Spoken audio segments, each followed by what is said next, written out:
Welcome back, everybody, to another episode of Eyes on the Audit. I'm your host, Mellows, and hello, Mama Bear. Hey, how are you? Not too bad. We've got a few videos to show you today. We've got a deposition of the most stupidest police officer you've ever seen in your life. Yeah, This is a prime example of what we're having to deal with out there. Hey, Will, how are you? Hey, Will, how you doing, mate? Ariel, Daniel, welcome to the channel. I am gonna drop the panel link, but when we start the video, we will not let anybody up once the video starts. So I will fair warn you that once the video starts, when we start the video, we will not let anybody up. It is quite the video. It's a 2.5-hour video. We can pause it and have a chat. We will be pausing it throughout the video, so I'll fair warn you. Well, you know which one we're going to play because we started it in Jitsi the other night. We are going to play the full 2.5-hour deposition of this officer. It is quite entertaining. We did drop some shorts on our channels the other night, yesterday on our channel, which we received tremendous outpour on our channels about them.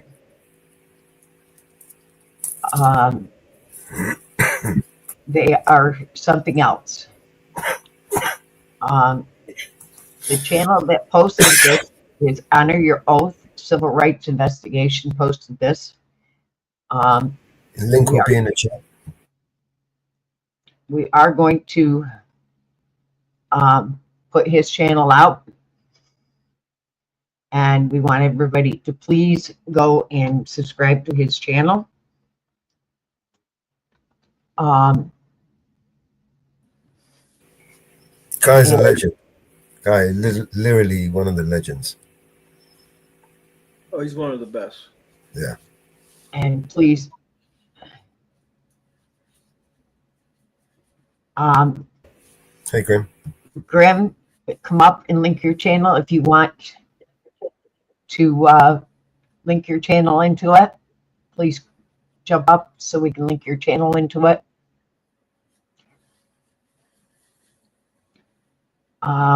So we can share it to your channel, please.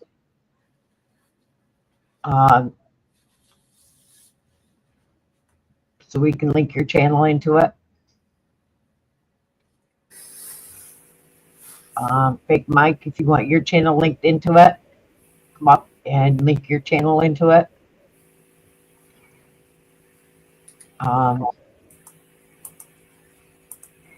So we can link your channels. You're more than welcome to.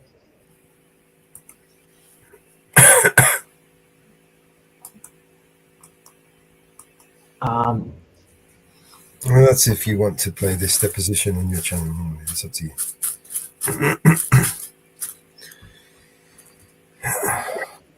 But this is a very, very interesting. And to start it right off, this gentleman is still employed. Yep. How much is he earning right now, this idiot? 60, or I forget what it was. 60,000. 60,000. Still a sergeant. He's in charge. How long has he been doing this job? A few years. He can't tell you exactly because. And here's a question that nobody knows. How many lives has this motherfucker ruined? No idea. From what I hear, he came from another police department to this department. I dropped the panel. Oh, I dropped the wrong panel link. Hold on. How did I sneak in?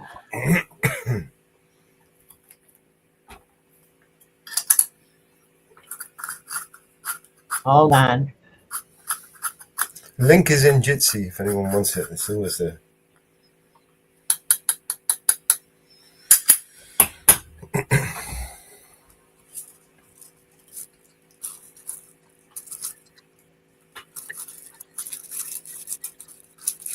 There's the link. I'm sorry. I've been doing a couple different things.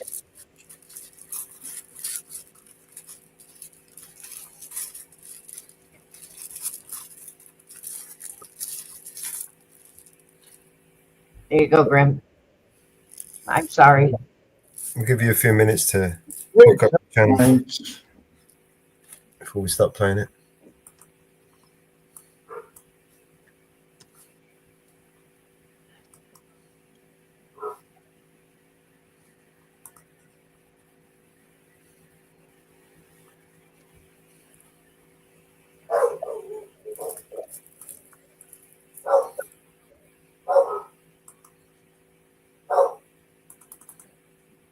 I'm sorry, Grim. Right. Restreaming. There you go. Welcome in. Billy. Yeah, just before you play this wonderful video, just a little bit of background because not everybody will know it, believe me. A couple of years ago, on your oath, Jeff Gray got arrested, and this is the deposition from the wonderful police officer who, as you watch as you go along, you will notice that this guy is absolutely super intelligent, this copper. He's a fucking bellend. No, please hear me out. You know, I mean, come off it, you know. He's super intelligent. Right. For a scrotum. He really is. I'm just dropping the link in for on the Euros. Right, so over on my side. Right, so the important thing here is that you've got to take this at face value. This intelligent officer who knows everything about legislation, right? And the law, because he recently did everything prior to this, and he watched the video 24 hours beforehand from his body cam, which Jeff couldn't get because he refused. I think it was the armed fisherman who actually got it for him. So you do need to go over to Jeff's channel to watch the body cam, because this is what it all refers to as the body cam video. Right. It's absolutely riveting. You will be glued to your seat, but if you want to go and get cups of coffee while you're at it, there are one or two pauses, long pauses. But you know, I can't recall how many. That's an in-joke, but you'll catch up on that one. You know, he's a disgrace. He's a despicable human being. Not only that, he's a pig. Yeah. Yeah. But what I'm just in case somebody's wondering, I'll stay up on here. You can kick me out later. Stop it from recording over there if you can. Once it's finished, but you can get on with other stuff, or alternatively, you can just carry on with what's going on. Okie dokie. You got it. But I'm going to mute up. I'm just going to listen in and watch with bated breath.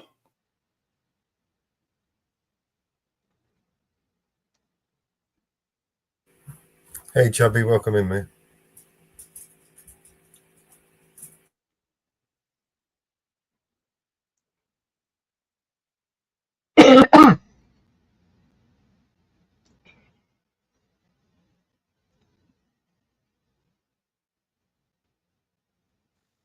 You ready? Great. Please raise your right hand and be sworn.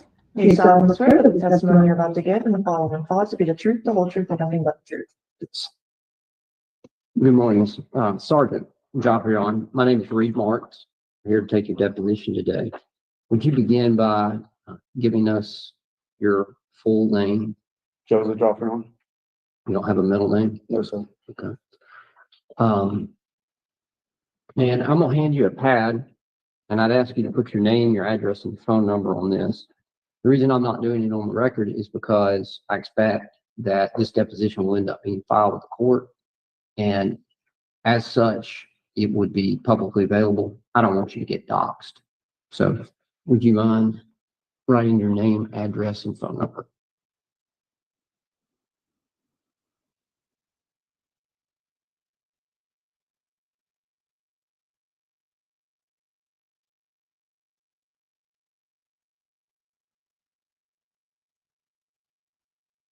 And we're reserving all objections to the form just for the record.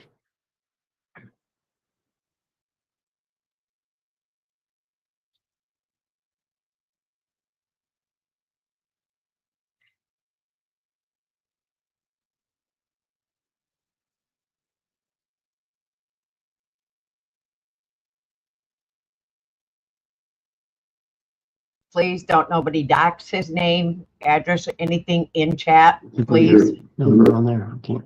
It's upside down. No, we'll ask, will any of this information get released out to public? No, that's why I'm asking you to write it on a separate sheet of paper. Okay. Let me make clear, what are we doing with is this being recorded or is this just for, your client's ability to view the deposition? Both. So is this recording, you plan to put this on the internet or something? No, I'm not planning to put it anywhere, but I'm recording it because I'm also videotaping it and the rules allow me to do so. Because my thing is, I've been threatened. Just stop. Do you have the notice that was filed? I do not. Do you have the notice? I do.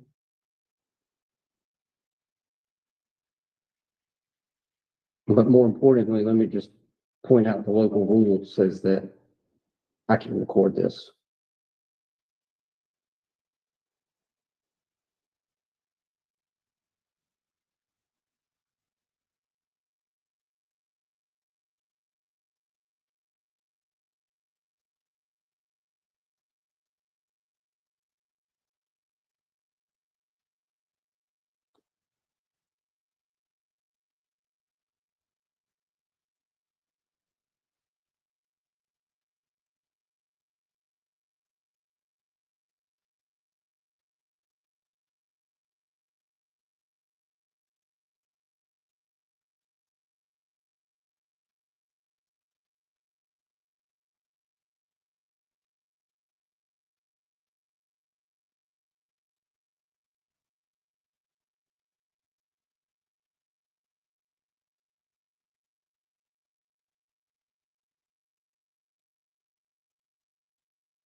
Okay, I mean, I don't have any objection to obviously it being recorded, but just for everybody's benefit on here, if somebody's planning to release this or put it on the internet or something like that, then, we're gonna file a undue publicity motion.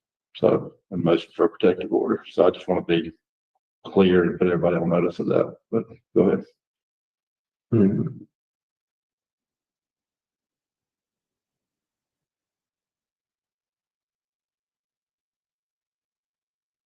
Have you used any other phone number since this incident with Mr. Gray, other than the one that you just wrote down? Keep-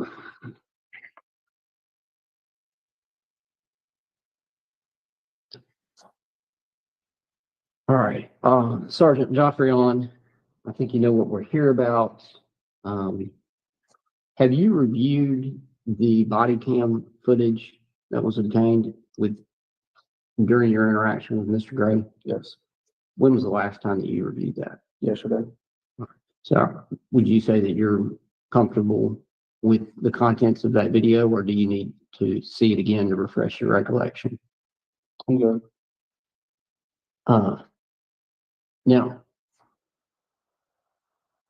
during that interaction, you made a statement that Mr. Gray didn't need to explain anything to you because I literally don't care. Do you remember saying that? Correct. And then you further stated, I'm here in reference to a complaint by the mayor of this city. Is that correct? Correct. And at whose request were you there? The name of the person? Say that again.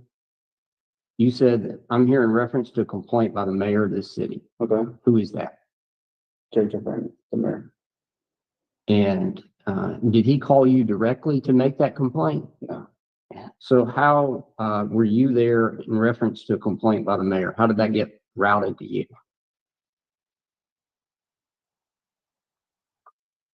You know, explain that a little bit better. The mayor didn't call you. Yeah. You showed up with Mr. Gray and said that you're here in reference to a complaint by the mayor.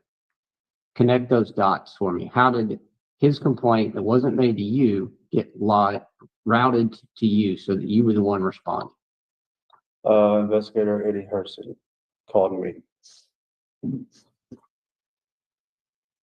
Called you on what device? Cell phone. This cell phone number that you gave me? Correct. And what internet provider is this? AT&T. Is this a personal device? Yes. So, I'm sorry, what did you say Mr. Hersey's title was? Investigator, chief investigator.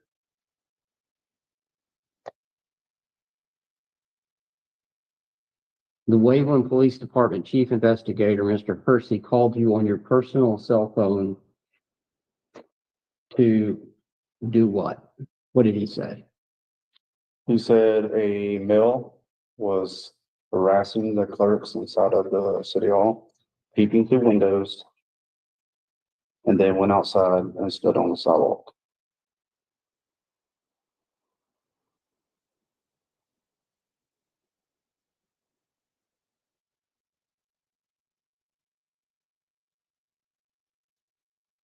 Is it standard for you to receive calls, dispatch instructions on a personal cell phone?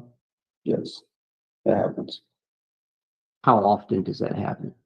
I couldn't tell you. Would you be able to say whether it's more often than not? Check to the form. So you don't know if it's more or less than 50%. Here and there, depending on situations, complaints. Why would Chief Investigator Hersey call you on your personal cell phone for police business? You would have to ask him. Do you make police business or police related phone calls from your personal cell phone? As far as what?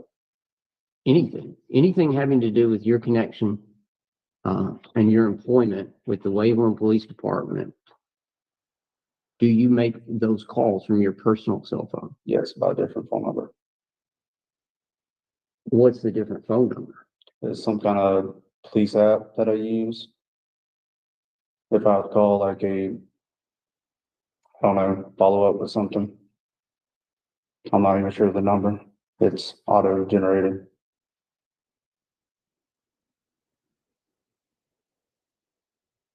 What's the name of the app? 1021.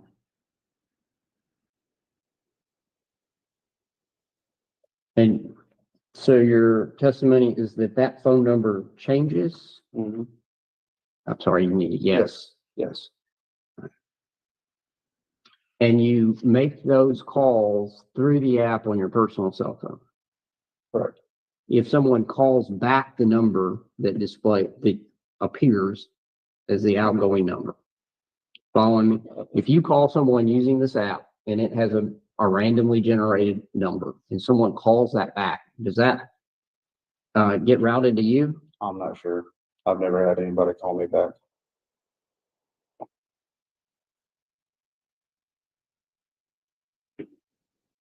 So I'm going to go back to a previous question.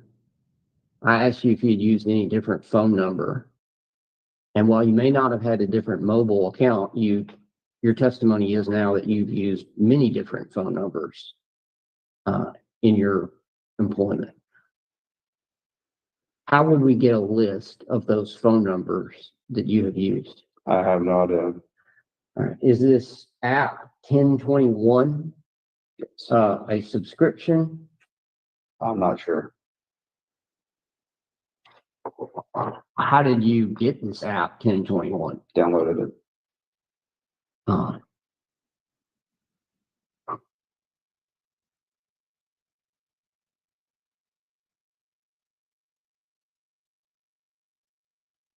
did you have to create an account?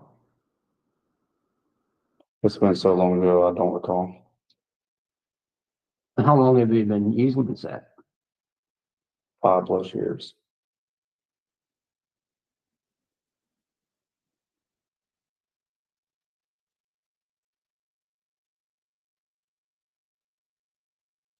Is this something that the Waveland Police Department knows you use? No, It's not something they encouraged you to use then? no,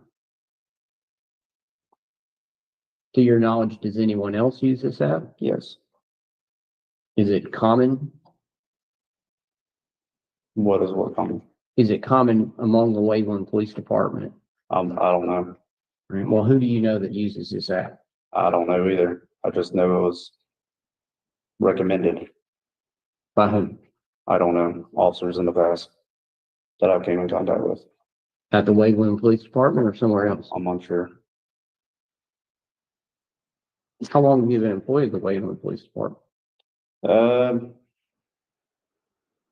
Somewhere around 3 years. Before then, another agency. Before then, Waveland again.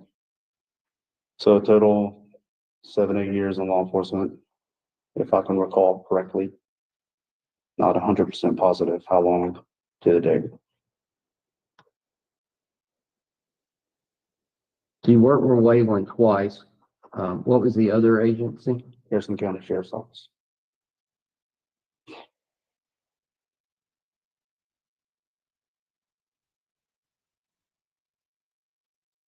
Approximately how long did you work for the sheriff's department? I'm not sure.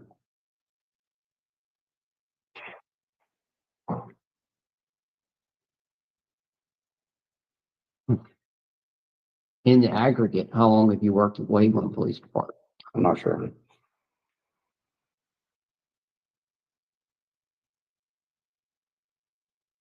But you believe approximately 7 to 8 years total law enforcement experience. Correct. Did you go to a law enforcement academy?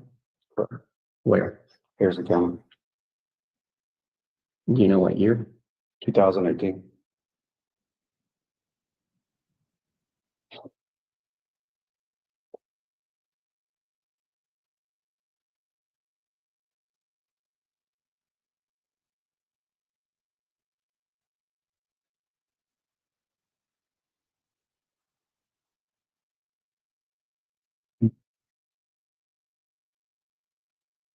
You said that you watched the body cam footage yesterday. Having reviewed that within the last 24 hours, is there anything that you thought you could have done better? I could have handled it. Object to the form. What's the objection? You can, No, hold on. What's the objection? you're asking him to speculate. No, I'm not asking you to speculate. If you're comfortable with the question, then let him answer. No, I'm gonna I'm- object to it. If I don't agree with the question, then I'm gonna object to the form. And if you're And- comfortable, you can stand on your question. If you're not, you can rephrase it. That's how And- this works. No. I'm entitled to know the basis for the objection as to the form. You said all objections, except as to the form of the question, are reserved. And now when I ask you for the basis of your objection, you said it's asking him to speculate. That's reserved. That's not a form of the question. So what's the objection to the form of the question? You're asking the question that I think is requiring him to speculate. If you're comfortable with the question, he should continue to answer the question. Go ahead and answer the question. Repeat the question. Is there anything that you think you could have done better? I could have handled it a little different. How? Could have reworded some things. What things? I can't recall off the top of my head. Do you need to watch the video again? No, I don't. So if your testimony is that you could have reworded some things, but you don't know what things, I know what things. what things, Just handled it better, talked a little different. how? I don't know. I'm not in those shoes right now. Well, part of this is we have the benefit of hindsight. We also have the benefit of having reviewed what happened. I don't know how many times you've watched the video, at least once. But other than rewording some things, and you can't say which things, you can't tell me anything that you would have done differently or done better. Same objection.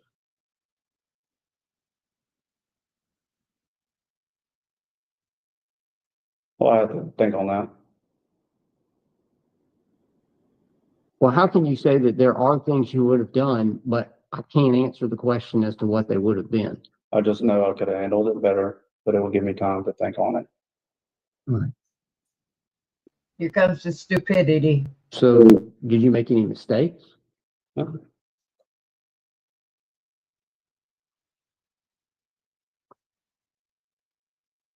This is a different question, but similar. Do you deny making any mistakes? Object to the form. Rewrote the question for me. Do you deny making any mistakes in your interaction with Mr. Gray? Same objection. You're asking the same thing, you know, have to rephrase it. And it's not the same thing. Do you deny making any mistakes with Mr. Gray? I'm not getting what you're saying. Have to break it down for me.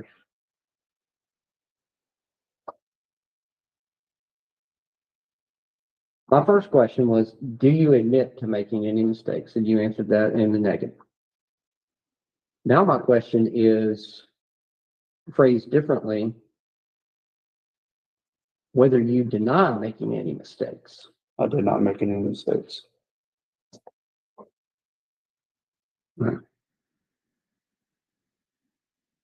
Tell me what the elements of vagrancy are. Object to the form. I can't think of off the top of my head right now. I'm not. Tell me what you recall. Tell me what you recall are the elements of the crime of vagrancy. I can't recall. I don't know the laws by heart. I just know what certain crimes are. I'm not a lawyer. So what is the crime of vagrancy? I can't say it verbatim. Give you. I'm not asking for verbatim. I'm asking you to tell me, you said you just know what the laws are. What is the crime of vagrancy? Can't answer that right now on top of my head. Well, you accused Mr. Gray of vagrancy the moment you stepped out of your cruiser. What were you accusing him of doing? Harassing customers. So is vagrancy harassing? I didn't mention that to him. I didn't ask that. Is vagrancy harassing? Is that what you think the crime of vagrancy is? So what is the crime of vagrancy? Can't think of it off the top of my head right now. You don't know what the crime of vagrancy is. If I had that statute in front of me, I could then tell you. Are you aware that the statute had been repealed 5 years before you accused Mr. Gray of vagrancy? All right, so how did he commit the crime of vagrancy? How could he possibly have committed a crime that had been repealed 5 years ago that you can't even define? I'm gonna object to the argumentative nature of these questions. I would ask you to calm down a little bit when you're asking questions. I didn't arrest him or identify him off of vacancy. Do we need to watch the video? If you want to watch it, you can. I'm not. Well, let's watch the beginning of the video. Up to this point that we're talking about with vagrancy.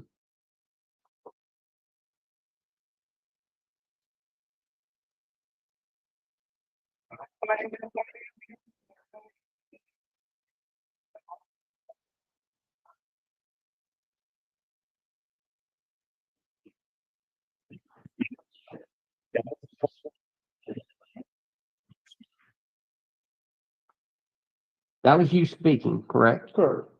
And he asked you why you needed to see identification, and you said vagrancy.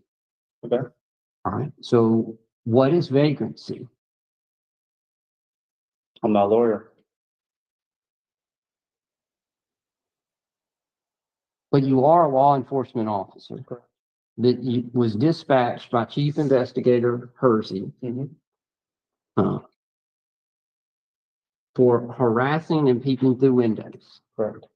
And not the first, but near the first word out of your mouth is vagrancy, which we've already established is a crime that was repealed 5 years earlier. Correct. So I'm trying to understand, Mr. Joffrey, on why you approached Mr. Gray, who's standing there holding a sign, and accused him of vagrancy. How did I accuse him of it? He asked why you would need identification, and you responded vagrancy. Do we need to play this again? You can play it. Do you need to see it again to know that that's what I happened? don't need to say anything. So you did accuse him of vagrancy. I didn't accuse him of vagrancy. So why did you, why would you say the word vagrancy? I don't know. Well, who would know?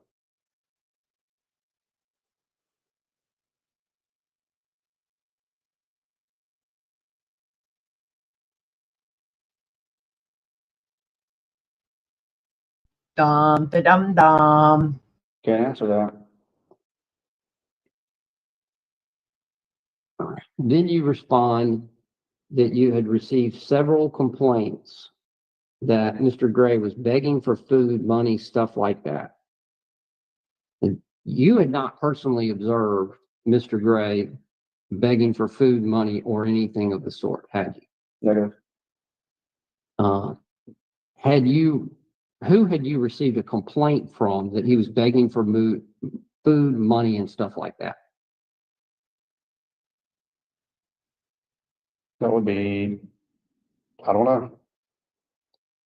Well, you said you got several complaints that he was begging, but you don't know who any of the several complaints are. I didn't receive any complaints that he was begging for money. Where did you get the Begging for food. information? I'm sorry. Where did you get the information that there had been several complaints that he was begging for food, money, and stuff like that? Top of my head. So you hadn't received several complaints. I have received several complaints So then that he who was made? harassing people. But that's not what we're talking about, not harassing. You said several complaints, begging for food, money, stuff like that. Who were the several complainants? Who knows? I don't know. So what was your basis of your statement that there were several complaints? He was begging for food, money, and stuff like that. Harassing customers. What customers? I'm not sure. Whatever's listed on the report and the statements we have.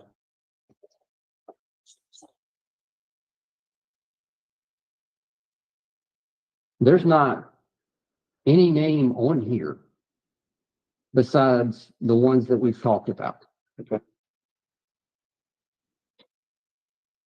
So there's your name, Investigator Hersey, and the mayor. There's no complaint. Who is the complainant that he was begging for food, money, and stuff like that? You should have statements. Complaints on them. What would those statements look like? Witness statements, complaints. Well, who made a witness statement? I don't have one. I don't know.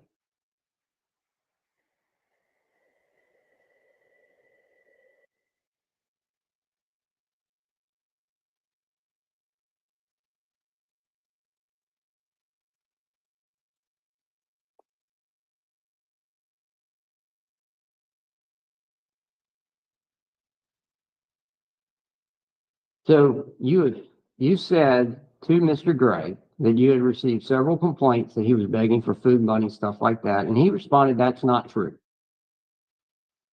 And you said, "Well, I'm just out here for that reason," and again asked for identification. Mhm. I need a yes. Yes. And he asked you whether he was required to provide identification, and you responded that he was. And he asked, if I don't, what will happen? And you said, you're going to jail, period. Do you Yes. recall saying that? Yes. All right. So what were you going to take Mr. Gray to jail for if he did not provide you identification? Failure to comply Failure to comply with what? with the lawful order, And what was the lawful order? identification. Under what circumstances are you entitled to demand identification from a person? Reasonable suspicion that crime occurred. All right. And what reasonable suspicion did you have that he had committed a crime? Harassing customers. Peeping through windows. Repeatedly asking people for money. All right. But you just told me that you're not aware of one single person. I don't know their names. Well, who did you speak to? Where did you interact with these persons? Beforehand, I didn't.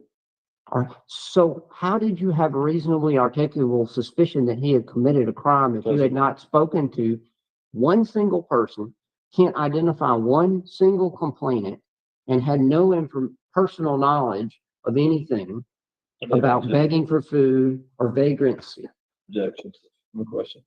I did have information that he was begging for money and harassing customers. What information? From what investigator Hersey told me. And is that phone call recorded anywhere? No, it's not. You don't know what device he called you on, but you received the call on a personal cell phone. Correct. And those calls, are they recorded? I'm not, my profession isn't telecoms. Well, do you know if on your end the phone call was recorded? No, it's not. And you had, from investigator Hersey, you weren't provided any names. Did you have any details about the people that Mr. Gray was supposedly harassing? No. All right.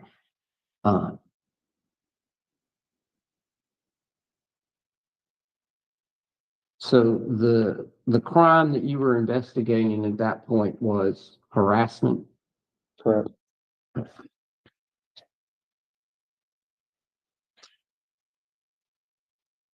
In your criminal case report, this is Bates labeled defendant 15 and 16. Well, let me first provide you a copy of that. Is that your report?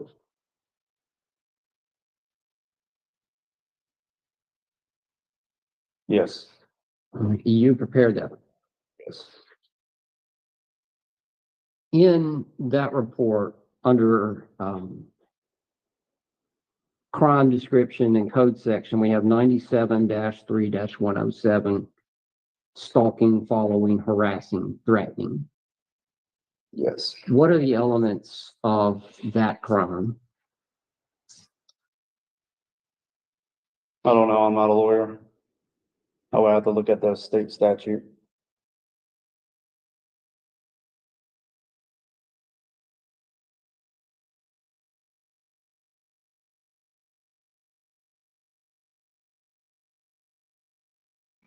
Do y'all notice he had to have the lawyer look to verify if it was his report, but he wrote the report?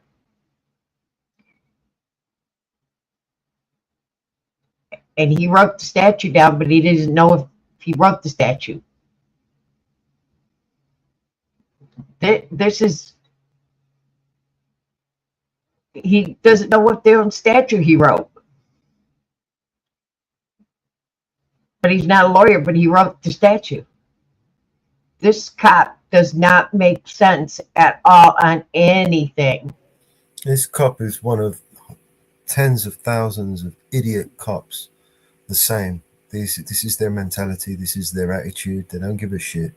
They'll just make up shit and then just throw whatever charges at you, destroy your life. They don't give a shit. They just carry on. This guy's a classic narcissist, and he's just unfortunately just one of very, very many of them. He needs to be basically. This guy's a danger to the public, man. How many lives he's killed, he's destroyed. I'd hate to imagine how many people he's shot. I would think he enjoys it. He's the kind of person that would. He's the kind of person that would, you know, lie about the justification of use of force. Guaranteed. I mean, someone should pull up his jacket and see what else he's done. Because if he's done this to Jeff while he's on being recorded and he don't give a fuck, we can only imagine what he does out there. Right? I don't know. I don't know. I don't know. I don't know. I don't know. I don't He's a know. danger to the public. And we aren't even halfway done through with this. We aren't even halfway through. He is literally a terrorist. That's the definition of what a terrorist is. He, you know, some people listening to me saying this now, they think I'm a bit harsh, but he is actively domestically terrorizing his citizens that he swore an oath to protect. Yeah, you're right. You're right, Dick. Every case needs to be looked at. I actually agree. And this is the big problem when these people, this is why they litigate, right? Because with litigation, everything can be done internally, and they will never bring up, you know, criminal charges against their own. So, you know, over here, at least in the UK, in order for us to seek justice, it literally means having to bring up, holding them personally liable and bringing up criminal charges outside of the CPS. And then the problem is that if your case gets traction, the CPS can come in and take over your case and often tank it. I've seen that before. They'll take over your case that you've brought up at private prosecution, and then they'll deliberately, you know, like just let them off with it, you know. He's got to have lied on every deposition he's ever done. Yeah, of course, you can see that. Every deposition he's ever He done. should be not just put on the Brady list, but he should be disbarred from being a police officer for life, and never be allowed in any force anywhere. This is not the kind of police officer we need. This is literally the definition of earning the hate. This guy has just done more damage to the public trust than any, you know. Yep. Okay. Any good he's ever done in his time as a police officer has just been undone with this stupidity, this stupid fucking grin on his face, his attitude, his unprofessionalism. This is just willing misconduct. This guy just absolutely does not give a fuck because he knows he's totally protected, and he thinks at this point that this video ain't gonna go viral, right? His lawyers. It's gone viral. Oh, it's gone viral. It's gone viral. He clearly never heard of the Streisand effect, right? It's gone viral. For those who don't know what the Streisand effect read this report? Yes, it is. is, this is it. And where would you get a copy of that state statute? Through the state statute book. Coming. Is that something maintained at the police department? Correct. And you reviewed it after the interaction with Mr. Gray? I've reviewed it several times before the interaction. But yes, to answer your question, after. So let me rephrase that, just to make sure we're saying the same thing. This wasn't the first time you had ever looked at that statute, but you reviewed it again after your interaction with Mr. Gray. Correct. And you can't, as we're sitting here today, articulate any of the elements of harassment. Not off the top of my head, no.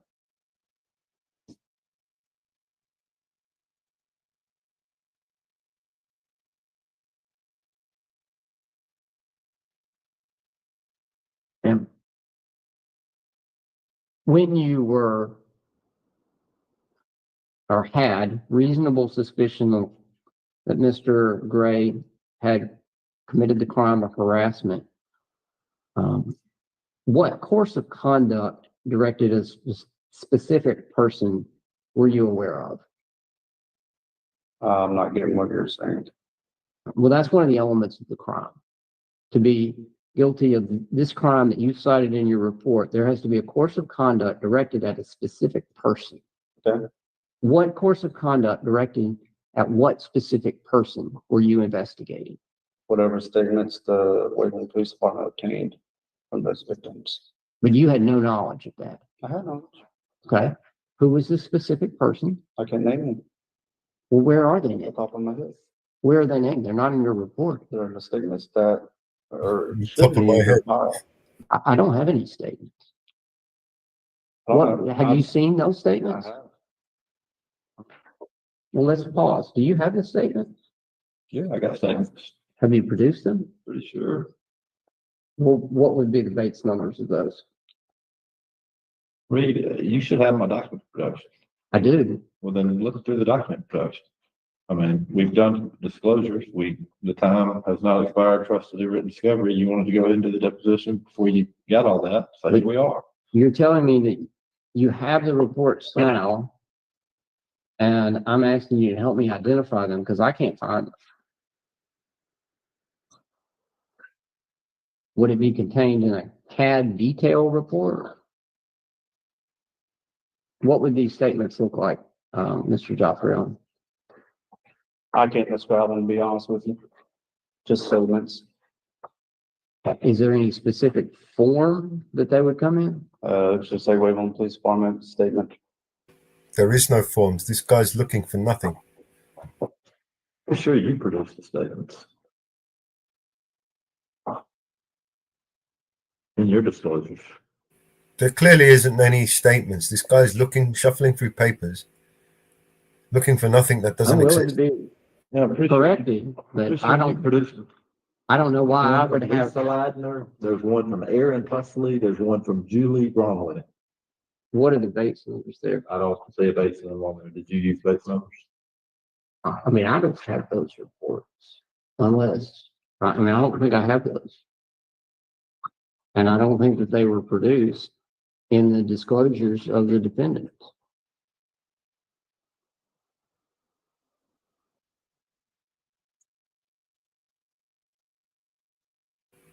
So the lawyer's just as stupid.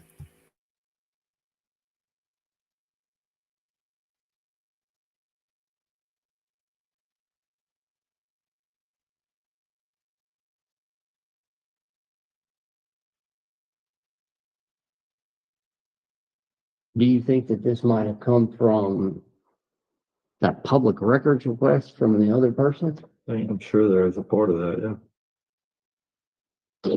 There was a lot of documentation if I remember that production. Yeah, that's fair enough. I didn't have anything to do with that. In fact, just FYI, that guy sent that stuff to me unsolicited. So I produced everything we had.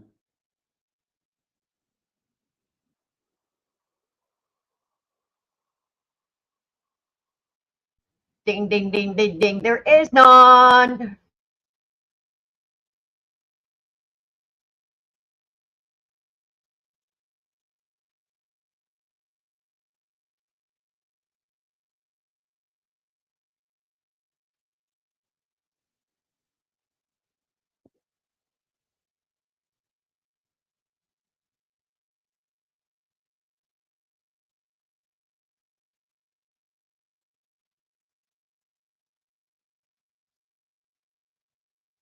Is that the type of report that you, all right.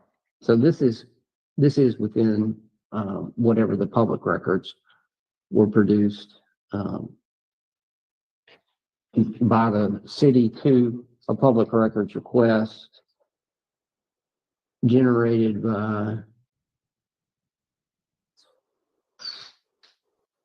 what was that gentleman's name? He goes by Hattiesburg Civil Discourse. Joshua Hodge. So have you reviewed those statements from Ms. Ladner and others? I'm sorry, yes? Yes. When did you review those? Whenever they were obtained, I'm not sure which date or time that they were obtained. Well, when were they obtained in relation to the writing of your report? I'm not sure. So you don't know if you saw them before or after the report.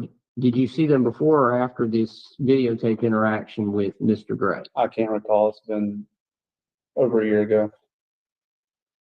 You don't know if you saw the written statements of the witnesses before you got out of the cruiser and approached Mr. Gray? I did not see the statements before then. No. Okay. So at the time you were interacting with Mr. Gray, you were not aware of any conduct directed at a specific person. Yes.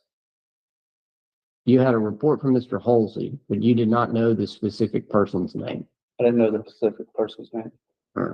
And were you aware of any credible threat asserted by Mr. Gray towards a person? Negative.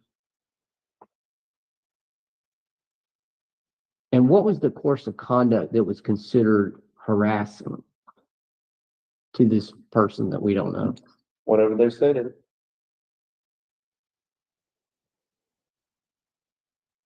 You getting roasted on a spigot like a hot dog out of an open fire in a grill.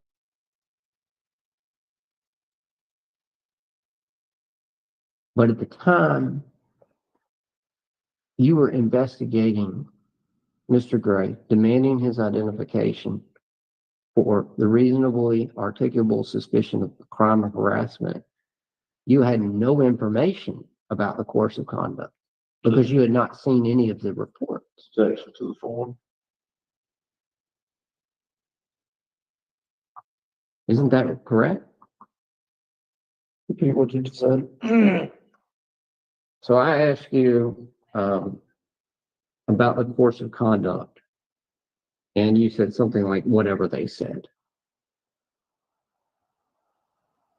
And we've already established that you had not seen any of the reports at the point that you were interacting with Mr. Gray. So how could you be investigating whatever they said when you didn't have that information?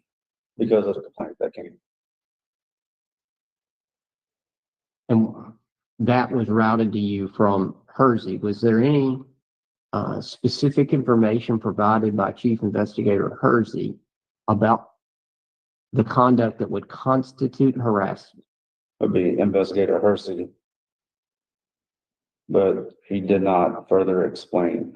He just stated it was harassing, peeping through windows, so on and so forth. Well, we've got peeping through windows and harassing. That's all we've got at this point. Harassing is a crime. The elements of which you can't articulate now. Not off the top of my head.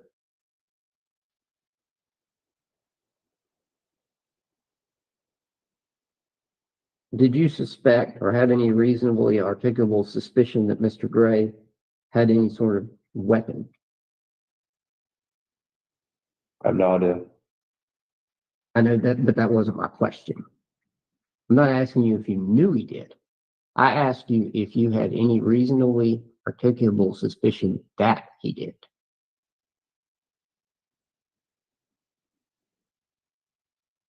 I can't answer that. I don't know off the top of my head. At that moment, what was running through my head? It's not a crime to have a weapon. I understand that. But today, you're not able to say that at the time you interacted with Mr. Gray, you did or did not have a suspicion that he had a weapon.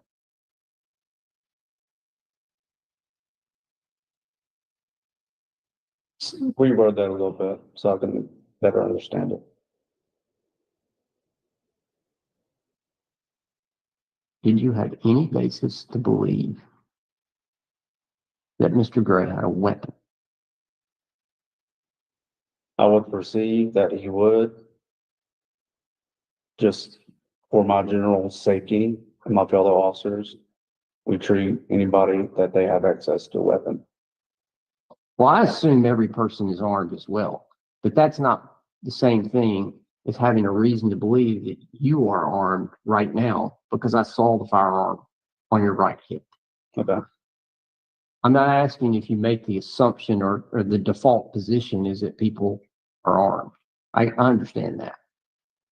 I'm asking, did you have any reasonable belief that Mr. Gray was armed, other than just the default that you're going to treat everyone as if they're armed until you prove otherwise? I'm gonna stick with that answer.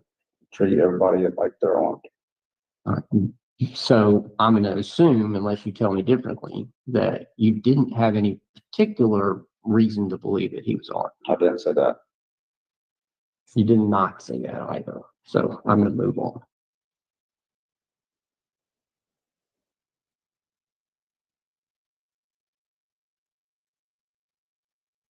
Now, what person or what evidence did you have to believe that Mr. Gray was stalking someone? The report of it through Chief Investigator Harrison. The peeping through windows and harassing. Same thing. That's the same thing as stalking. No, I did not say that. I said the same person that reported the stalking, same thing as, I'm saying, peeping Tom and stalking, harassing. And yet we don't know who that person was Who person? Which that person? reported the peeping and the stalking. To who? You don't know who that person was. To who? To you or to Hersey. Never.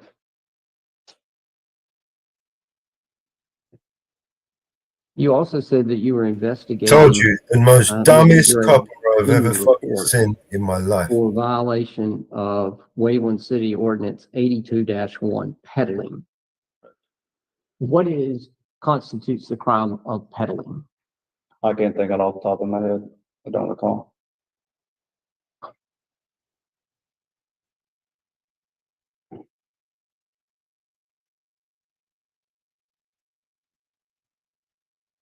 How could you be investigating Mr. Gray for peddling if you don't know what peddling is? I knew what it was then. But I'll have to refresh my memory. What caused it to be fresh in your memory on May 30th, 2023 at approximately 9:46 a.m. that it's not fresh October 9, 2024? I have no idea. Your testimony is that on May 30th, 2023, you knew what the crime of peddling consisted of. Correct. Not a crime, city ordinance.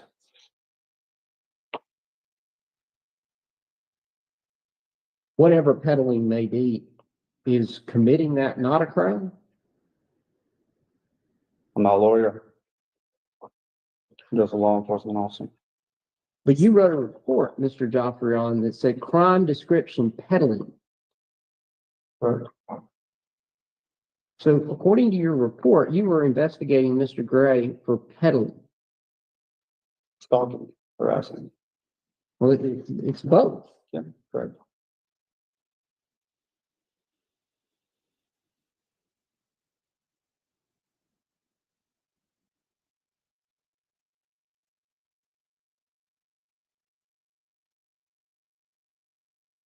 What constitutes the elements of a violation of city ordinance number 38? I have no idea. Not off the top of my head. I don't recall. Did you know on May 30th, 2023? I don't recall either where my mind was or what I was thinking. Sergeant Joffrion was advised that that there had been several complaints regarding him asking for money, parentheses, violation of city ordinance number 38, in paren, and harassing residents. And you have no idea what city ordinance 38 is. I'll have to go back and look at it.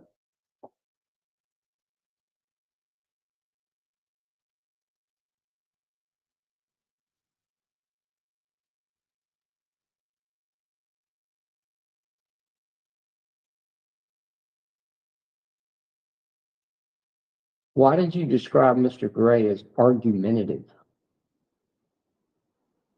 because he wouldn't provide identification. Well, he had explained to you that he didn't believe he was obligated to provide you with identification under the circumstances, correct? Correct. And he said, what was his reason that he gave you why he didn't think that he had to provide you with identification? That's your client. I'm not sure. No, that's not what I asked. What was the reason that he gave you? I'm not sure. I don't recall. All right, let's go back to the video then.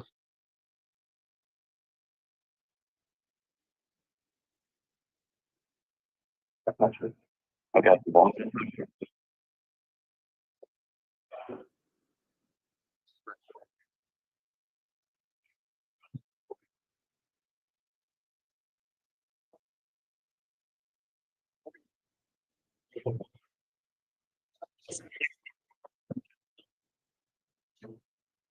So what did he say there to you about the identification? What was his explanation? Something along the lines, standing on the sidewalk. Engaged in what? Freedom of speech. Is that what he said? I can't recall. Free expression. We'll call it the same thing.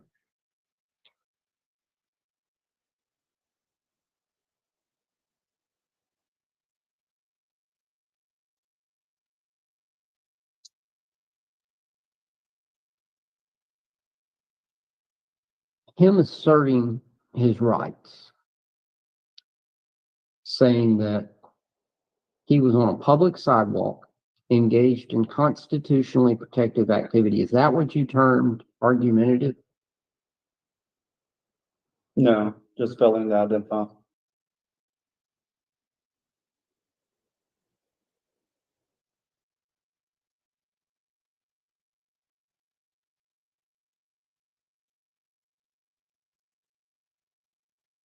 What policy or practice authorizes you to demand identification from someone the moment that you interact with them? Policy as far as what? What policy or practice or law or any other authority authorizes you to approach someone and immediately demand identification Reasonable suspicion. of commission of a crime? Right. And in this case, the crime that you reasonably suspected had been committed was harassment. Right. Anything else? I don't know what he did other than that. All right. So it wasn't stalking. Could have been. It wasn't peddling. Well, I have to look further into it. I'm not the investigator. No, I was just I'm not investigating. asking about what he might have done that you could have figured out later. I'm talking about 5 seconds into this transcript. You said that you were entitled to ask him for identification because you reasonably suspected he had committed the crime of harassment. And I just want to make sure that there was no other crime that you suspected he might have committed. I don't know his intentions. I'm not asking about his intentions, Sergeant Joffrey. I'm asking what you knew. I'm asking exclusively what you knew or suspected at the time that you approached Mr. Gray. Stalking, harassing, so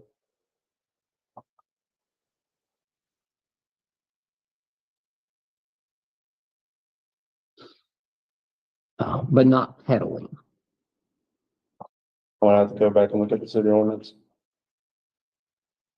And we don't know what City Ordinance 38 is, I'll have to go back and look at the city ordinance book. but right now you don't know what that is. I don't recall.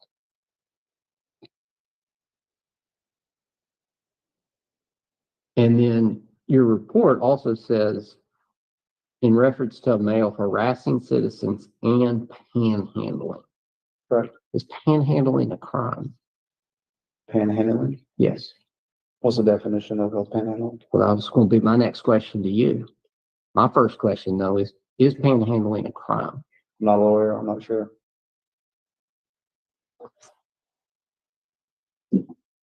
but he'll issue tickets for it. Well, you described his conduct as panhandling. What is panhandling? I'm not sure. I'm not Watch lawyer. his lawyer, right? What were you describing Watch in his your lawyer. report where you Watch used that his word? eyes look over Another to year the ago, phone I'm for not 5 sure. seconds. Don't recall. Do you need to review the report to refresh your recollection? Negative. So even reviewing your report now, having seen the body cam video in the last 24 hours, you can't say what you were talking about with panhandling. Can't remember. I can't recall.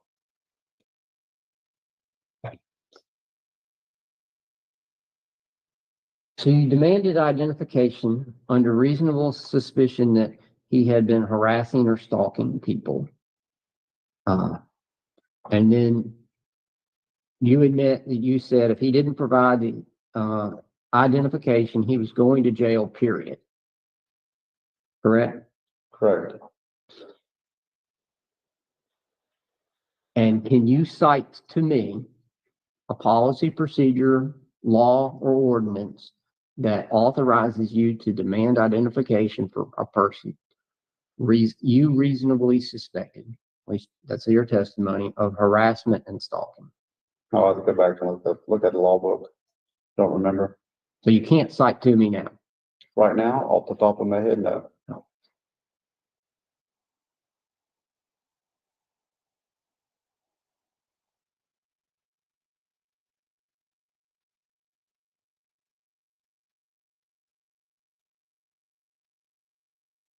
Then you said you're going to jail for failure to identify.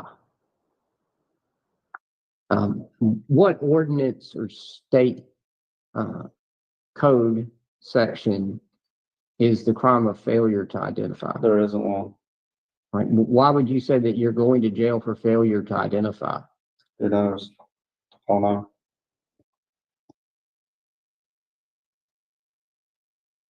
And then Mr. Gray says, can I just leave? You said, if you wish to do so, but I need to identify you first. Do you agree with me at that point, Mr. Gray was not free to leave? He was detained because he's been investigated of a possible crime. So he was not free to leave. He was being detained. Yes. And if he had attempted to leave, what would have happened? Went to jail. Mr. Gray said that he would like to stay there. Do you remember saying that you're not going to stay here, period? Sure. And why was Mr. Gray not permitted to stay there? I can't recall. Was Mr. Gray on a public sidewalk? Yes. Is City Hall a public property? Yes. Why was he not free to stay there and continue what he was doing? I'm not sure. But you told him that he wasn't. And now you don't know why you said it. Correct. Been over a year ago. Then he asked why he had to leave, and you said, because I'm instructing you. I'm giving you a lawful order to leave. You remember saying that? Yes. All right. What was your authority for a, quote, lawful order that he must leave the public sidewalk on the public city hall? Sure. I am the law.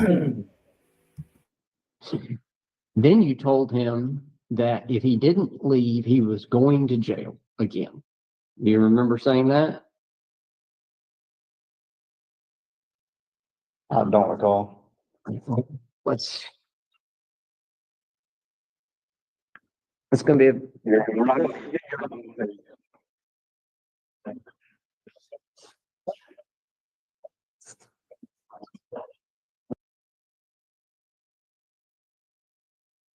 Keeps saying he doesn't know the laws, got to look up the laws. In Mississippi, police sergeant duties generally involves supervising, managing police officer, enforcing laws, and ensuring public safety. And he's a sergeant. His main duty is enforcing local, state, federal laws, regulations. That is one of his main duties. Money good. Well spent.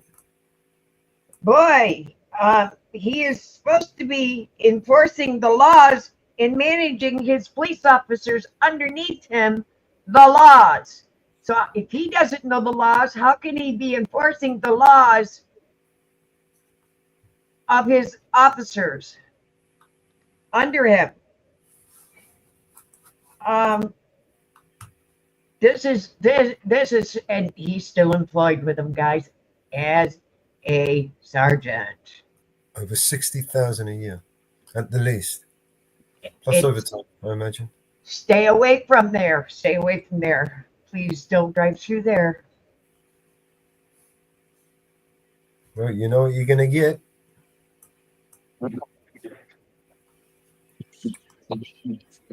Hey, Abe.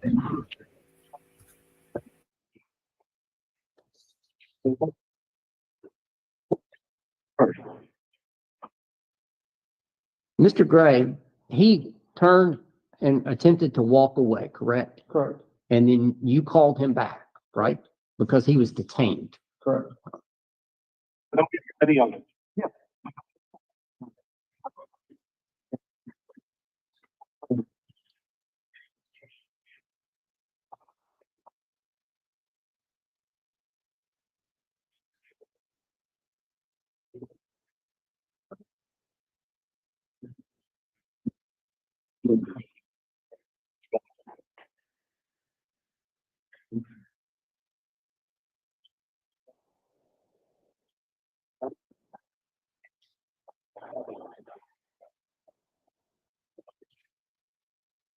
Did you see where you said if he didn't give identification, he was going to jail? Correct.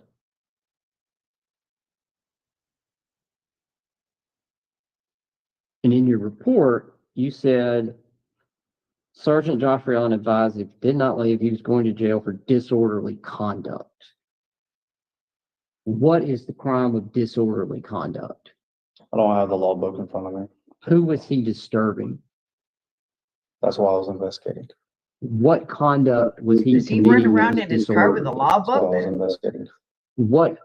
What conduct did you observe that had breached the peace? That's why I was investigating. No. What conduct had you observed that was a breach of the peace? I didn't observe any conduct. What conduct were you investigating that was a breach of the peace? What's in the report? Stalking, harassing. Panhandling, city ordinance number 38, peddling, none of which we can define.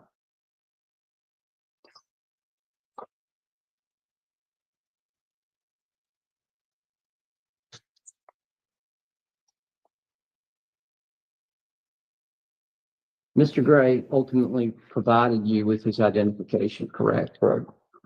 And what did you do once you received his identification? Ran his information. Ran it through what? Hancock County Dispatch. And do you know what databases they queried? Not understand what you said.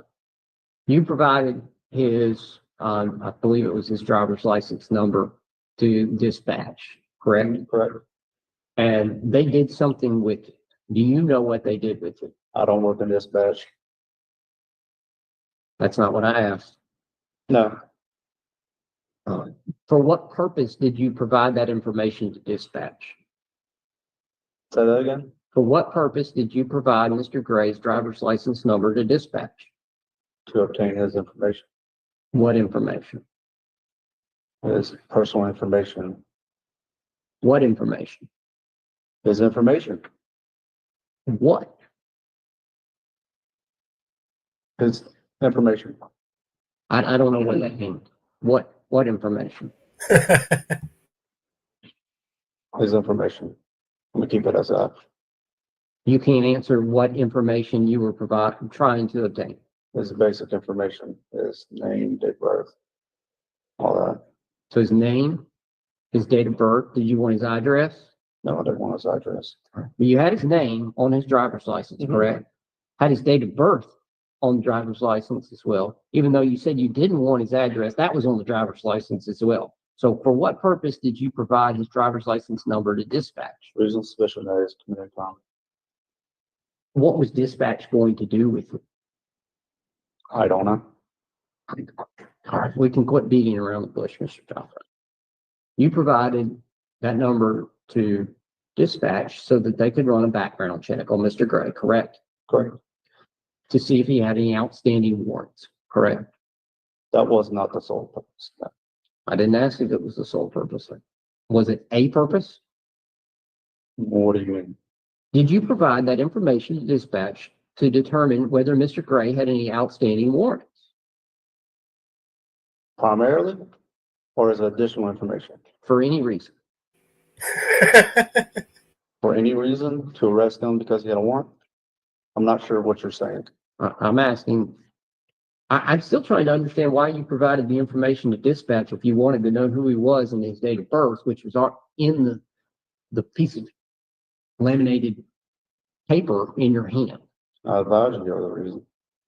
to get his basic information. Correct. But you already had his basic information. It was in your hand. Okay. So why would you go to another step of providing that to someone else if you weren't trying to run a background check on him? I did not run a background check on him. You asked dispatch to do that, didn't they? No, They didn't? no. Look at that stupid grin on his face.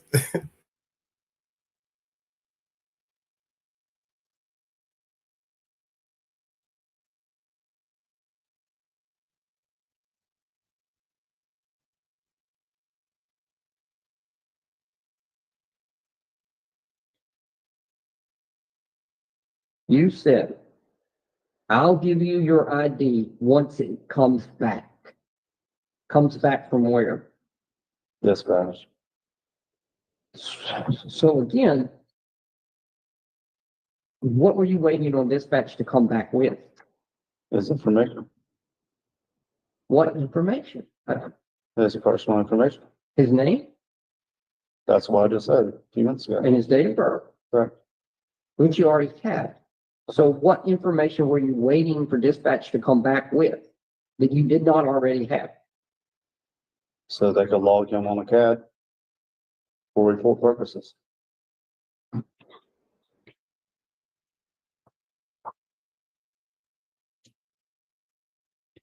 Now, what is CAD? I'm not sure.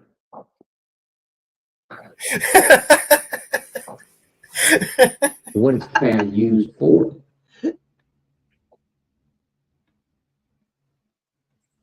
Reports and along with other things.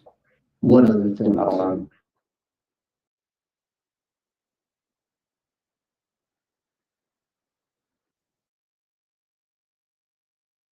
He doesn't know what the CAD is used for. Is he that stupid?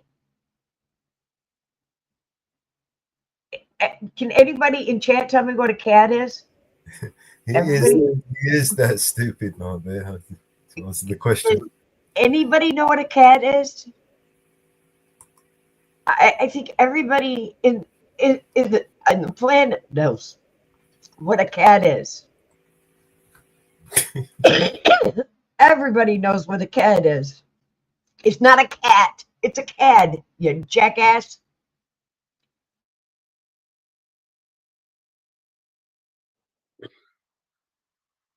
To your knowledge, was a warrant check performed on Mr. Gray?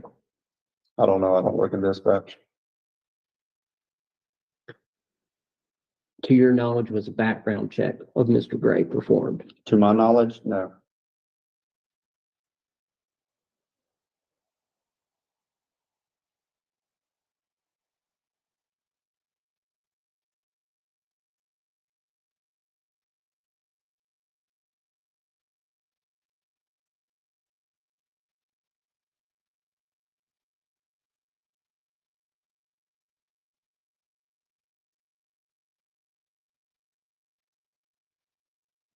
Your report says Sergeant Joffrion advised that if he did not leave, that he was going to jail for disorderly conduct. I can play the whole video for you again with Sergeant Joffrion if you'd like. That's fine. But at no point in this approximately 5-minute video do you use or ever utter the word disorderly conduct. Okay. So would you agree with me that your report is inaccurate when you said that you advised him he was going to jail for disorderly conduct? No. Would you, how could that not be inaccurate if you never said the word disorderly conduct? I don't know. Do you remember saying the word disorderly conduct in your interaction with Mr. Gray? It's been over a year ago. I don't remember a lot of things. I'm sorry, I need a straight answer to that question. Yes or no? Repeat the question. Do you remember advising Mr. Joffrion in your interaction that he would go to jail for disorderly conduct? Do I remember saying that? Yes. Yes. Do you remember when in this interaction you said that? No.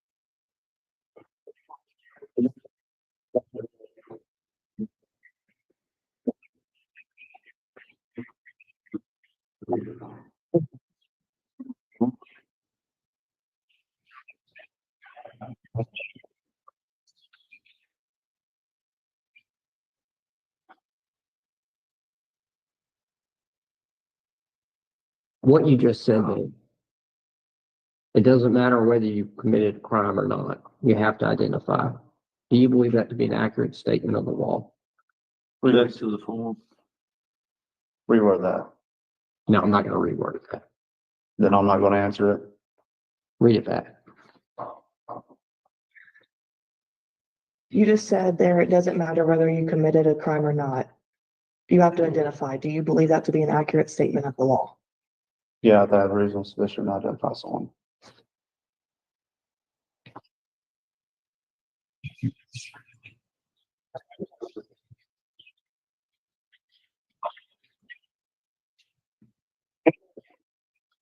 Okay, we're back to vagrancy. Okay.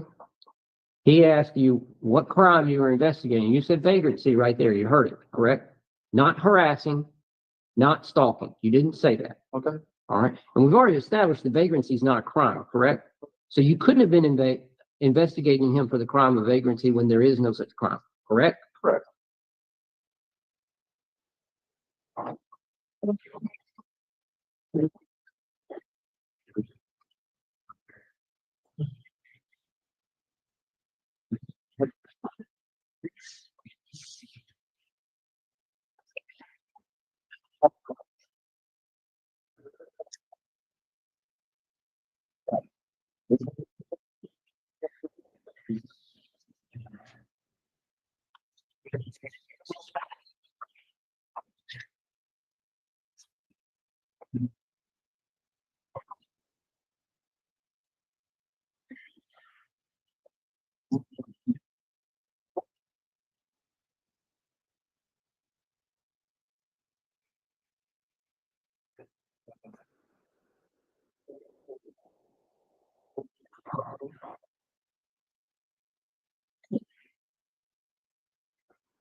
Now, you just said there, I never said you were going to jail. That wasn't true, was it? No, it wasn't.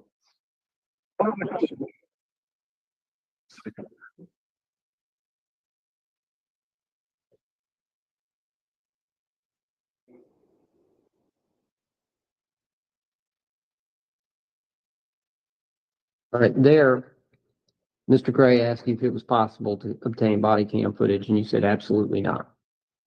Correct? Correct. That's not true either, is it? Jack to the form.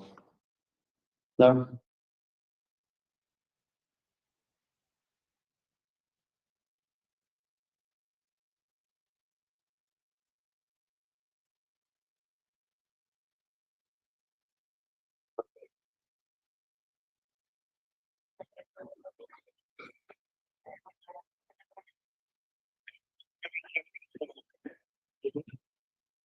Okay, the dispatcher just said something.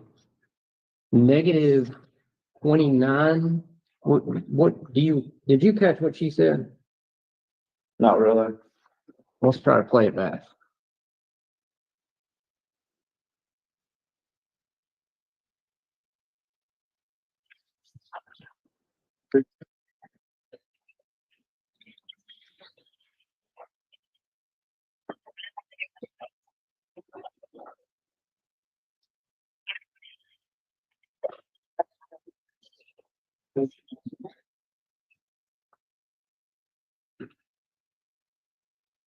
What did she say? Negative 29? What does that mean? You would add that, you would dispatch. What does negative 4 mean? You have to with dispatch. You don't know what it means. Not the top of my head, no. So your testimony today under oath is that when she said, comes back to Marcus Jeffrey, valid negative 29, negative 4, you did not know what she meant. I knew what it meant then. But you don't know what it means today. No. Are you still a sergeant with the Waveland Police Department? Correct.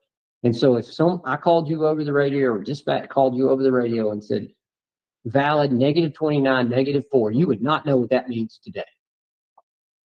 Probably so. Not right now, though. Why do you not know right now? Tired.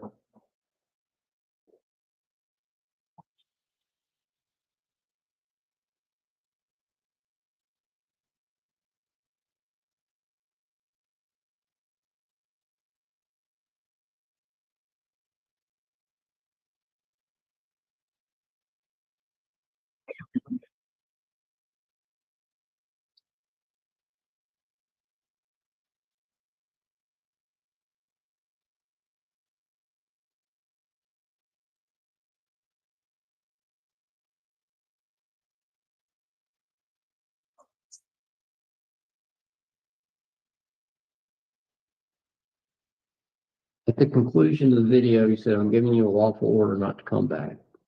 And I think we've established that you can't cite to me any law or statute or ordinance that authorize you to provide that lawful order, correct? Jack to the form.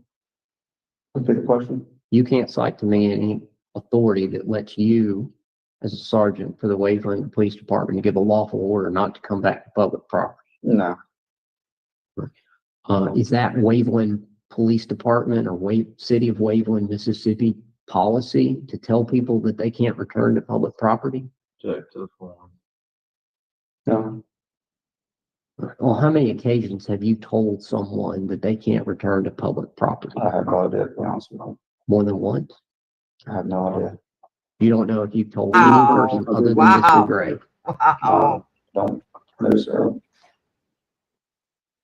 Wow. Wow. Well, what was your basis for telling Mr. Gray that he couldn't stay there, that he had to leave the property under a lawful order?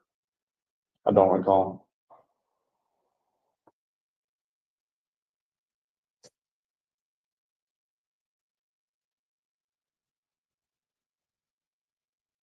You didn't have any authority to tell Mr. Gray that he couldn't stay or that he had to leave the property, did you?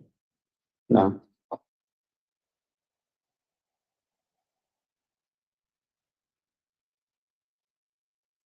At this point, you said that you had been investigating Mr. Gray for harassment and stalking. The dispatcher comes back, she gives these codes that you don't know what they mean, Correct. and you tell him that he is free to leave, but not free to stay. Correct. Have that concluded your investigation for the harassment and stalking? Mine? Yes. You said that you had reasonably articulable suspicion that he had committed the crime, was committing the crime of harassment or stalking. No. What additional investigation did you perform after telling Mr. Gray he had to leave the premises? Got in contact with the complainant originally. And who was the original complainant? The name. Now, when I would say secondary complainant. So when I asked you earlier in this deposition who the complainant was, The original complainants? I don't know. so did you go speak with the mayor right then after Mr. Gray left? Correct. Is that on body cam? No, Why not? because it wasn't in the scope of my duties, citizens of call. Let me reword that. Wasn't like general public interaction. What is the department's policy on activating the body cams? I can't recall off the top of my head. So you don't know when you're supposed to activate them, I can't recall off the top of my head. and you're a supervisor at the Waveland Police Department. Absolutely. You've been continuously employed by Waveland Police Department since May 30th, 2023. Absolutely. And Absolutely. you don't know the policy on body cam. Not off the top of my head. Absolutely. How can you perform your job as a sergeant and supervisor at Waveland Police Department if you don't know the policy? I don't know. You tell me. You tell me. His arrogance just showed through all the way. Have you ever been called to City Hall for a person speaking, demonstrating, engaging in expressive conduct? I don't. How many other people have you accused of vagrancy besides Mr. Gray? I don't recall. Is it city policy to tell people if you don't like it, you can go back to Florida, period? I don't recall. Or how many other people have you told if they don't like it, they can go back to where they came from? I don't recall. You said Mississippi isn't some free will state. What is a free will state? I have no idea. Well, what did you mean when you said Mississippi isn't a free will state? I don't recall.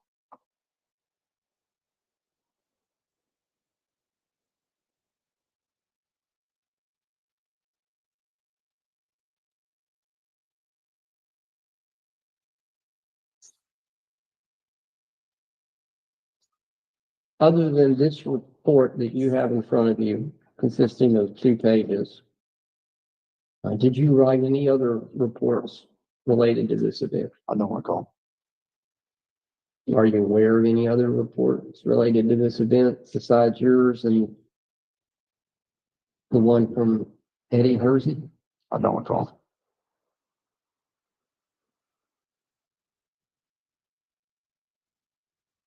And Mr. Jeffrey, when we started the deposition, we're talking about your biographical information. You mentioned that you had received a number of threats from people.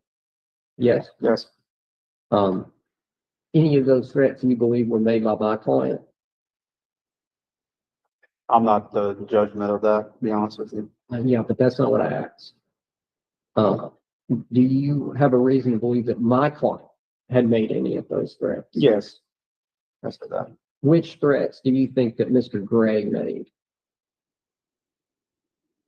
I'm not sure. When? When what? When did Mr. Gray make a threat that you attribute to him? I didn't actually say he made a threat. I assumed it has. And what's that assumption based on? Again, this is where we are going to ask everybody in the channels, in all the channels here.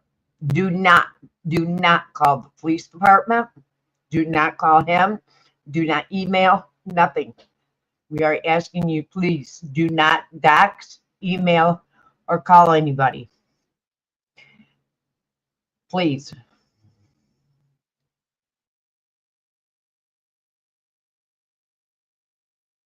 Everything related to this incident.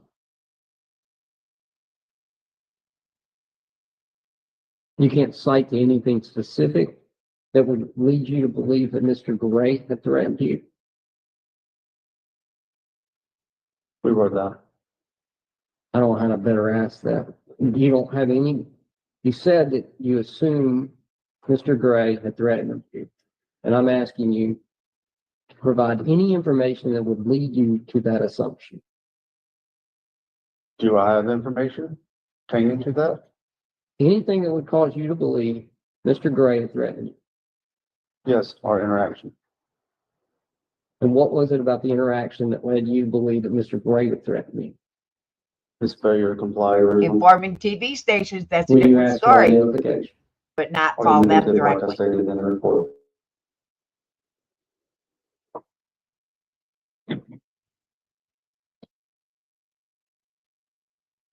Do you have any emails or phone messages or phone calls, phone logs, anything of that sort that you could trace back to Mr. Gray?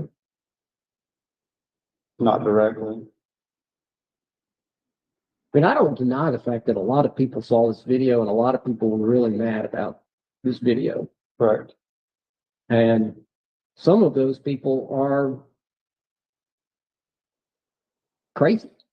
Correct.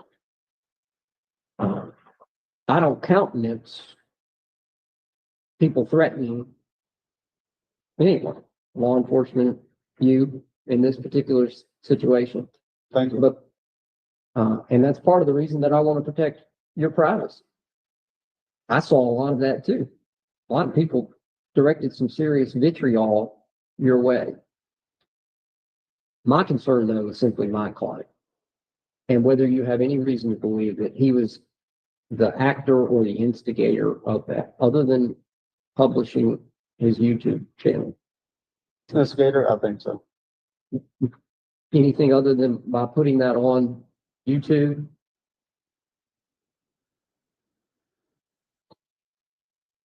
Who knows what kind of comments or direct messages he has stated. Fair enough. But to your knowledge, has he done anything such as providing your contact information to anyone? No.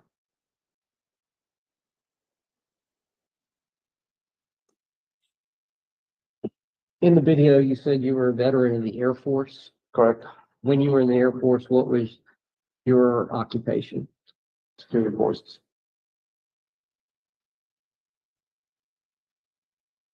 What sort of training does the Air Force provide on security forces? I would be here all day if I told you. Numerous Well, give me some idea. law enforcement, missile security. Missile security is not something that I'm worried about in the context of this lawsuit. What training did you have regarding law enforcement in the Air Force? Basic law enforcement. And what does that include? Can't think off the top of my head, to be honest with you. Just law enforcement stuff. Does it include education on protecting the constitutionally protected rights of persons? Say that again? Your training in the Air Force for security forces. Did any of that include training about how to not violate someone's constitutional rights? What does not valid? What does that have to do with that? I'm confused. I'm asking about your training and your education Okay. on not violating rights of persons, whether those are due process or constitutionally protected rights of free expression, anything along those lines. I don't know what the Air Force security force training involves. Being a military, I don't know if it has anything to do with training on Fourth Amendment protections against unreasonable search and seizure. I'm asking you. I'm not even sure. That's been years ago. I can't remember what happened yesterday, much less a year ago. He doesn't know the Constitution. He can't remember what happened yesterday, but he gives depositions. All right. You swore How too long were old. you in the Air Force security forces? I figure I will have to look at my DG 214. Months, years, decades? 3 years. I don't know the approximate dates, months, whatever. And after you, well, were you in the security forces at the time of your discharge from the Air Force? Yes, Was that an honorable discharge? absolutely. What did you do as your next occupation after the Air Force? Nothing. I'm here. I'm sorry? I'm here. Well, I mean, your occupation right now is a sergeant at the Waveland Police Department. Correct. Was that your next occupation after the Air Force? But then you took a break and from the Waveland Police Department and worked at the Harrison County Sheriff's Department for a period of time. Correct. And now you're back at Waveland. Correct. At what point in that history did you go to the Harrison County Law Enforcement Academy? 2018. You just told me that you didn't know the dates of the Air Force, so I don't know when you got out of the Air Force, and I don't know when you started with the Waveland Police Department the first time. And you told me you didn't know when you worked at the Harrison County Sheriff's Department. So I don't know any of these dates. I need to know in the chronology of those occupations when you went to the Harrison County Law Enforcement Academy. I'm not sure. Was it before you started at Waveland? Wait, say that again? I'm confused. Did you go to the Law Enforcement Academy before you worked at Waveland the first time? Talking about was I certified? That's a separate question, but I'm gonna ask, if you want to answer that one now, I'm gonna ask I'm it just later. confused by what you're trying to get at.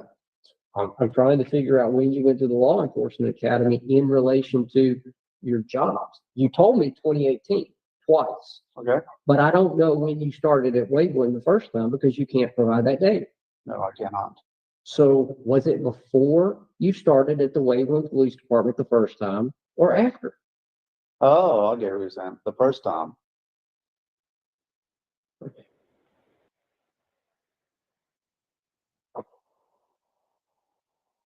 So while we don't know the exact dates,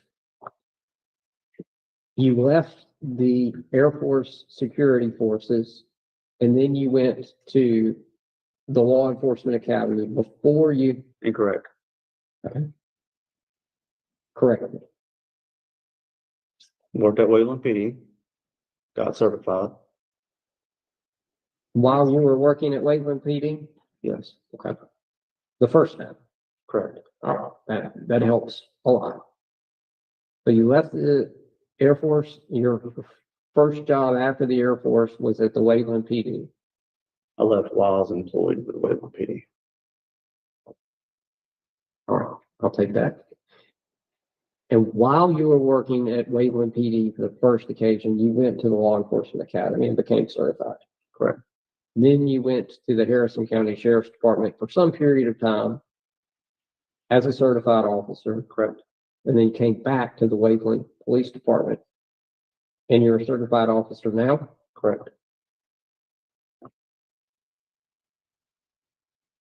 And when you went to the Law Enforcement Academy, what training did you receive on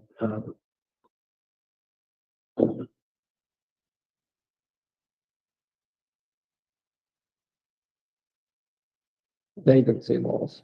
I can't even remember. Stop and frisk, laws. I never ran over press, stop and press, In what training do you remember? patting down subjects for weapons. That's it. That was Do it. you remember any training on what you're required before you could stop someone and frisk them? I can't recall, to be honest with you. Do you recall any training on, statutes that were require someone to identify themselves? I can't recall. Do you recall any training at the Law Enforcement Academy about First Amendment? I can't. Do you recall any training about the Fourth Amendment? I can't. What are the Waveland Police Department policies on interaction with the public when they are engaged in expressive conduct? You have to get with them as far as that. You're a supervisor at the Waveland Police Department, and you don't know the policies on interactions with the public engaged in expressive conduct. It's not something I study over. I can't recall.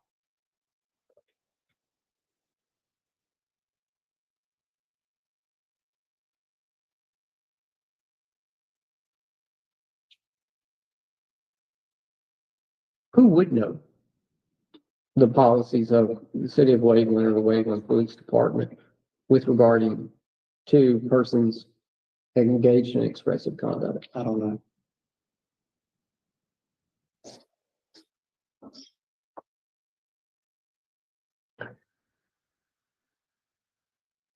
Have you taken, since you completed the Law Enforcement Academy, any continuing education courses?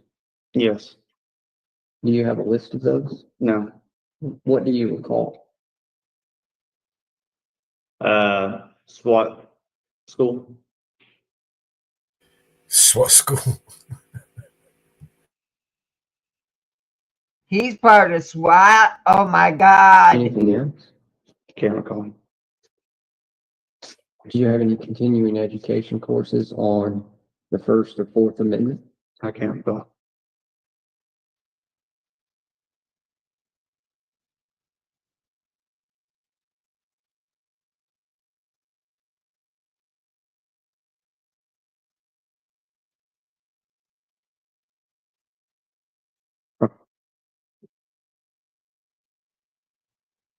So I think we went over this, but I didn't write it down. 7 or 8 years total law enforcement experience. Don't know how long at the Harrison County Sheriff's Department. So we can't figure out by subtraction how long you've been at Waveland. Do you recall how long you've been at Waveland? I don't recall.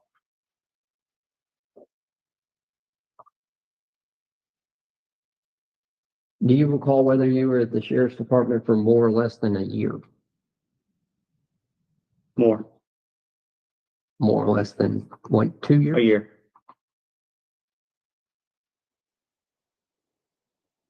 Why did you leave the Sheriff's Department and come back to Waveland? Just did it.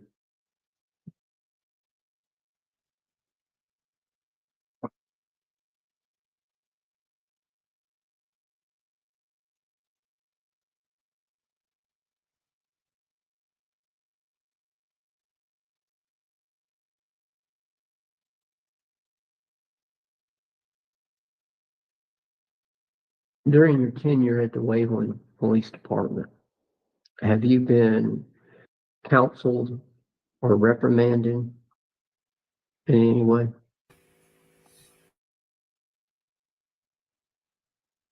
Yes. On how many occasions? I don't recall. More or less than 10? I don't recall. More or less than 100? I don't recall. More or less than 1,000? I don't recall. What were they for? One for not checking reports, time management. You mean, you said not checking them, like proofreading them or not submitting them? Proofreading, then submitting. What else? I don't recall, to be honest with you.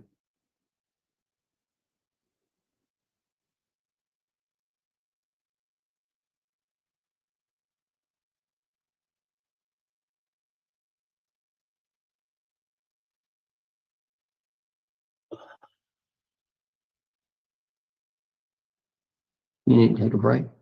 Good. Thank you for asking.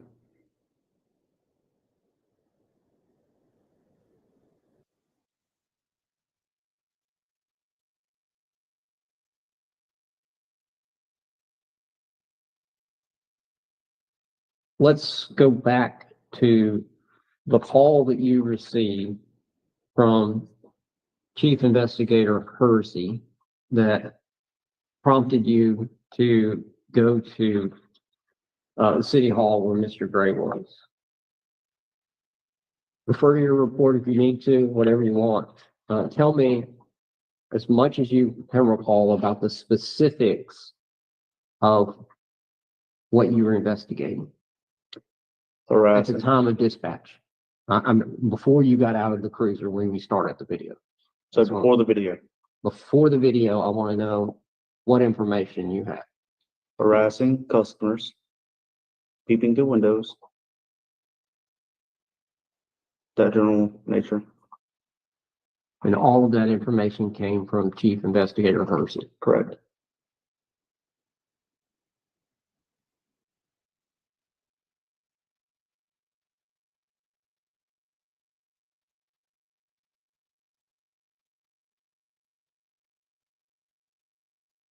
In your interaction with Mr. Gray, was there anything more that wasn't recorded on the body cam video that we just reviewed?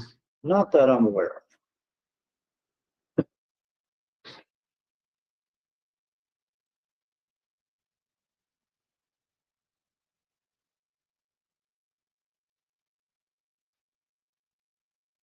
The body cam begins, I would describe it as concurrently with you exiting the cruiser. I would say. Did you, before activating the body cam, before exiting the cruiser, spend any time in observation of the plane? No.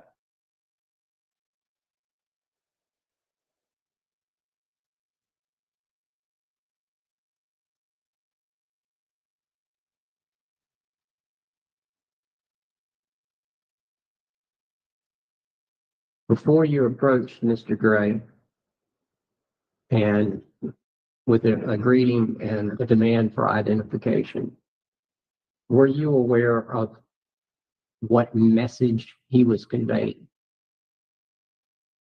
As far as, Did you know what his sign said at the time you demanded identification? no, I did not.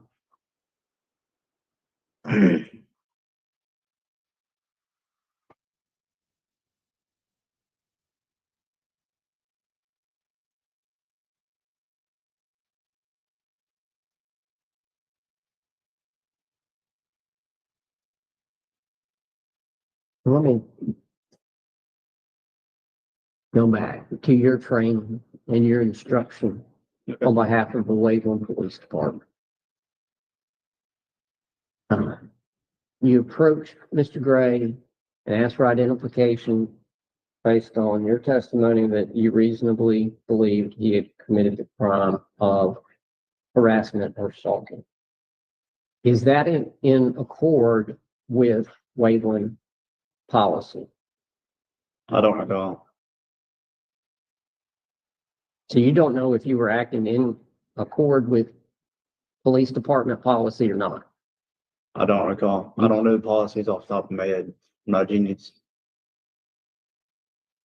So you can't testify today that you weren't in violation of the policies. I would have to go look at it, but I know I was doing the right thing. The right thing according to whom? Policies. I can't think of policies off the top of my head. No. Well, how can you have it both ways, Mr. Chalbrion? If you don't know the policies, how can you say that you were doing the right thing according to the policies? I have no idea. And you don't know what the policies are. So in this situation, you don't know what the police department policy is on approaching an individual standing at City Hall on the public sidewalk, holding a sign. You don't have a Says- policy for that. Well, what policy would apply to a situation like that? You have to contact administration. But you were acting on behalf of the Waveland Police Department. Correct. So how did you know how to act on behalf of the Waveland Police Department? What were you relying upon to guide you in your interaction with Mr. Gray? My experience. What experience? Law enforcement. Specifically, what experience did you have with individuals holding signs in front of City Hall? I have no idea. Don't recall. So what other experience were you relying on in interacting with Mr. Gray? Law enforcement. Is this the first time that you had ever been called for somebody who was panhandling? I don't recall.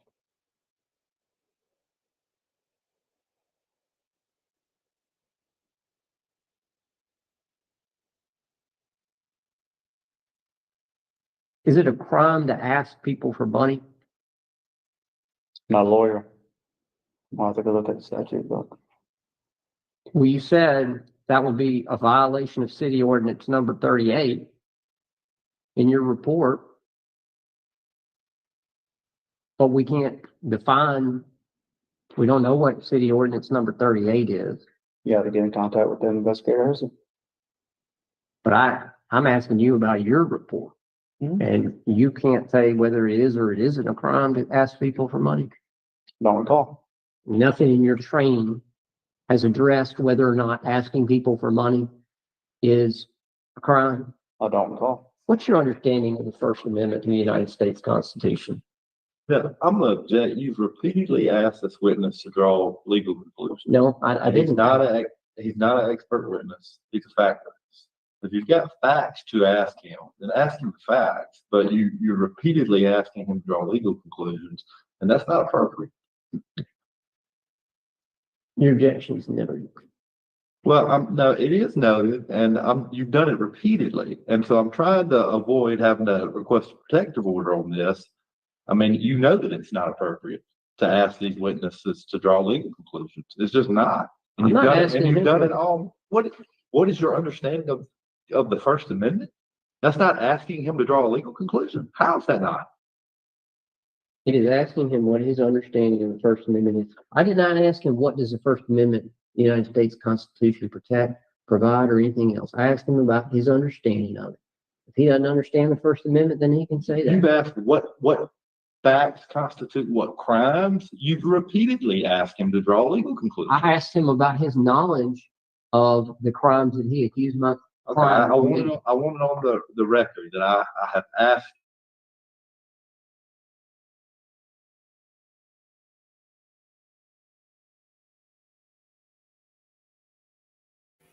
It's frozen here.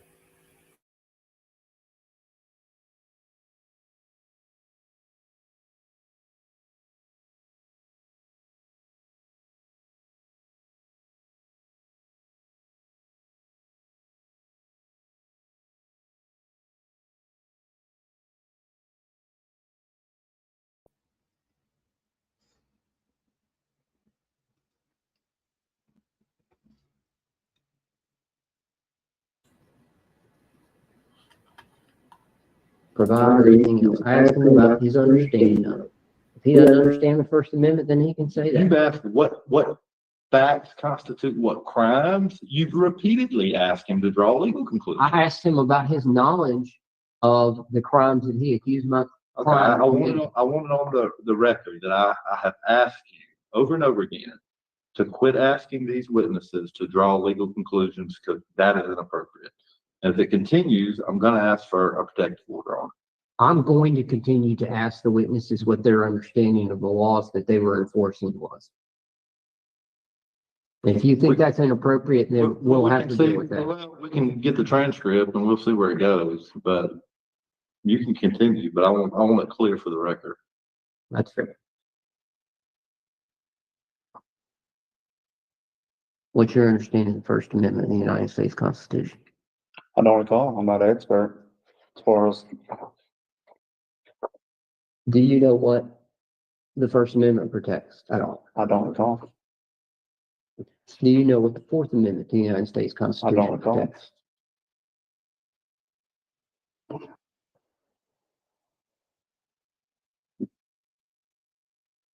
Do you know what the Mississippi Constitution provides regarding the right of the people to peaceably assemble and petition the government?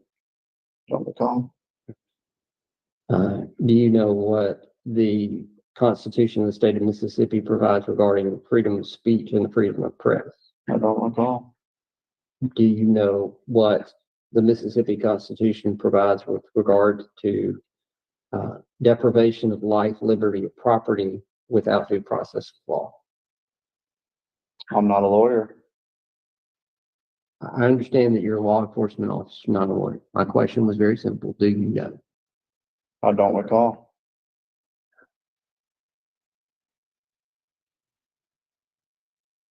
Mr. Gray asked you in this video if you had undertaken an oath to uphold and protect the Constitution of the United States of America, and you responded yes. Do you remember that? Correct. And did you also take an oath to uphold the Constitution of the state of Mississippi? I don't recall. But you would agree that your oath required you to abide by the Constitution, whatever it may require. Repeat the question. You would agree that your oath required you to uphold the Constitution, whatever it may require. Which oath? Your oath of office. You took an oath to be a police officer, didn't you? I don't recall. Do you recall telling Mr. Gray that you had taken an oath? I don't recall what a video states.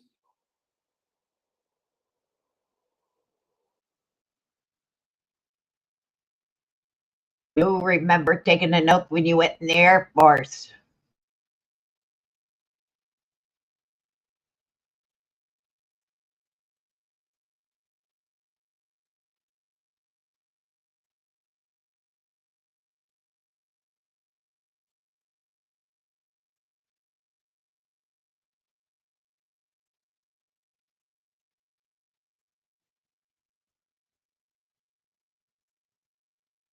I wonder if this guy is married. He probably doesn't recall. He can't remember his wife. I remember telling Mr. Gray that you don't need to explain anything to me because I literally don't care. I don't recall, but if it's on the video, I'll say it. Would you like to see it? It's up to you.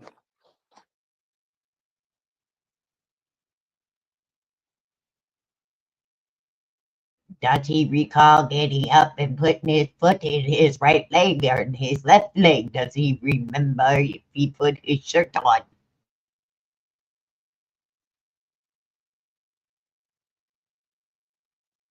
Does he recall putting his underwear on?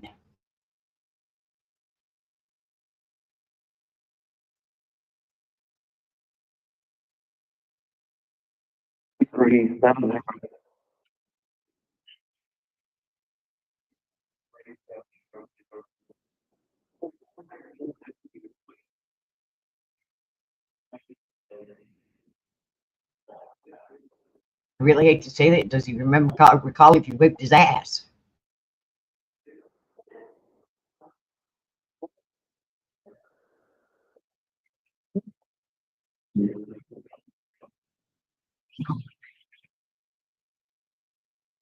Okay. Does that refresh your recollection? It does.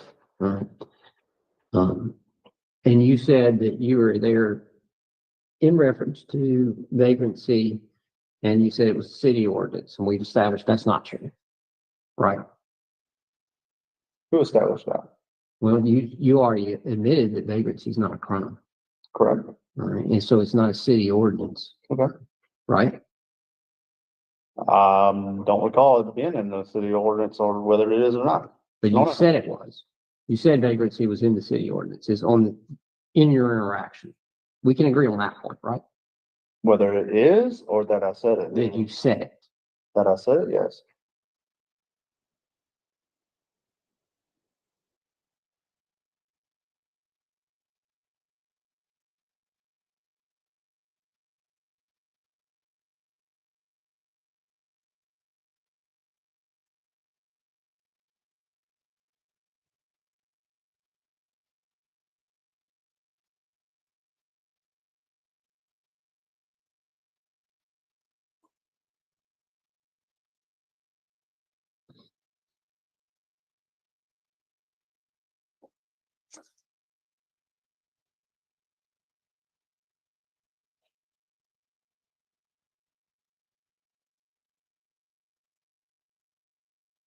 On Wednesday, May 30th, 2023, approximately 9:45 a.m., Mr. Gray was standing there holding a sign, correct?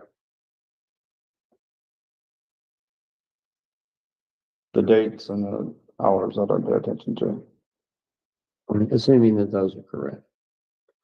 Or in fact, let's just remove those from the questions. Okay. Mr. Gray was standing there holding a sign that said, "God bless the homeless vets," correct? When I arrived on scene, yes. He was outside City Hall on the sidewalk next to the main entrance of the building, correct? When I arrived on scene, yes. Was he in any way impeding ingress or egress to the facility? Explain that. When you arrived, was Mr. Gray standing in such a way that he was impeding people from getting in and out of City Hall? Like as far as blocking the entranceway, Yes. when I arrived on scene,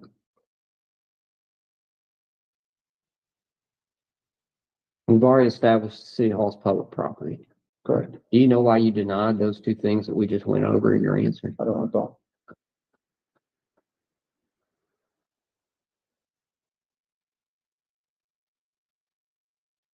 Did you ever observe Mr. Gray acting abusively, threatening, or obstructionist to anyone? Personally observed? Yes. No. Did you observe Mr. Gray harassing or haranguing anyone? Again, personal observation. No. When you saw him, the whole time you interacted with him, did he speak at a reasonable volume typical for someone on a sidewalk? Explain that. He wasn't yelling, was he? His voice is a little agitated, aggravated. Was it any louder than yours? No. Were you agitated? Oh, absolutely. Why were you agitated? Honestly, because I don't want to have to do paperwork to arrest somebody for failure to comply.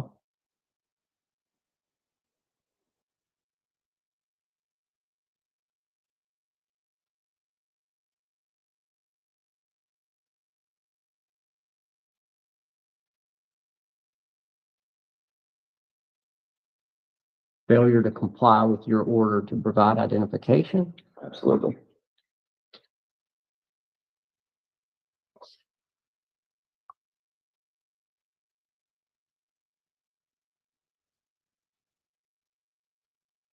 Were you agitated when you approached Mr. Gray? No. All right. So at what point did you become agitated?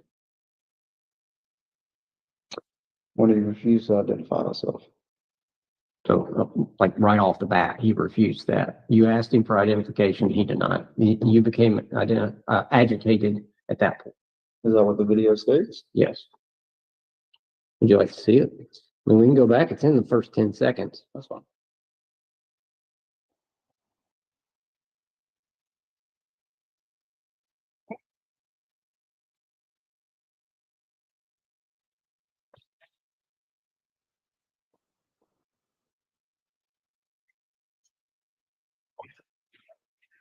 Was that the point at which you became agitated or started getting agitated?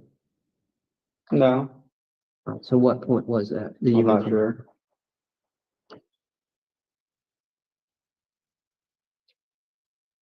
I don't want to look back minutes, seconds. Did you observe Mr. Gray consuming alcoholic beverages? No, Did you observe him creating a disturbance or annoyance? in my presence, no. Did you observe him asking anyone for financial support? In my presence, no.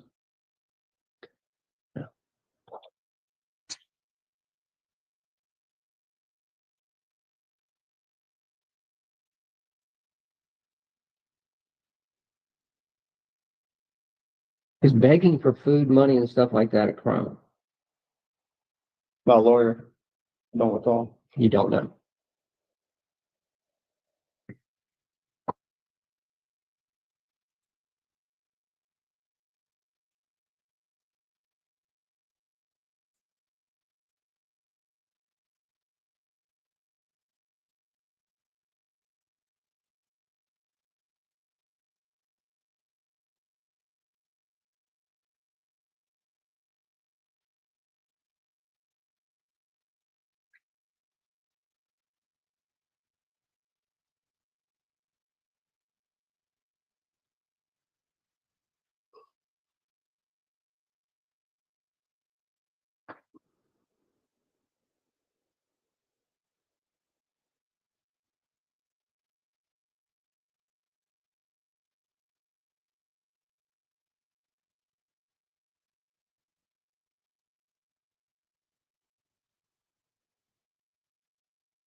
You ever been sued before?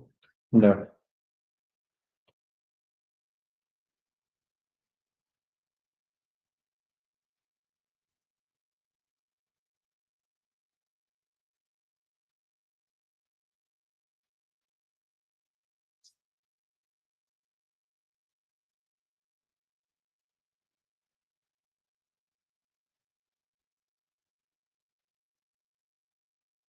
At any point during this interaction with Mr. Gray, did you consult with Officer Andrews, who's there at the end of the table? No. Was there a reason that you didn't discuss any of this with Mr. Andrews Before or after? during the time that you were interacting with Mr. Gray? When you say consult, explain that.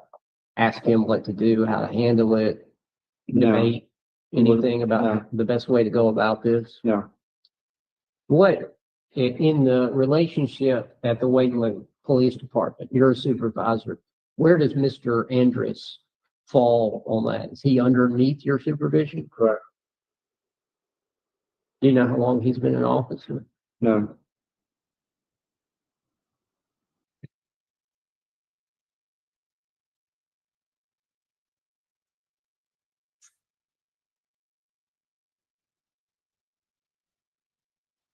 Do you recall when this report was prepared? No. Or does it indicate on the report itself when it was prepared? Reported 5/30/09/46. Is that the time of the event, or is that the time of the report? I'm trying to figure out.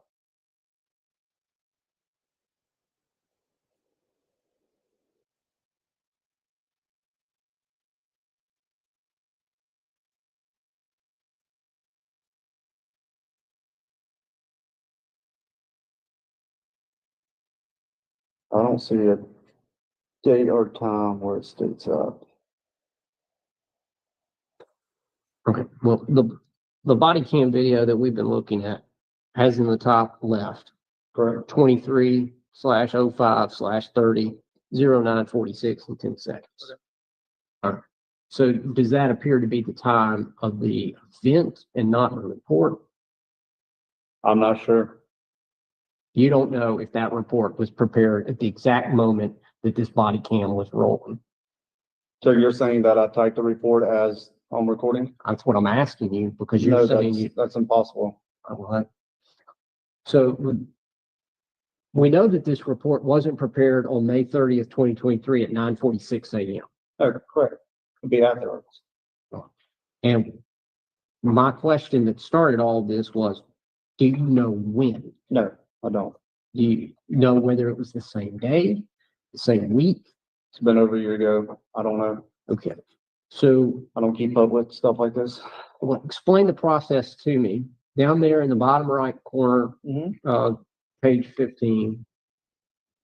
No, page in front of me. It says approval date and time, June 15th, 2023 at 9:34 a.m. Okay. And that was approved by Mr. Hersey according to the report. Correct. So help me understand how this report works its way through the system, because it wasn't printed until July. You prepared it at some point. Your testimony is you don't recall when, whether it was the same day, same week, whatever. How do you prepare this report? You do this in the cruiser on a computer? Do you go back to the police station? At that time, it was inside the police department.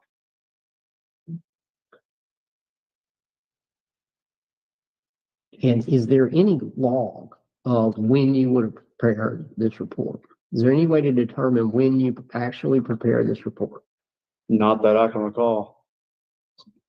I just worked there and typed reports.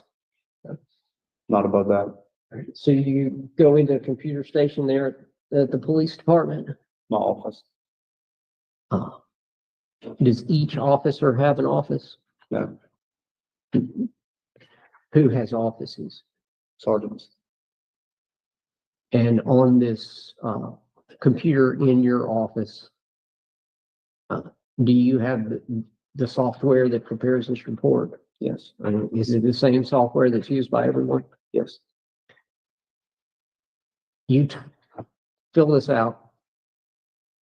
I guess, I don't know how it works. I don't know if these are drop downs or if you navigate to each, block, whatever, but you prepare this report and Right. then what? Send it up to my next line of supervisor. They approve it. How do you send it to your supervisor? Submit. Through this software application? Yes. I'm trying to understand and the email trail, whether you would fill out the report and then you would email it to them, but you're saying you submit it submit and it. it goes through that. And do you know how your supervisor, becomes aware that they need to review and approve this report? It could be a day later, it could be a week later, it could be a month later. But do you know how they're notified that there's a report awaiting them? No.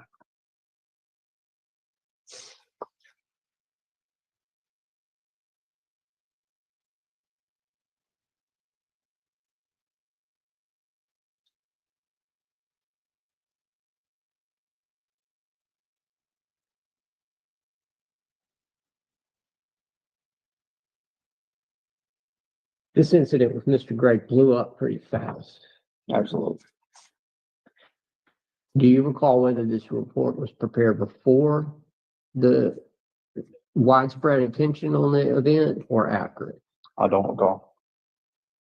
So you can't testify today whether you prepared this in light of all of the attention that came from the YouTube and the news articles and everything else, or after it. Truthfully, no.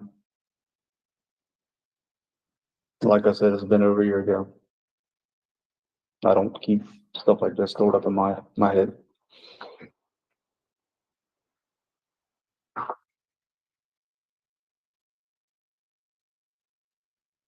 One of the news articles about this event said that the police department or the city or both, I don't know, was conducting an internal investigation. Were you part of that internal investigation? I have no idea. I don't watch news. That's not what I asked Mr. Sergeant Joffrey. Were you part of an internal investigation? As far as I know, no.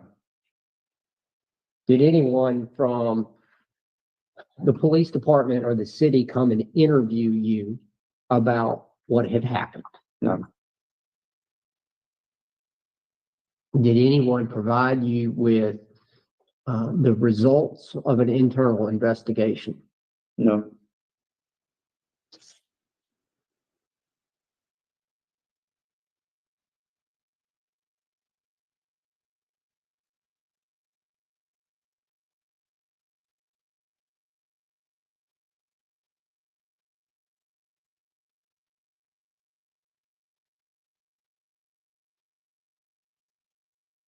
Did you receive any sort of counseling or discipline as a result of this event with Mr. Gray?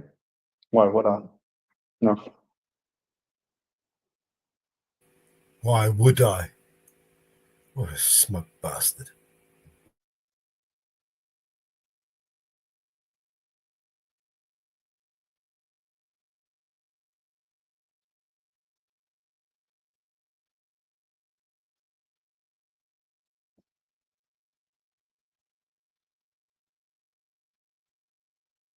You believe that you spoke to the mayor after Mr. Gray left. This is not on body cam. Would that conversation with the mayor have taken place before you wrote this report? The conversation with the mayor Yes, before the report? yes. Yes.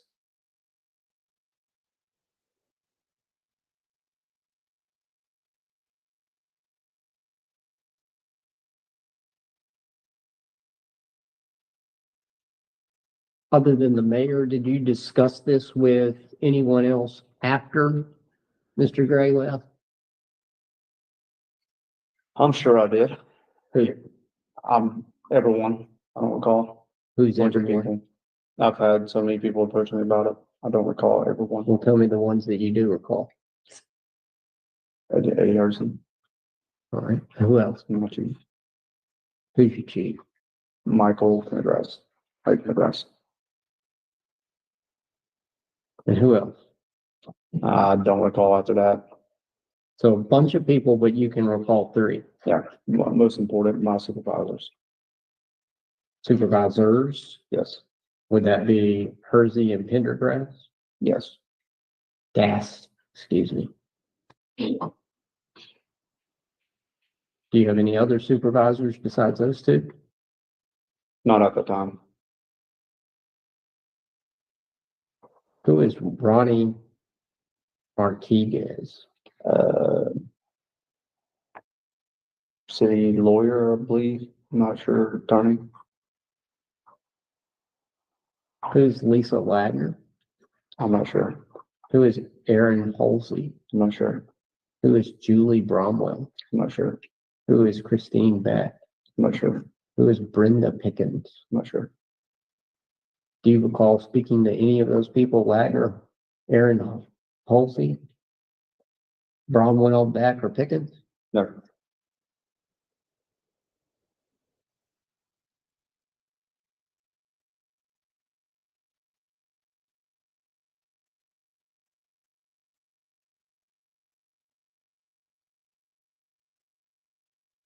far as the city, or the police department is concerned, you had no instruction before the event with Mr. Gray about how to interact with someone who was, peaceably demonstrating at City Hall. Say that again? Before Mr. Gray, Okay. did you ever receive any instruction from the city or the police department about how to interact with persons who are engaged in expressive conduct at City Hall? I don't recall.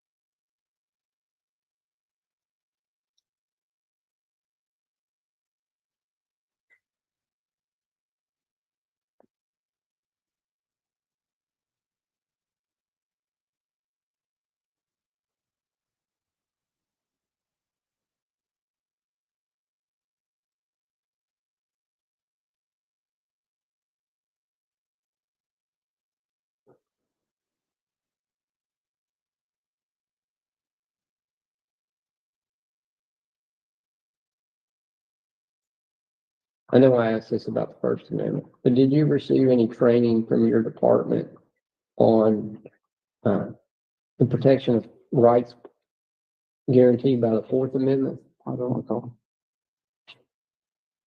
So you don't recall the frequency or the content of any such training? I don't remember. Do you recall the department ever holding whether it was a formal or an informal gathering or circulating even a memo on a bulletin board about protecting people's constitutional rights? I don't recall. Now, I understand that we're talking about Waveland, Mississippi, and I don't mean that to be in a dismissive venue, but it's not Chicago, New York, other places where it's more common.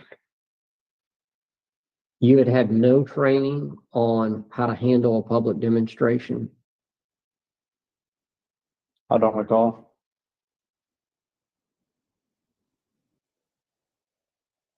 You do not recall any policies on public demonstrations? I don't recall.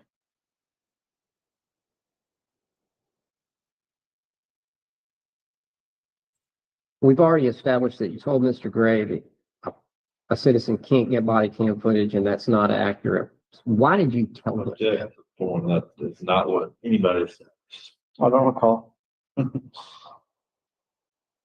What is your department's policy on review of body cam footage? I don't recall. How many times have you watched this video? I don't recall.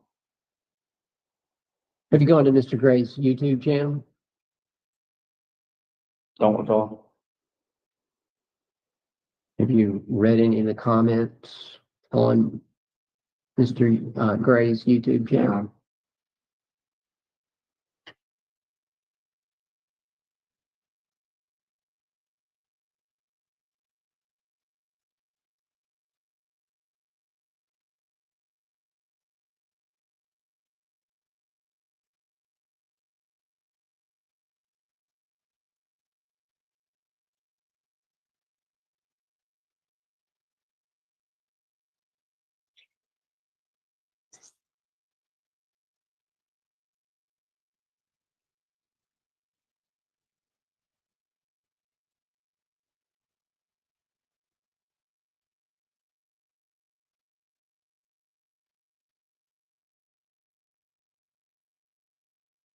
Sergeant, let's take a few minute break. Let me go over my notes. I'm drawing to an end. I want to make sure I haven't missed anything. Okay.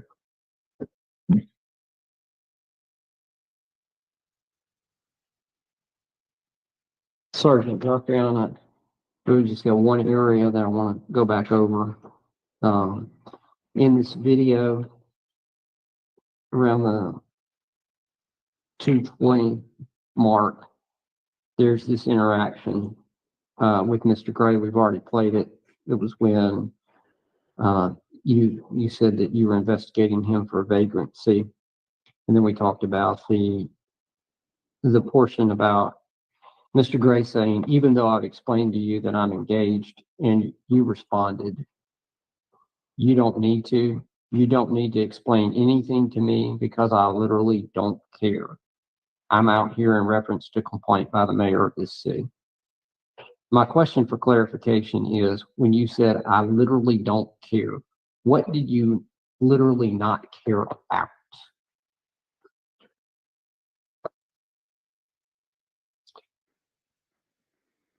I don't know.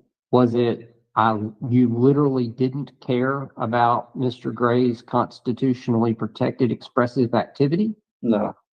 Was it Mr. Gray's explanation that he had not committed any sort of crime? He was not a vagrant that No. you didn't care about? No. So what didn't you care about? His attitude, his words coming out of his mouth.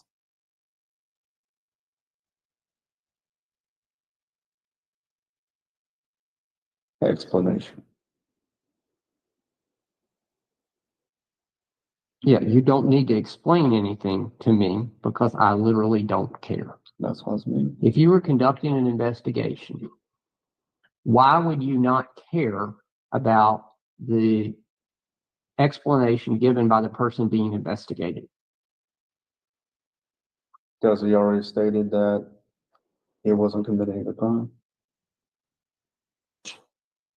And that's not important to you. I was there for a reason and he denied it, so it wasn't going any further from his perspective. It wasn't going any farther from his perspective. What does that mean? His opinion. I still don't understand. What wasn't going any farther from his opinion? Denying that a crime occurred. So are you saying you didn't care that he denied a crime had been committed? No, I didn't say that. Well, I don't know what you don't care about. He denied a crime didn't occur. And that's what you didn't care about, his denial. No, that's not what I said. Okay, well, please explain to me what you didn't care about. His opinion. He stated a crime didn't occur. I left it as that. I don't want to hear no more excuses. I don't want to care. That's what I meant.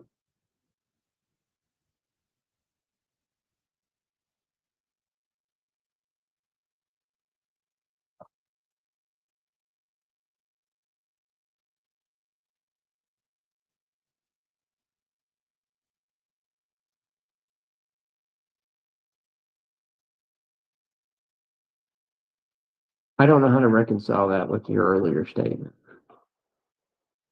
You didn't care about his denial.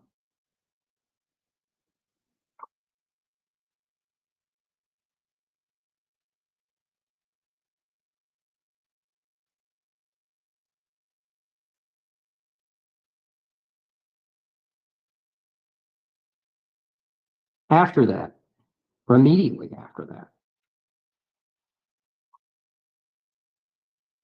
if you have any complaints, you can send him an email or call him later on. You were talking about the mayor, correct? Correct. All right. So you were acting on behalf of the city. And in fact, its chief officer, the mayor, during this interaction with Mr. Gray, correct? Take it to the front. Was that? Well, you said, I'm out here in reference to a complaint by the mayor of this city. That's all I said. Were you not acting on behalf of the mayor? I don't know, was I? You can't answer a question with a question. Were you acting on behalf of the mayor? I don't know. Why would you say, if you didn't know, why would you say if you have complaints, send the mayor an email or call him later on if you weren't acting on behalf of the mayor? I don't know.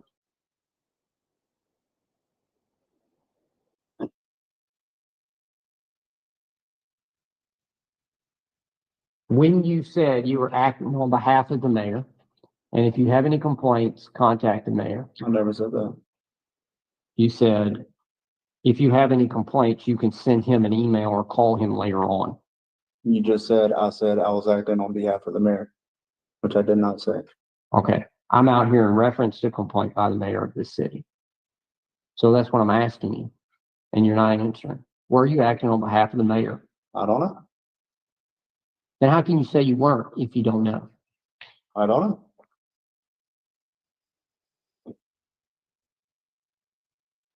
That's all I have. Just a few follow-ups. All right, did you show up to interact with Mr. Gray because he was just standing on the sidewalk or holding a sign? No. Did you interact with Mr. Gray because of the call you received from Eddie Hersey? Yes. And who do you understand had complained to Eddie Hersey? The mayor. And who do you understand had complained to the mayor? At that point, I'm unsure if it was employees or customers, or if it was just employees or just customers in between. I don't know. I just know there was some forms of complaints.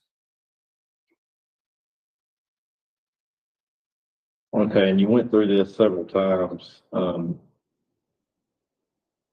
already, but from Hersey, did you understand that there was a complaint that Mr. Gray was harassing people Correct. and that he was peeping in windows, Correct. asking for money? Correct. Anything else that you recall? Don't recall anything else.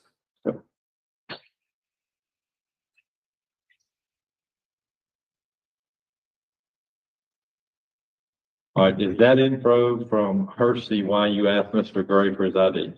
Correct. Reasonable suspicion. And did he give it to you when you asked for his ID? First time, no.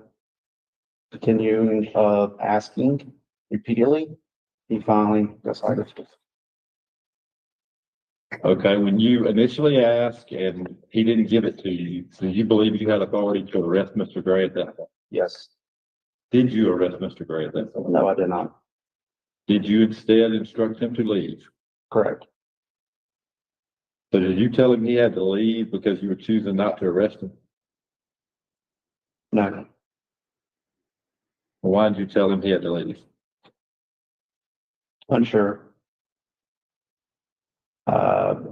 Agitated, aggravated.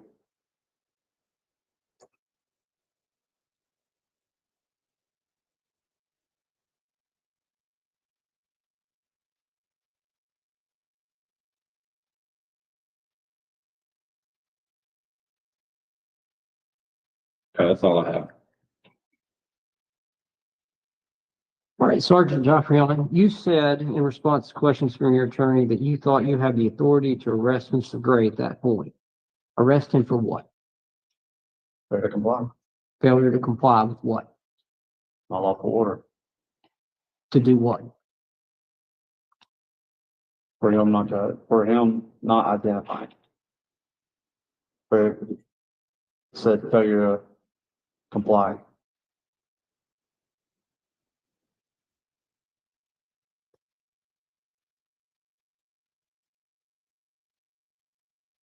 So at the time that you asked him for identification, you thought that you had the authority to arrest him. Repeat the question? At the time that you asked him for identification, you believed you had the authority to arrest him. That's not what he said. I didn't believe it. I did. I was going to Objection. arrest him. Is to, all objections, except as to the form of the question, are reserved. When did you believe you had authority to arrest him? I didn't believe it. I did. When? When he failed to identify the first time. So let's go back to the video.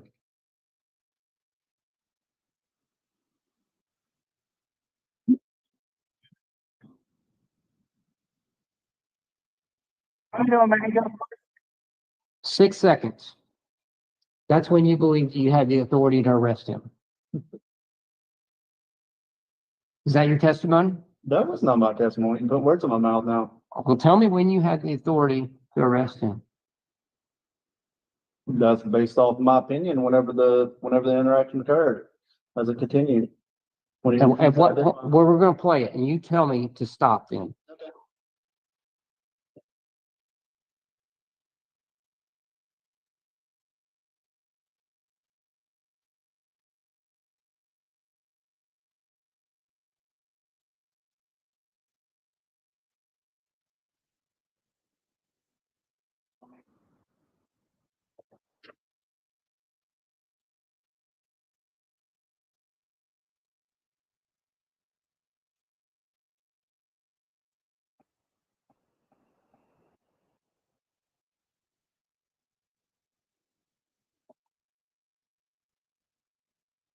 Dum dum dum dum dum dum dum dum dum dum dum dum. I'm an idiot.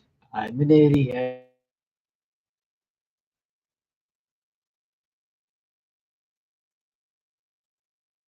All right, so repeat the question. You were supposed to stop me when you first had authority to arrest him. Yeah, if he wasn't identified, I would arrest him. Well, we're going to play it back, and I want you to tell me to stop. It's like at Olive Garden, say when. We're going to go back to the beginning, and I want you to tell me when you first had authority to arrest him. If he wasn't identified, I would have authority to arrest him. You tell me to stop the video. You didn't fail to identify. Very compliant.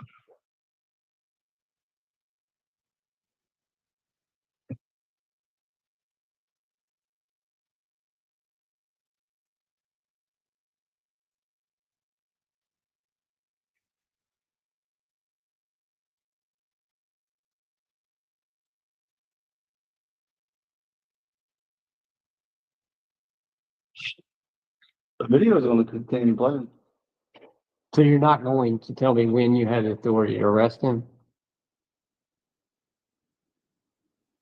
If he failed to comply with my order, I'd arrest him. Because I have reasonable suspicion to identify him. You said that you had the authority to arrest him at the point that you asked for identification for failure to comply. Yeah, if What he would have point? refused. At what point, I don't know, you tell me. sir, I can't teach you how to be a cop. I simply want you to identify on this video the point at which your testimony establishes you had authority to arrest Mr. Gray. When he fails to comply with my order. And at what point is that? I've asked you twice now, played the video twice, and we'll do it a third time. We can do it a fourth or fifth time. So you're not going to answer the question. No, I'm not. Why? Because he didn't fail to comply. He never failed to comply?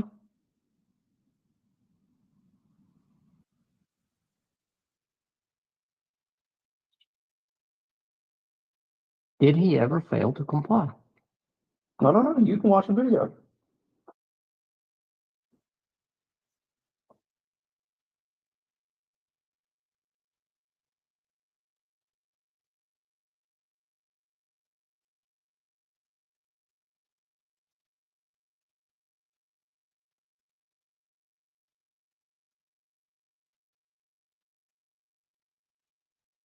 Are you able to answer the question? At what point in this interaction you had authority to arrest Mr. Gray or not? I had authority to arrest him if he failed to comply to identify himself. Now, your testimony to your attorney was you had the authority to arrest him at that point. At what point? That's what I'm asking you. I am asking you to tell me what I don't you think, I testified. don't think you're getting my answer. I had authority to arrest him, failed to comply if he would not have identified himself. Did he fail to identify himself? Did he? If he would have kept on arguing with me, yes. No, I didn't even arrest him. I'm not asking a didn't. hypothetical. I'm asking what happened. You know what happened. Did he fail to identify? At first, yes. At what point? When he kept on arguing with me, when I requested his identification. All right, so then we're going to go back through this and I'm going to ask you to identify the point at which he first failed to identify.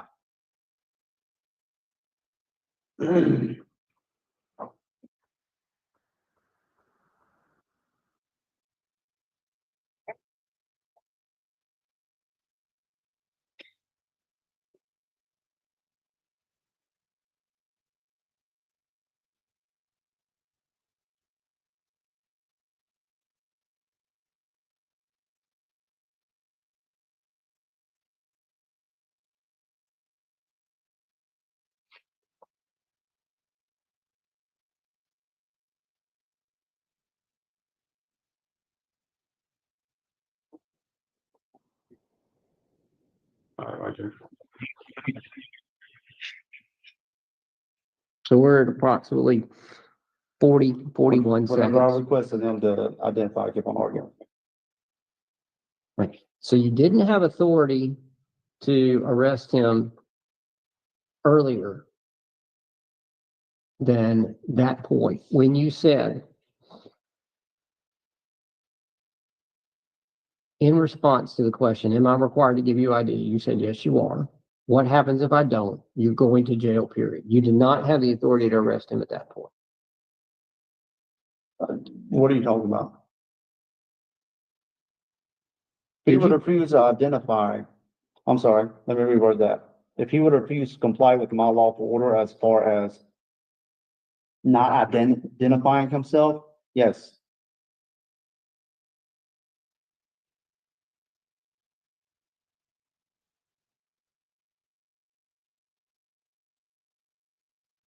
So approximately 41 seconds is the point at which you're like, it's been triggered. That's the point at which you could have arrested him, but you chose not to. Correct.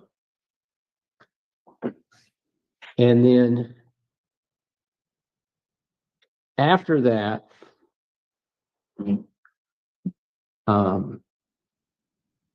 you said that you told him to leave because you were agitated, aggravated. Is I that didn't right? tell him to leave because of that reason. So why did you tell him to leave? I'm not sure. Well, how can you be sure it wasn't because you're agitated and aggravated? Those are your words. Mhm. If you're not sure why, Who knows? you don't know. Yeah. And you were the speaker. You were the one, the supervisor in charge. Yes, sir.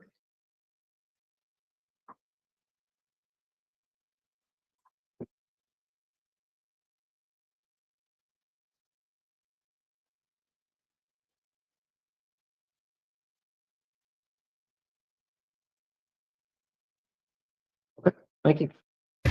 You're an inspector. Inspector.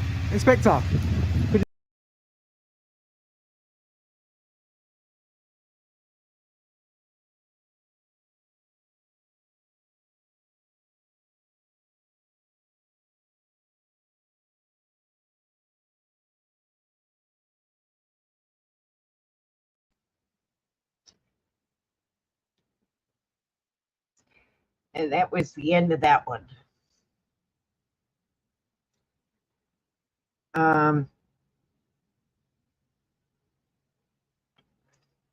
that was a very good job.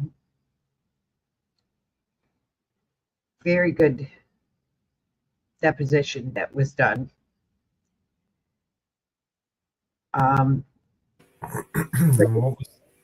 What was that result that you showed me earlier?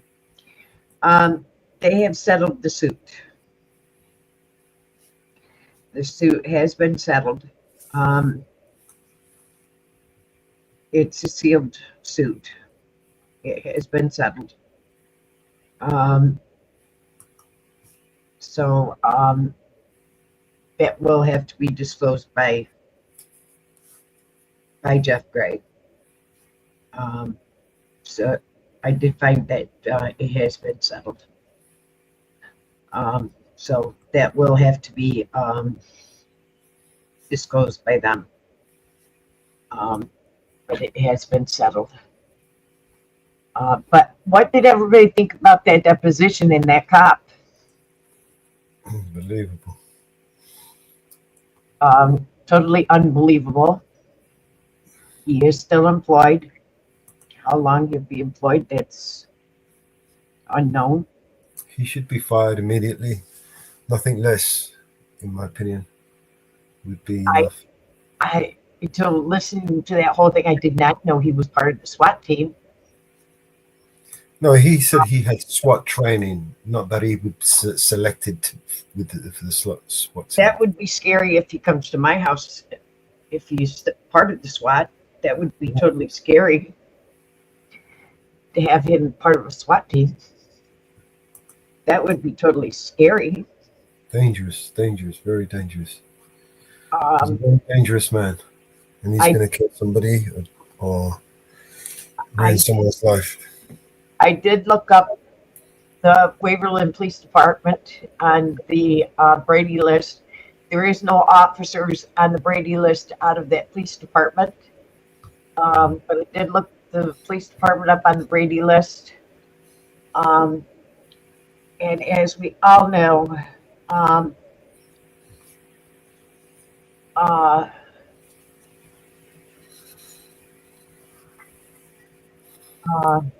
Brady list,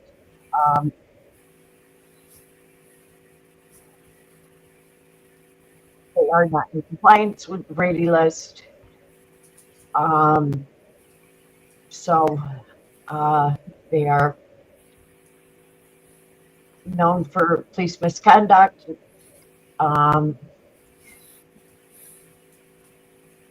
They are they don't comply with the Freedom of Information Act, Mississippi Public Records Act. They don't comply with Open Government Acts. They are not in compliance with that. So fairness to opposed party counsel. So we all know that. So they are not in compliance with the,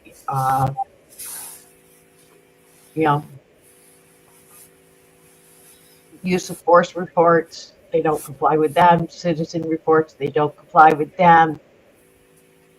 So that tells us a lot about the police department there.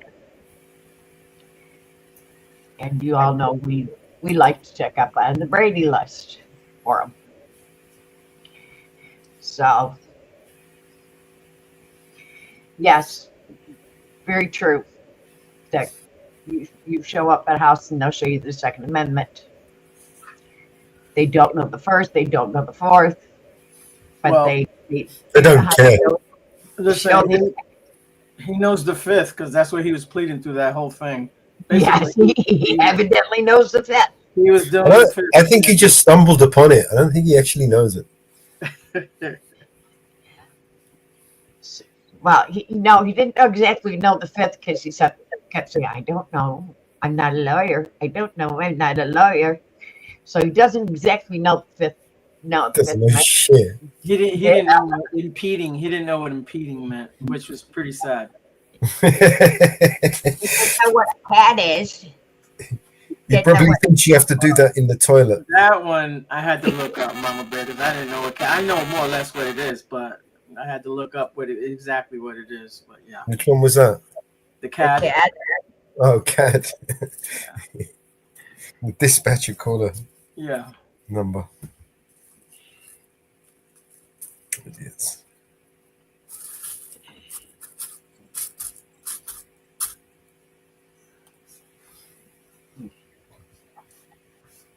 You know, but for him being a sergeant and having, and you got to have at least 5 years experience. So they're using his military,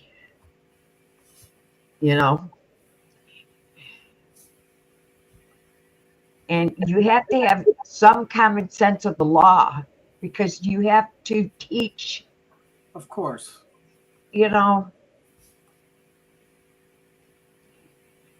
and give them advice, How are you going to arrest someone if you don't know the law yourself? and if you gotta, somebody says, well, what do I arrest them? Do I use this code or this code? And how are you telling them which code to use? He was just making up codes. Well, the phone call was there's a guy out there with a sign, get rid of him, from the mayor. So that just means do whatever you got to do. I don't want to see him no more. Get him out of here. That's what happened. And I agree wholeheartedly with you, Dick. Every single one of his arrests need to be looked at. Oh, yeah. Every one of his arrests need to be gone over. And if I was an attorney, I would be filing an appeal because he admitted in this one deposition that he can't remember what he did the day before. So how can he remember anything he does? How can he write a report? Fucking liability. He is nothing but a walking liability for any department. Any department. Well, He's a danger walking. And, and I wouldn't want him in I wouldn't want him in my town. I would not want him around my town. I wouldn't want him around my children or grandchildren. I'm scared to death of it.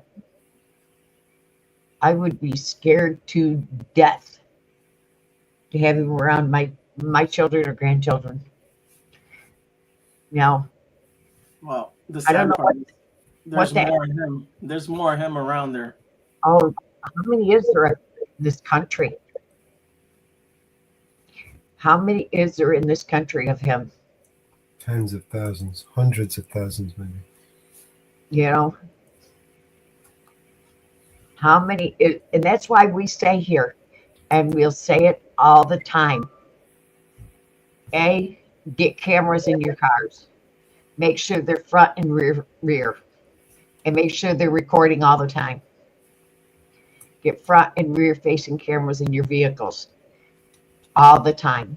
Carry your phones with you all the time and make sure you can record. Record. And we say it all the time. Make sure you have cameras on you at all times. Make sure your cell phones are charged all the time.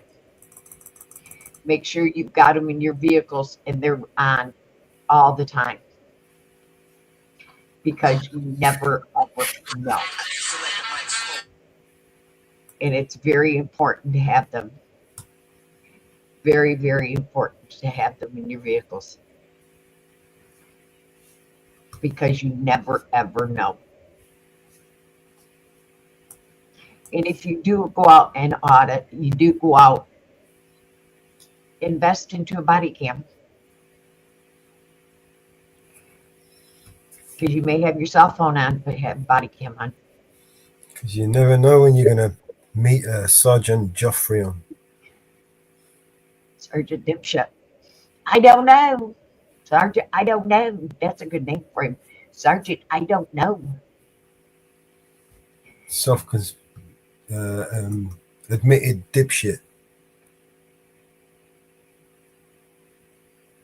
Because he sure doesn't honor his oath. He doesn't know what oath. He took 2 of them. He doesn't remember any of them. Yeah, he took an oath in the military and doesn't remember it. And he took an oath to the police department and he doesn't remember them. He was in the Air Force, wasn't he? Yeah, he was in the Air Force. Yeah. And Probably kicked him out because he's a dickhead. Dumb shit. I thought, fuck No, this. he's got a DD. Dumb No, shit. Yeah, he said he's got a DD 214. So if he's got a DD 214, he was discharged. He's got an honorary discharge. But I've seen a lot of fake ones of those. People say they have DD 214s and don't have them.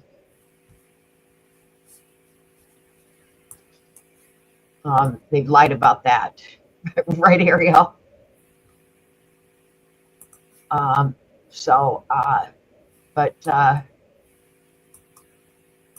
he took an oath to the police department, to the citizens of that town.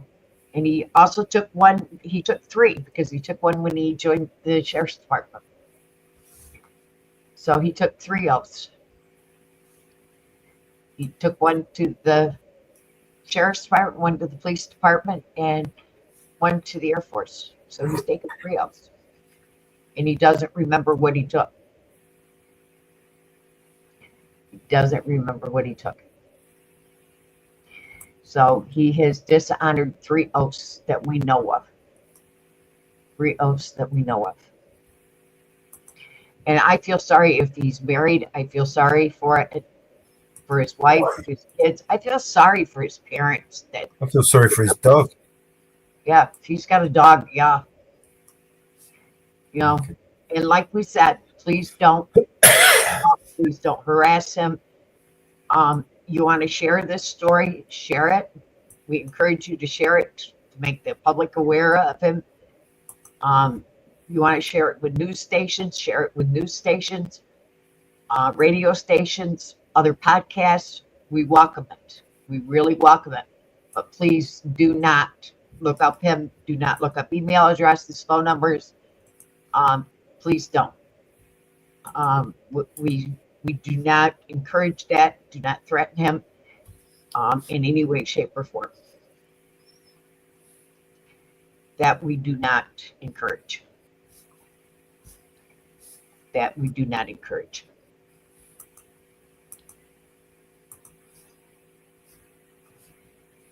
So we'll ask that very, very much. Please do not do. We don't encourage doxing here in any shape or form.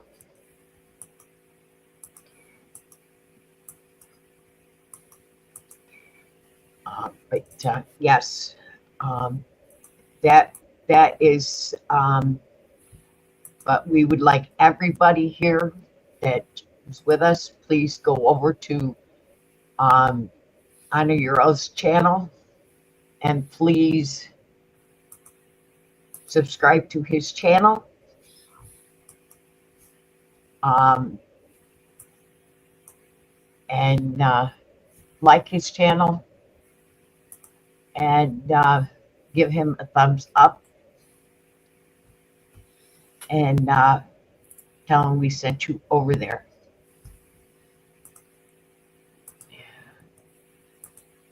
Chirping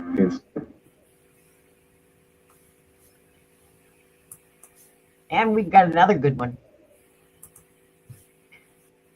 about some other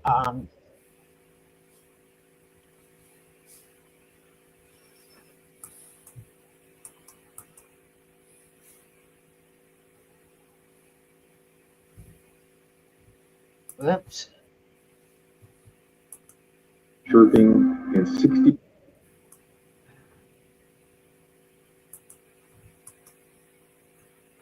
This is the civil rights lawyer.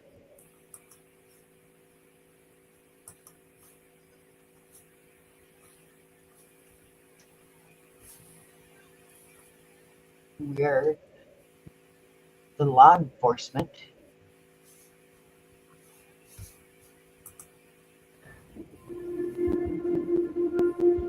Arrested. Imagine this, it's a peaceful Saturday morning, the sun shining, the birds chirping, and 67-year-old grandmother Penny McCarthy is out in her driveway tending to her yard. She's wearing a sleeveless shirt, shorts, and slippers, completely unaware that her life is about to be changed forever.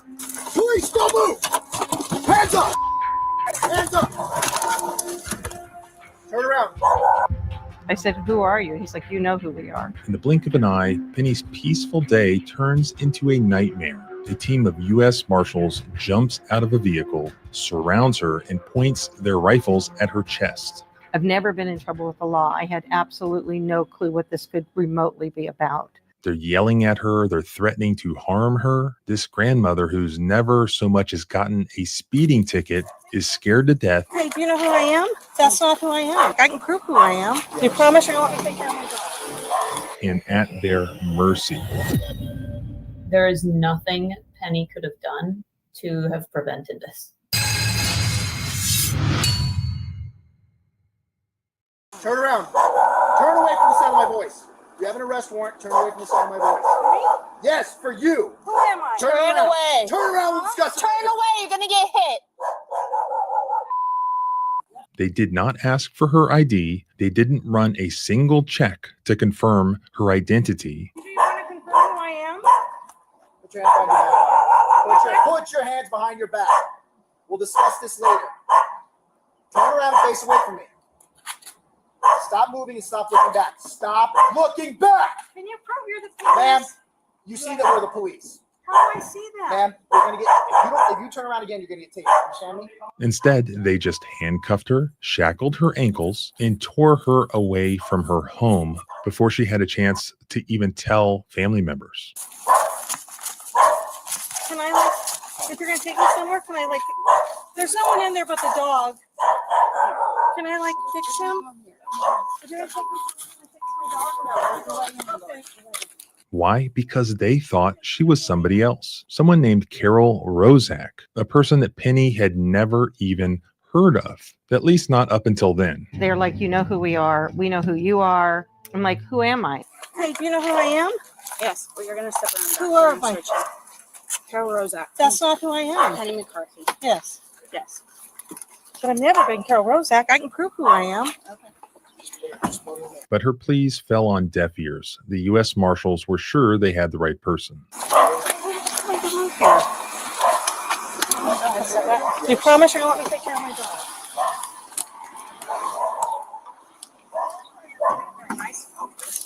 And I haven't done anything. Yeah, go ahead. But they made a catastrophic mistake, one that would cost Penny her dignity, her sense of safety, and her peace of mind. No one showed me any badges. I was never issued any Miranda rights. I was never through this whole process allowed a phone call. They chained me at my ankles and my waist and my hands to my waist. She was transported over an hour away to a federal detention facility and locked in a freezing cell without a blanket. Over the next 24 hours, this grandmother was strip searched 3 times. And they do like a roll call, and this lady says, Carol Ann Rozak. And I'm looking around, and all the other girls go, that's you? And it's like, no, it's not. We go into a room where there's 20 other women, and the 3 of us are now being strip searched in front of 20 other women. I keep saying, I was told I could make a phone call. I was told I could make a phone call. And they're like, well, it's 11 o'clock now. The phones are shut off.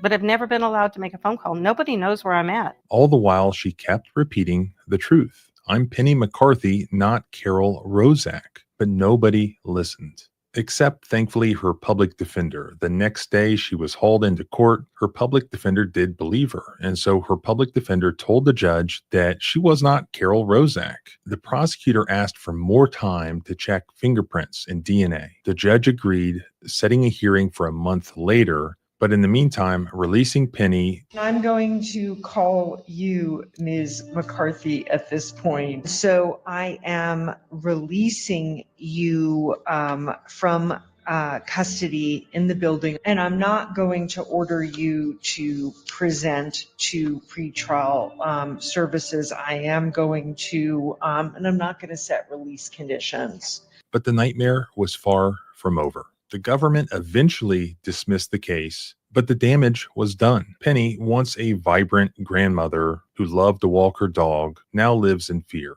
She sold her home and left the state, desperate to escape the trauma that she suffered that day. And even now, she's haunted by the idea that law enforcement could once again mistake her for Carol Rozak, and again, not listen to her pleas for help. I don't want any part of it anymore. I don't trust any government official or anybody anymore. I raised 5 children to respect the law, and now I feel stupid for doing that. My fear is that they're going to pull me over one day, and for whatever reason, something happens, and they're going to fingerprint me, and all of a sudden I'm going to be Carol Ann Rozak and stuck someplace where nobody knows where I'm at. The U.S. Marshals violated Penny's rights in every way imaginable. They held her at gunpoint, they frisked her, they searched her, they arrested her, all without any legitimate reason to do so. They arrested her without ever confirming her identity, But I've never been Carol Rozak. I can prove who I am.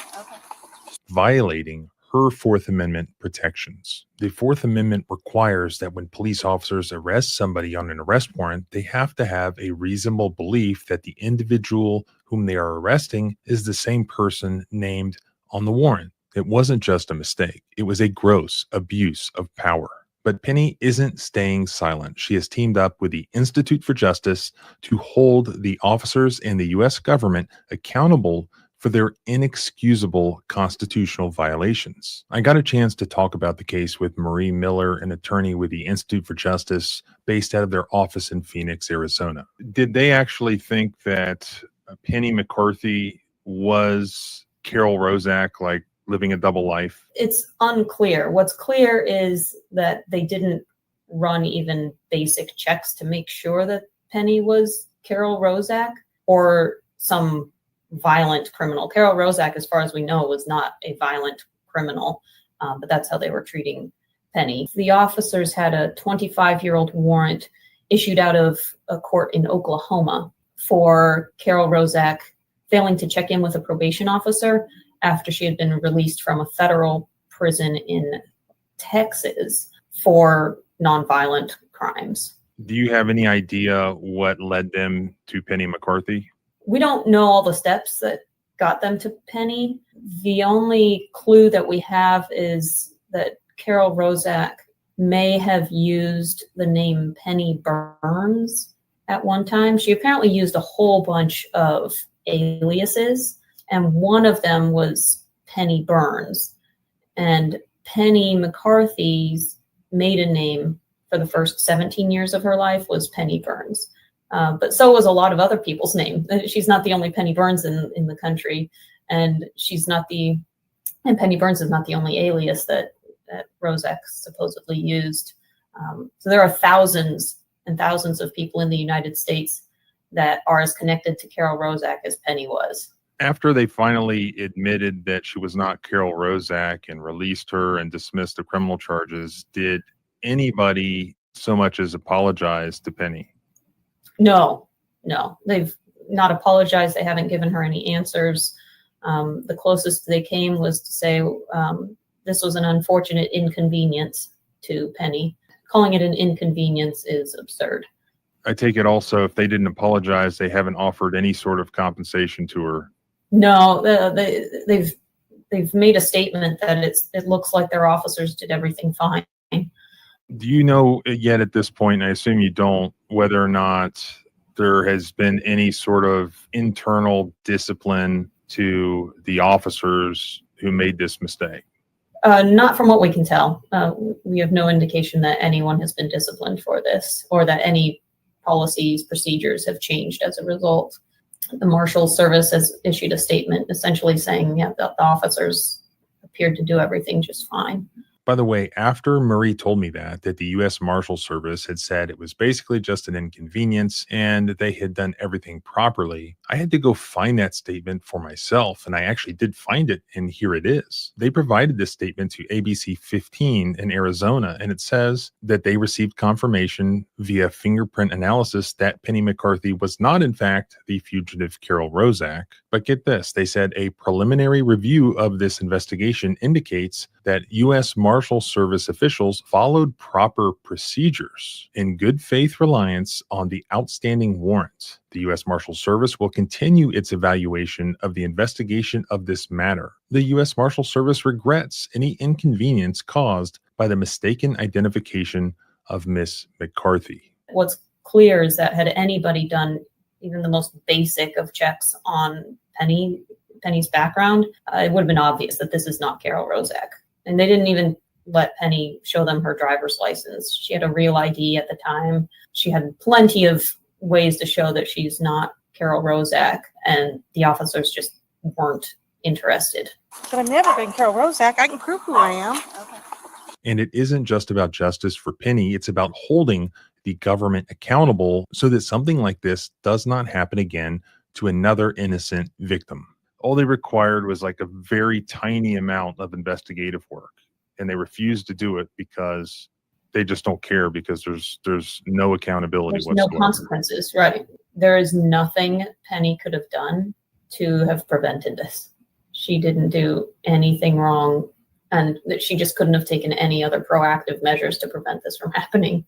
So Penny did nothing wrong. She was completely innocent. Whose decisions led to this outcome? It was these federal law enforcement officers who chose the wrong person, who didn't bother to investigate, who didn't bother to listen. It was their decisions that caused this woman harm. There's no dispute that it is a Fourth Amendment violation for police officers to arrest somebody on a wrong warrant in a case of mistaken identity where those officers have no reasonable belief that it's the same person. So why don't these officers seem concerned with following the Fourth Amendment? Well, it's probably because they're federal law enforcement officers, and it's almost impossible to sue them. No consequences, so they don't care. That's why it's important that a national nonprofit law firm with a huge amount of resources has taken on this case, not only to get justice for Penny, but to take the case all the way up to the U.S. Supreme Court, if necessary, in order to create new law, good law,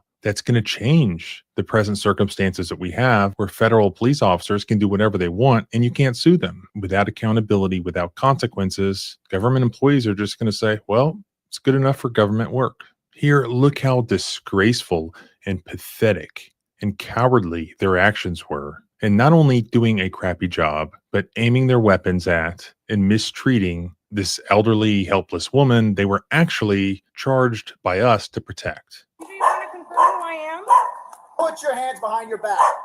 Stop moving and stop looking back. Stop looking back. If you turn around again, you're going to get tased. Understand me? Hey, do you know who I am? That's not who I am. I can prove who I am. You promise you're going to let me take care of my dog? Shameful.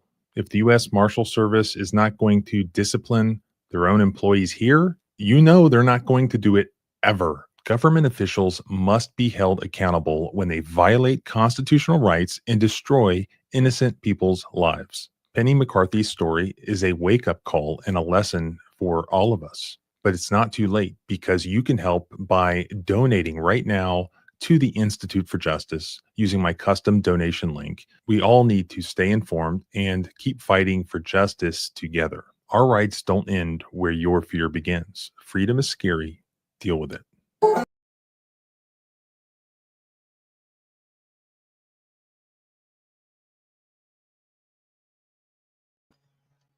That's scary. Real scary.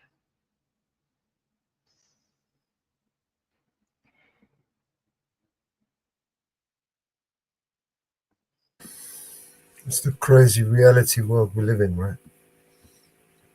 Yeah. That is real scary.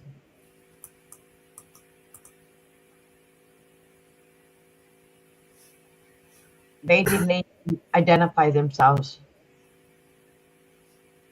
They didn't even identify themselves. It's getting more and more scarier.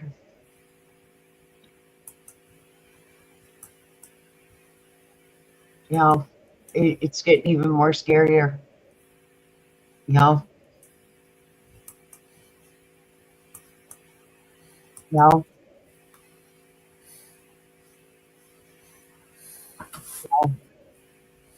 Where do we go?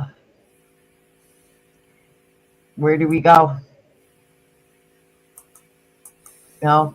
Where do we go from there? Here. You know, and I know a lot of people are talking about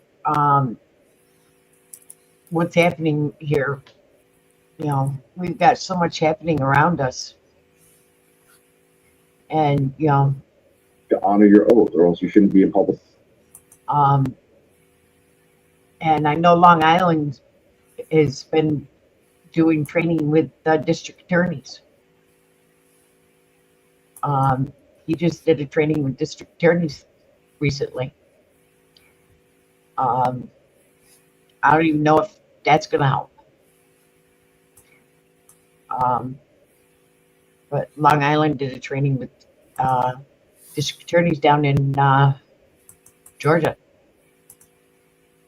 I don't know if that'll help.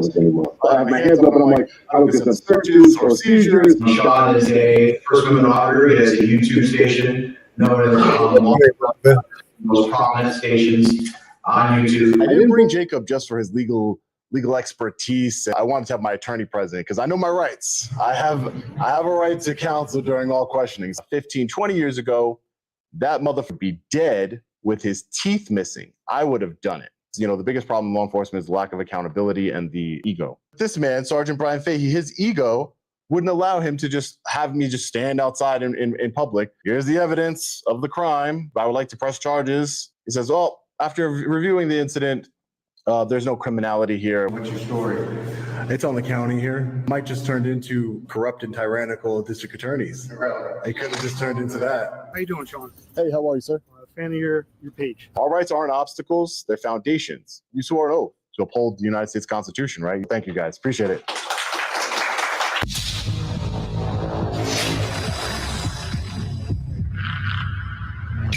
Hey, what's up, guys? Long Island Audit here, back again with another video. I was invited to speak at a First Amendment audit training at the Chatham County District Attorney's Office in Savannah, Georgia. While I've had the opportunity in the past to work with police departments, I've never spoken at a district attorney's office, and to my knowledge, no other First Amendment auditor has either. It was a true honor and a moment I'll never forget.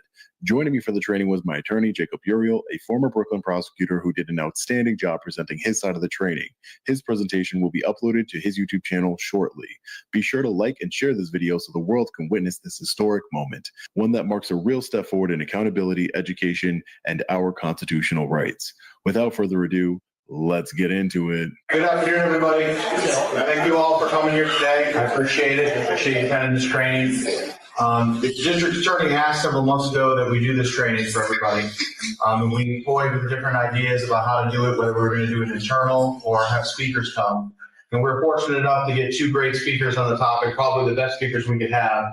I'll introduce them in a minute, but I just want to emphasize to you why this training is important. You know, each of you work in a field that, you know, is a public focused field. You're all public facing in one way or the other. That's why you were asked to come to this training, whether that might be working the front desk at the district attorney's office, dealing with witnesses and victims, or attorneys and judges in court.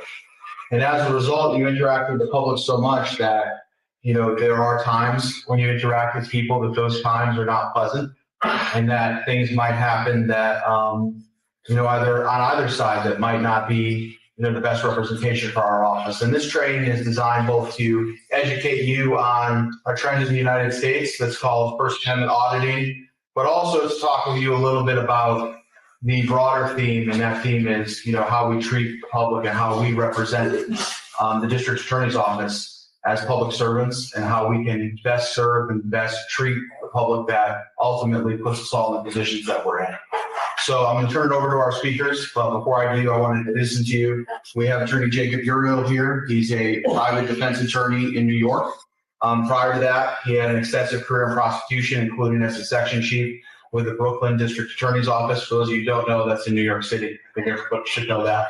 Considering the district attorney is from Brooklyn, but besides that. We also have Mr. Sean Paul Reyes here.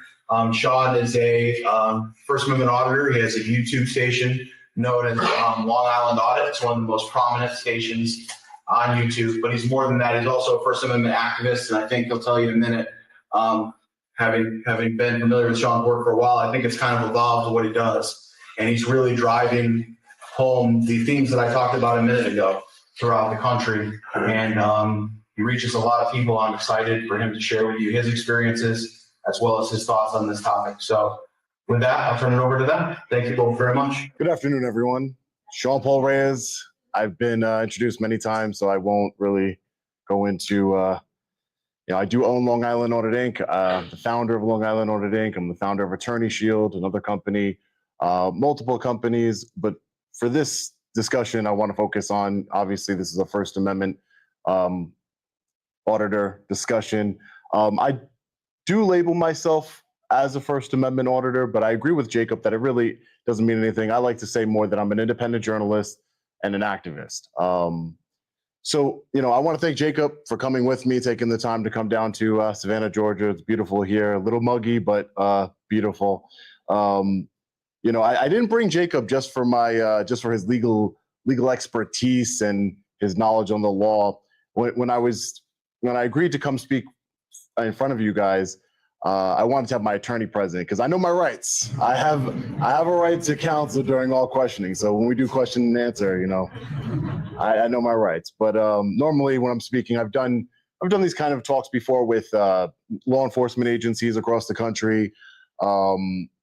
Never a district attorney's office. I'm not an attorney. I've been told I think like an attorney I've surrounded myself with very smart people, smart attorneys who have taught me a lot across over the last 4 years. I've been doing this for 4 years now. And I guess I'll tell you how I just got started.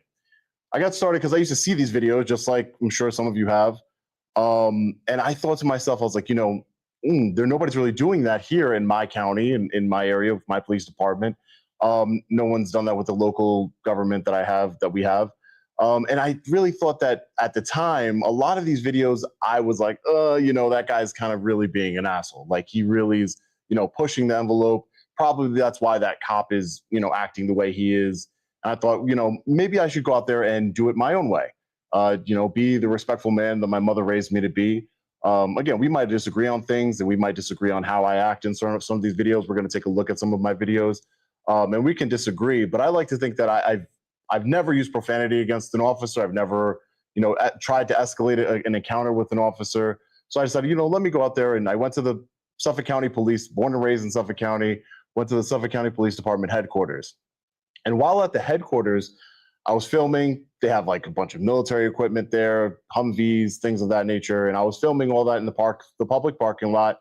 And these plainclothes officers came out and they just immediately tried to grab me and say, hey, give me your ID. And I was terrified. I've never been in a situation like this before.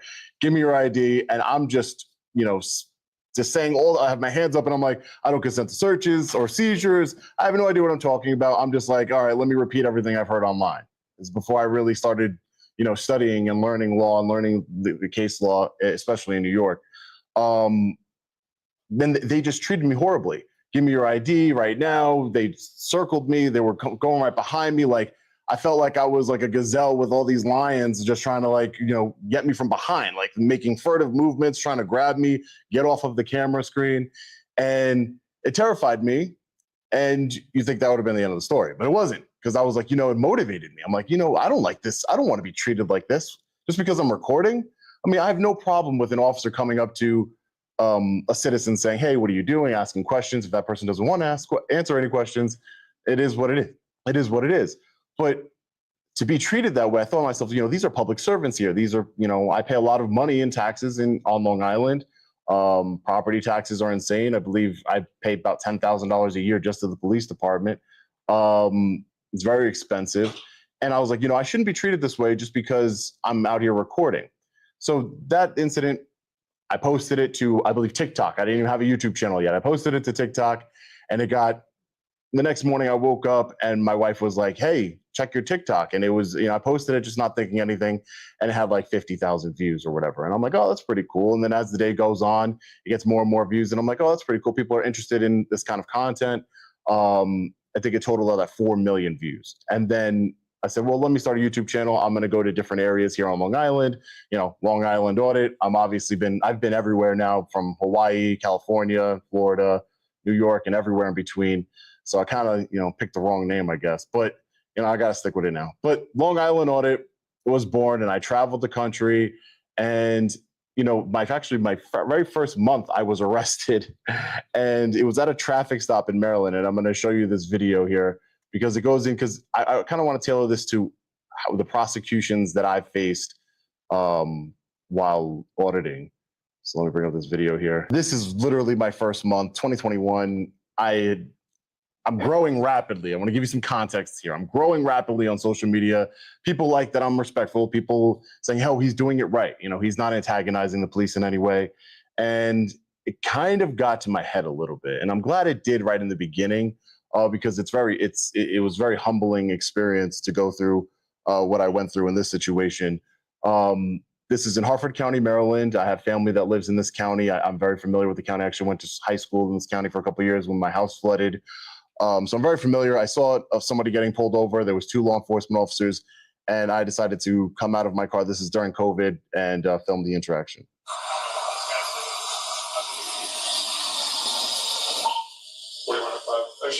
Another person's walking up on time. Can I help you?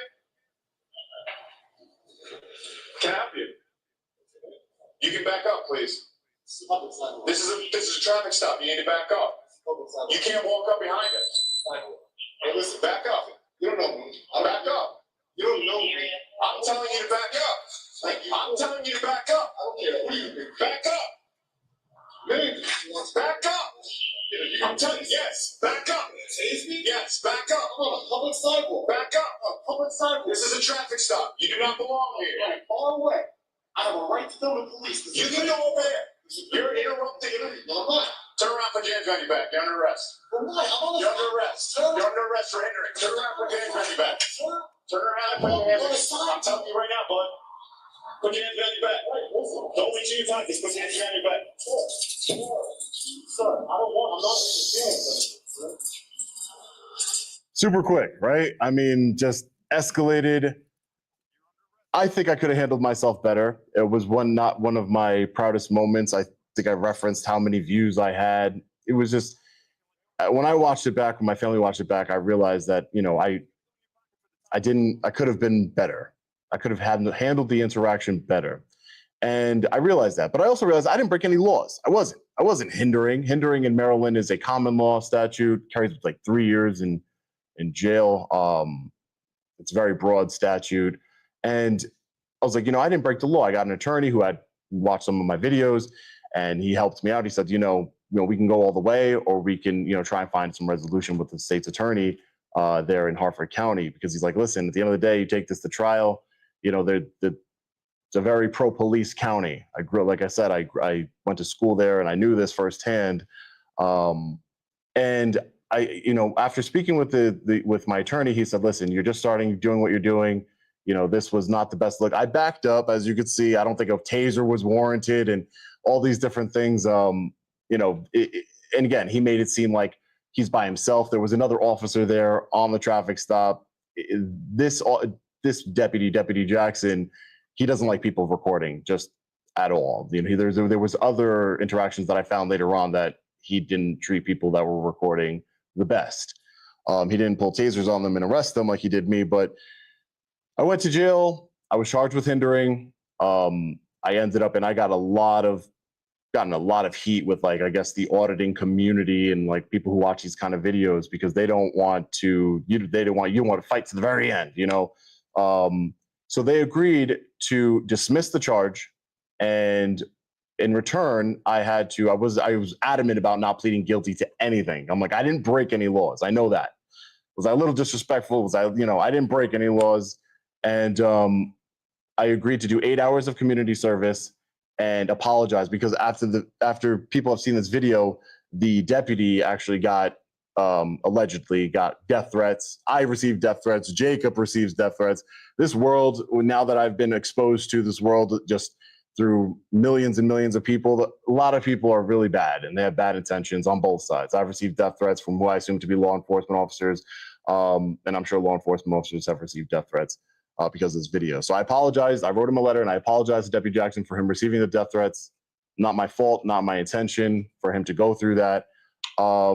And 8 hours of community service. And the reason why I bring this up and the charge was dismissed is because I found a solution with the prosecutor, the state's attorney, and we both won. But what really made it special to me, and it really opened my eyes, is that when I went there, it was like a sober farm, right? So it's like these women stay on this farm, they take care of the animals.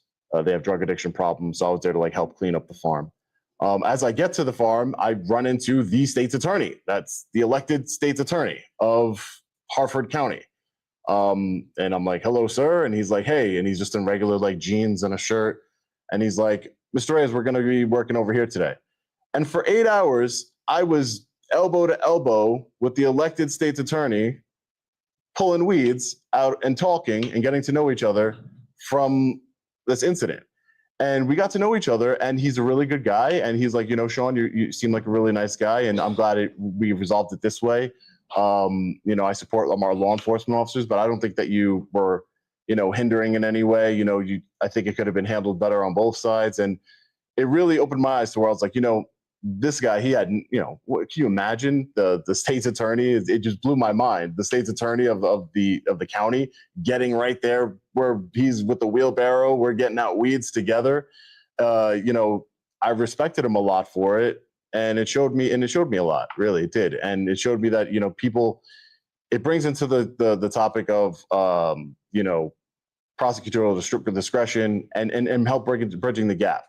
So it really helped me open my eyes to understand, like, you know, he's just another person like me. And I hope it did the same thing for him, that it opened his eyes and he realized that I'm just a guy with a camera, you know, sometimes could be annoying, but well-intentioned. I can say that, you know, we're not enemies, right? You are public servants. And I don't say that. People sometimes in my videos, they get like really triggered when I say public servants. I think you should be honored to be a public servant. I think, you know, it's you took this job. No one forced you to take this job, and you serve the public. You're a public servant. I don't think it's a derogatory term at all. I think it's something that, you know, you should be proud of.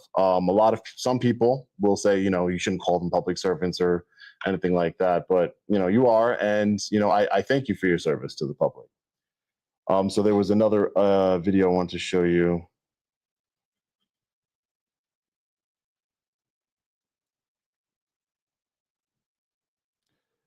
So the second time I was arrested, and I guess I don't have the video queued up for this one, but the second time I was arrested, I've been arrested 11 times in the last 4 years. All of them been dismissed, some except for one that we're appealing. But, you know, that's a lot. And I don't curse, I don't scream, I don't get in people's faces. You know, when people say like, oh, you're getting in my face, like when I say like getting in somebody's face, it's like this, right? I mean, that's what I would think. But if I'm, you know, this amount of distance and I'm recording, they still say you're getting in people's faces. Waterbury, Connecticut. And I started to get, this is the reason why I'm bringing this up, is because I started to get more interested in the law. Like, I'm like, all right, if I'm going to do this, at first it's just, you know, post the video. Hey, I'm going viral. You know, hey, I'm going viral. It's pretty cool. But then I'm like, oh, you know, I want to learn about the law. I want to do this the right way. I don't want to be arrested and have to negotiate or take a plea deal. I want to be right. And I never want to have to do this, you know, agreement again, as much as it helped me grow at the time. So I started learning the law. I started studying the law. I was arrested at a post office in Waterbury, Connecticut. In Connecticut, they're not elected prosecutors. They're appointed by a commission, which I think is a big miss. But so they really answer to nobody, and they don't really care. So I was being prosecuted, I believe, for criminal trespassing because I was filming inside the lobby of the post office, asking questions. And they processed me. I go to court. They're ready to prosecute me, full extent of the law. I was naive back then. You know, I'd write letters to the prosecutor like, hey, listen, I was just exercising my First Amendment right. Like, you know, you could dismiss the charges. And he's like, sounds like you want a trial, Mr. Reyes. Oh, that's not where I was coming from, but okay.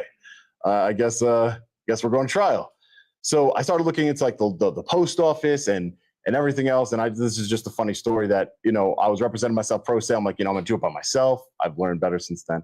But I was like, I'm gonna do it by myself. And I started looking into like the laws and jurisdictions, because I've heard people talk about, oh, you know, people don't have local law enforcement doesn't have jurisdiction at post offices, federal property.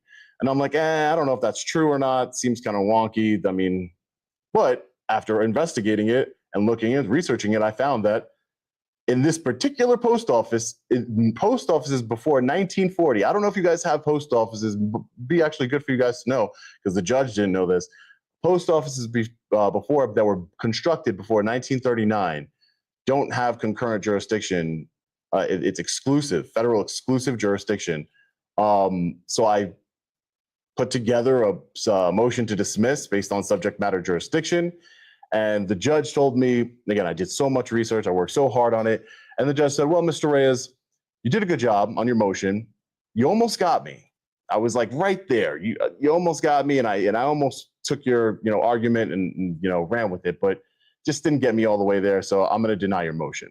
I said, well, Judge, if I almost got you there on a subject matter jurisdiction motion, the burden's on the prosecutor.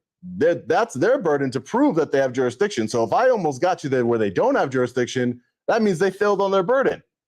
So he's like, we're going to take a 5-minute recess. He goes into his chamber. He looks up the law. He looks up the standards, the burden. Mr. Reyes, you're right, Mr. Reyes. So I'm like, yes. I'm thinking in my head, like, and this is another thing that, I was so naive, didn't think, I was like, yes, he's going to dismiss it. I'm going to win.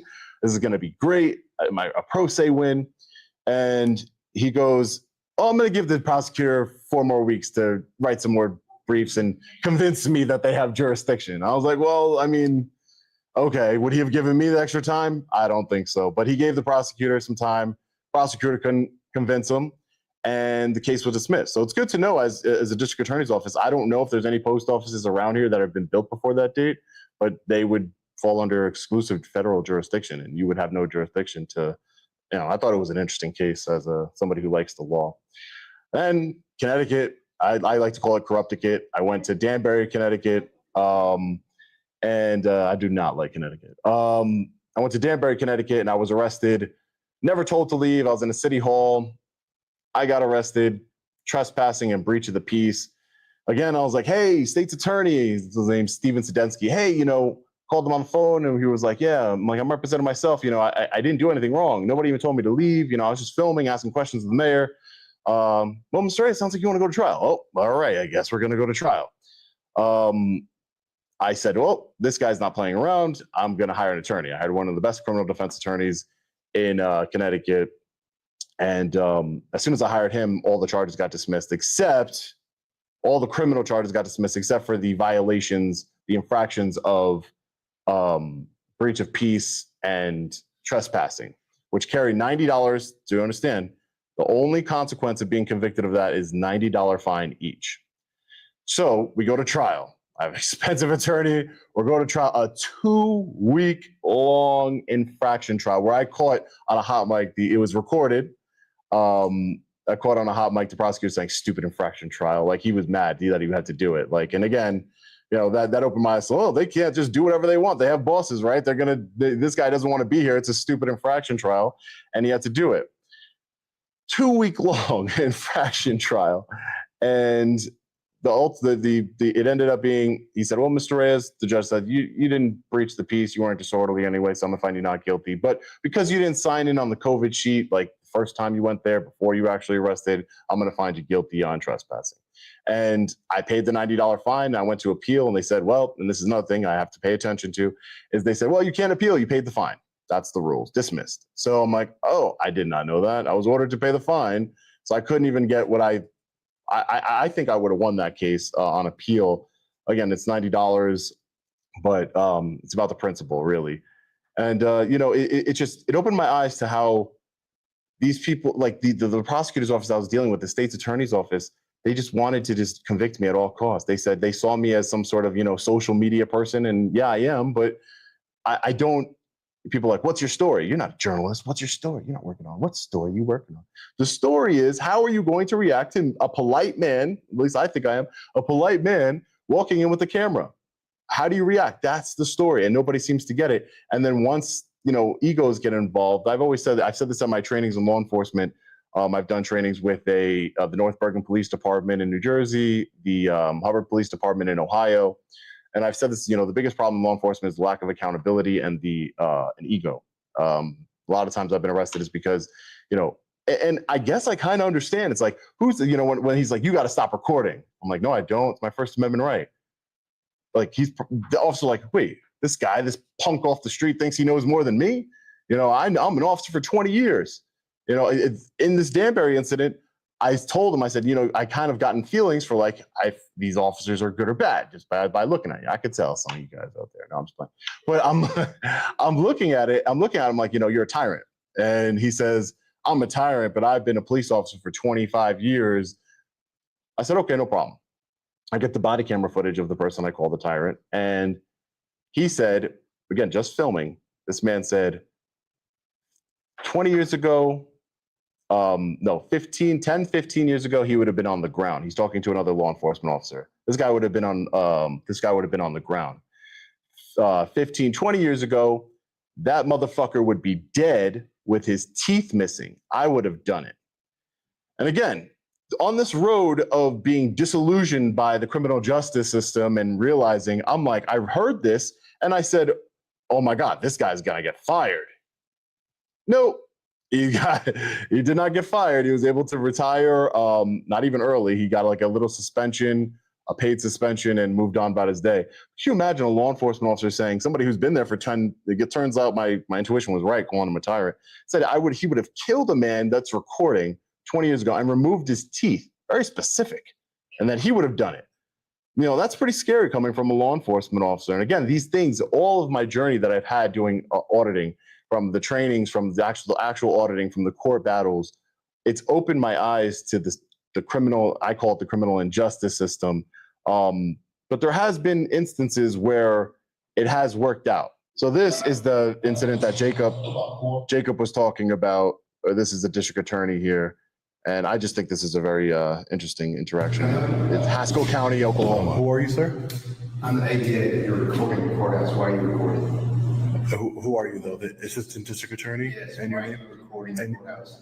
Assistant district attorney, and what's your name, sir? James Green. Why James are you Green. recording the courthouse? I'm just taking some pictures and videos, sir, in the building here. Okay. Why would that be? Because you do not need to be recording the courthouse. I'm not breaking any laws, sir. Aren't you a law enforcement official? Yes, I am. And I'm not breaking any laws. So this is a security issue. You need to stop recording. If you don't, call the sheriff's office. Take it removed, okay? Sir, as a district attorney, you should understand that I'm not breaking any laws and that. Did you hear what I said? I heard what you said, but you're incorrect in what you're talking about. You can make a decision here. Keep recording and we'll call the sheriff's office. I'm not going to stop recording. Okay. I'm not. Are you here for any business purpose? Yes, sir, I am. That's correct. What? Do I have to share that with you? I'm asking you, what are you here for? Well, I'm an independent journalist. I'm gathering content for a story here. Hi, ma'am. How are you? What's your story? It's on the county here. It's on the county. It might just turned into, corrupt and tyrannical district attorneys. Really? It could have just turned into that. He didn't like that very much. Never know. All right, let's talk. Let's talk. I'm talking. Okay. Yeah. What are you doing here? So I explained that to you already. All right, you gonna do? I think it's funny that, after I said I'm investing corrupt and tyrannical district attorney comes back, he's like, let's talk. Let's have a conversation now. I'm not going to call law enforcement anymore. Let's have a conversation. Report over the historical courthouse. I mean, what? Well, I can't divulge my story to you at this time because it might compromise it. I'm an investigative journalist. Okay. So that's all I'm doing here, just taking some pictures and video in publicly accessible areas. I didn't think I know I'm not breaking any laws. I haven't disturbed any business or anything, and I'm not going inside the courtroom. I don't understand what the issue is here I today. understand you're not breaking any laws. It's a security issue. You coming in and recording. You're recording into the court clerk's office. Correct, in the direction of there, yeah. Why was that? I'm an investigative journalist, I told you. But why are you recording the working operations in the court? It's part of my story. It's part of my story. Talk to them and request permission to do this. I don't need permission from them. Respectfully, if I needed it, I would have asked for sure, but I don't need permission from anyone to record them in a public space. That's why there's cameras all over this building, because as you know, as the district attorney, you have no expectation of privacy in Do public. you have credentials, sir? That I'm sure I have credentials and a driver's license and everything, but I'm not willing to show that to anyone that don't want to, don't think it's necessary. So you don't think it's necessary to show me that your credentials, that you are what you say you are? No, sir. I haven't asked you for credentials as a district attorney. I'm taking you at your word. I'm okay. I don't need to see them. Okay. Well, I'm going to take you at your word. And I'm politely, respectfully, sir, declining to show you any credentials that I may or may not have. Thank you, sir.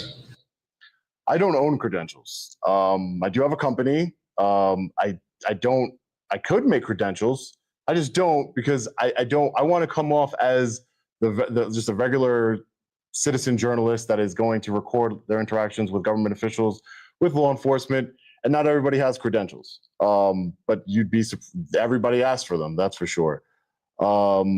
See here, I wanted to show you this video. Jacob, are you connected to the Wi-Fi? I don't think I am. Yeah.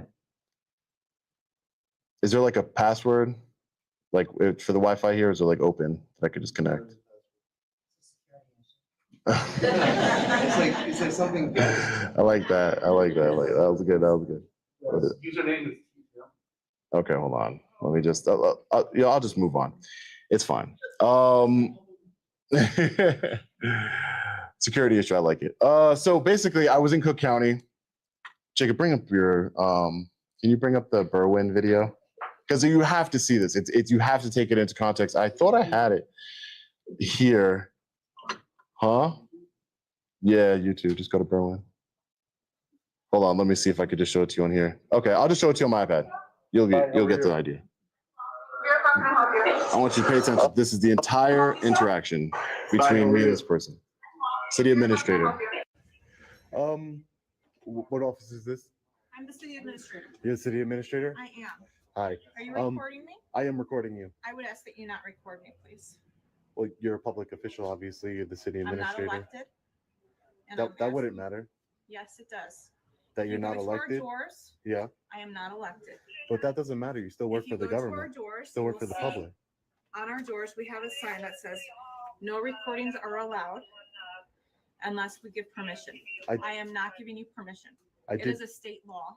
I did see that sign. And then we follow state law here. It's a state law. It is. Yeah. Okay. So we talk outside. Who are you, sir? I'm Detective Monaco. Are you with the police department? Police department here? Yes. Okay. Here, let's go over. So sir, just so I just wanted to talk to you a little bit. Let's de-escalate. Okay, yeah, I'm not escalating. Yeah, no, I don't think you are. But they got to sign up. Can't record inside the building here. That sign is unconstitutional, sir. I'm an independent journalist. So I have freedom of press. But the problem is, state law, you can't. They got to sign up unless they give you permission. Come in City Hall, and you have to. Well, I have business. I have business to conduct here, as well as my business of exercising my freedom of press. I'm working on a story on the City Hall here, let's go for transparency and accountability. Can I get your name, ma'am? Sure. I'm Ruth Ciaba Green. Ruth? Ruth Ciaba Green. Ciaba Green. City administrator. Okay. Thank you, Ruth. Okay. So I wanted you to see that. Ruth Ciaba Green, the city administrator. She was the complainant. That was my entire interaction with Miss Ciaba Green. She wrote a complaint and pressed charges against me for disorderly conduct. That was our entire interaction. Nothing else. The state's attorney there, the Cook County state's attorney, said, we're going to prosecute this to the full extent of the law. You know, you shouldn't have done this. We found my attorney, James Jenks, at the time. He did the case pro bono because he saw it and he was like, this is ridiculous. And we filed a motion to dismiss, and the judge said, well, because they couldn't say anything in the complaint other than he was recording and people were alarmed.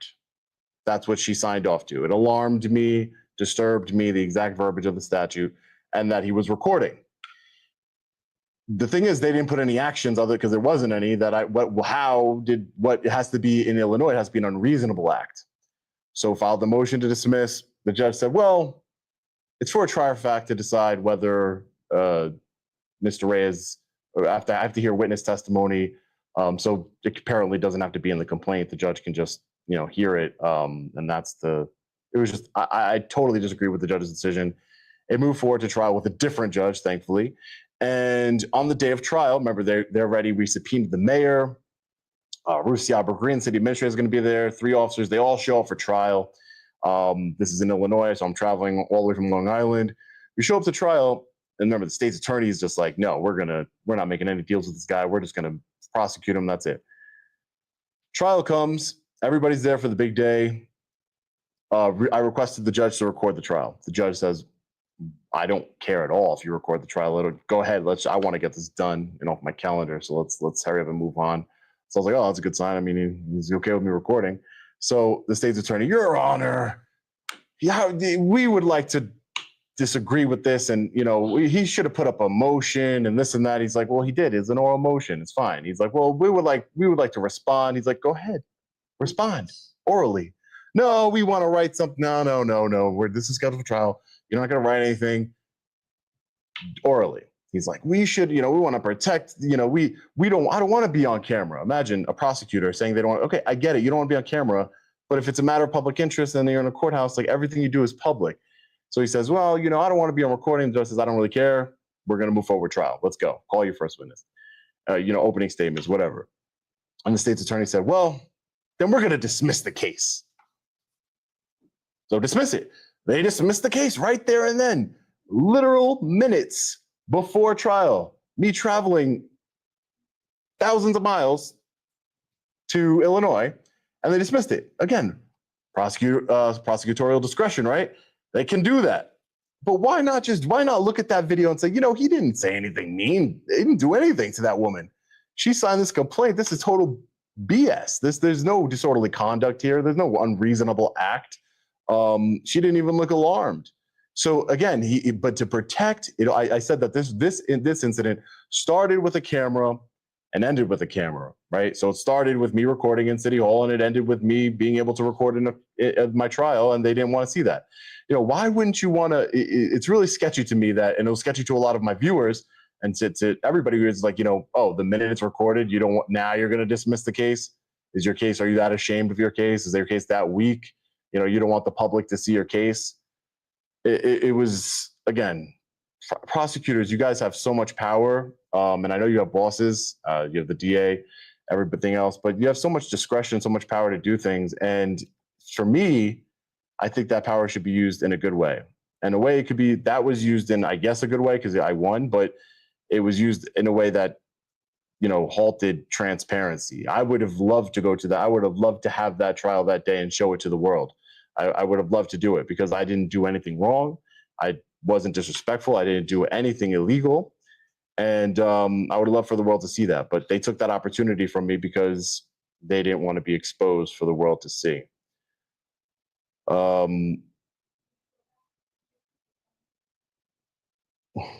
Yeah, discretion isn't just about fairness. It also can reveal discomfort with accountability.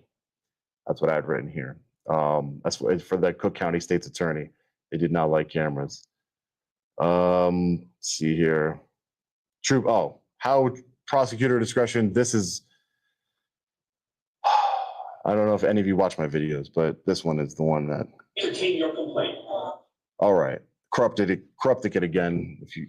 There's a theme here with Connecticut, but the long story short to this, how we get to this point. I was filming at the airport. I was filming the security checkpoint, not just because it's public, but because TSA has a memo that says, yeah, no problem. You can film in the security checkpoint. You could film it all day long. We have no issues with it. They made a policy, a memorandum on their website. So I went to test it. I'm in public anyway. So I'm filming the checkpoint. I get to, a TSA agent, supervisor comes over and he's like, yeah, you have every right to do what you're doing. We have no problem with it. A state trooper, Connecticut state trooper comes and he says, give me your ID. I was like, well, I'm not giving you my ID, sir. I haven't done anything wrong. Put your hands behind your back.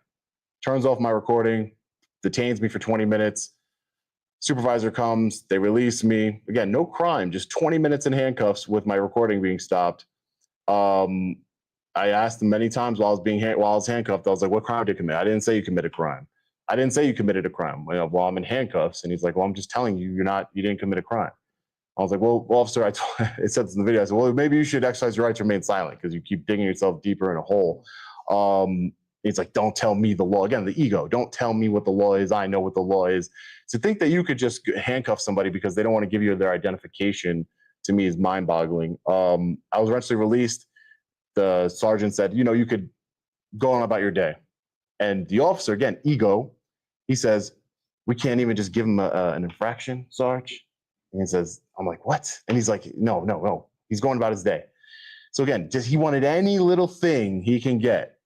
So I went to the Connecticut State Police headquarters, and I wasn't too familiar with Connecticut at this time.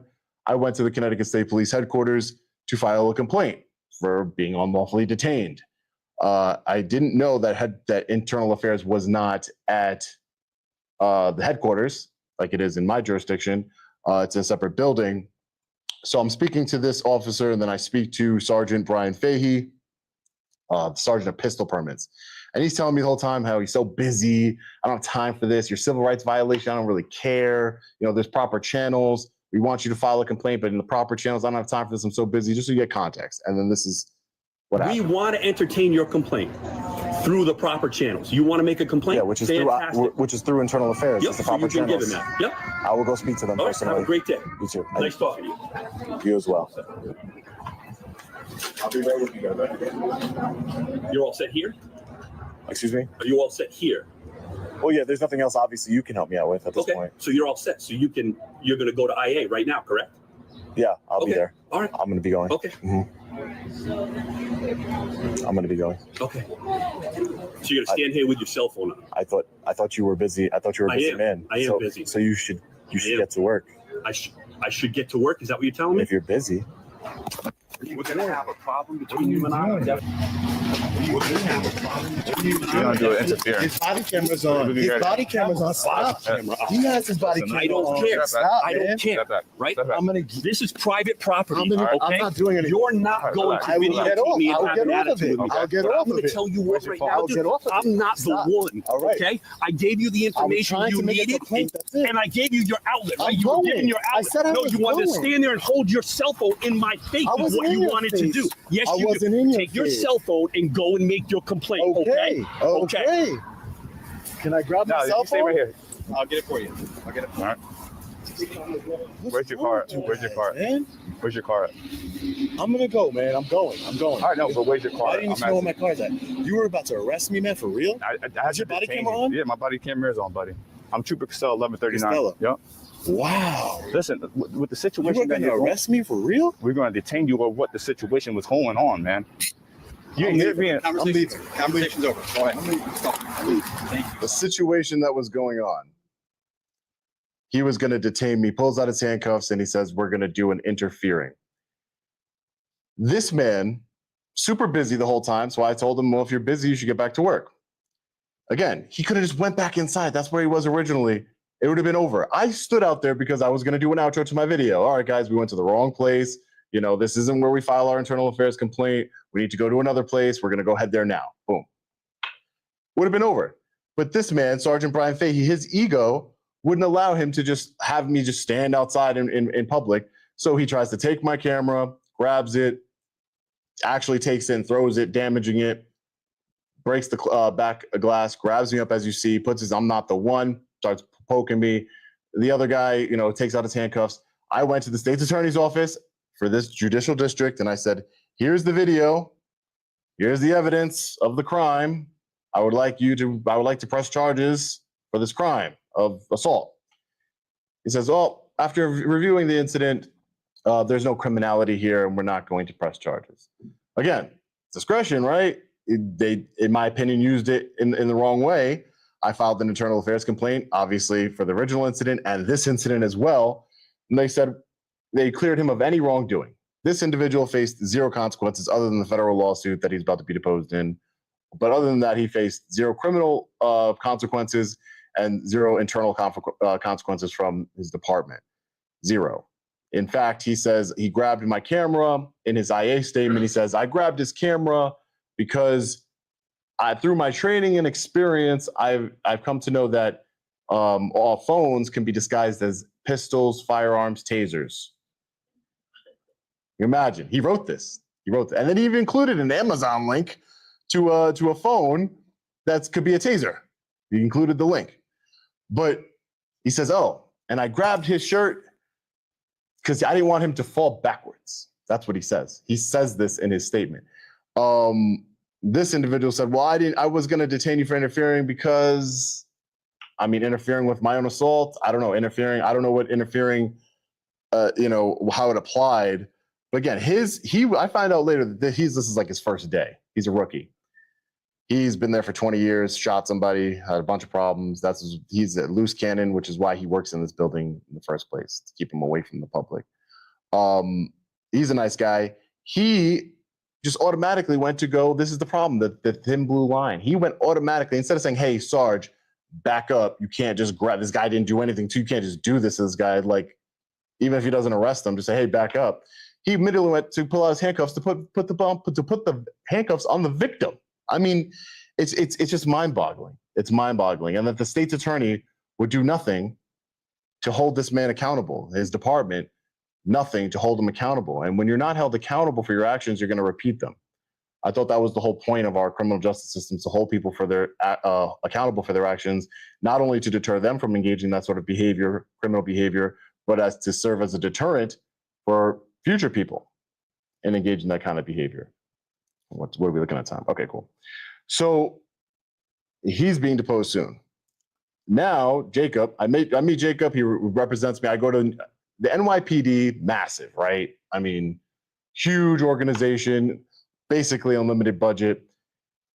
They made a policy where you can't record inside the precincts. So, but there was a law, imagine this, there was a law passed in New York City saying that, and the author of it said, in part, we're writing this law to supersede the policy and to stop this policy from being enforced.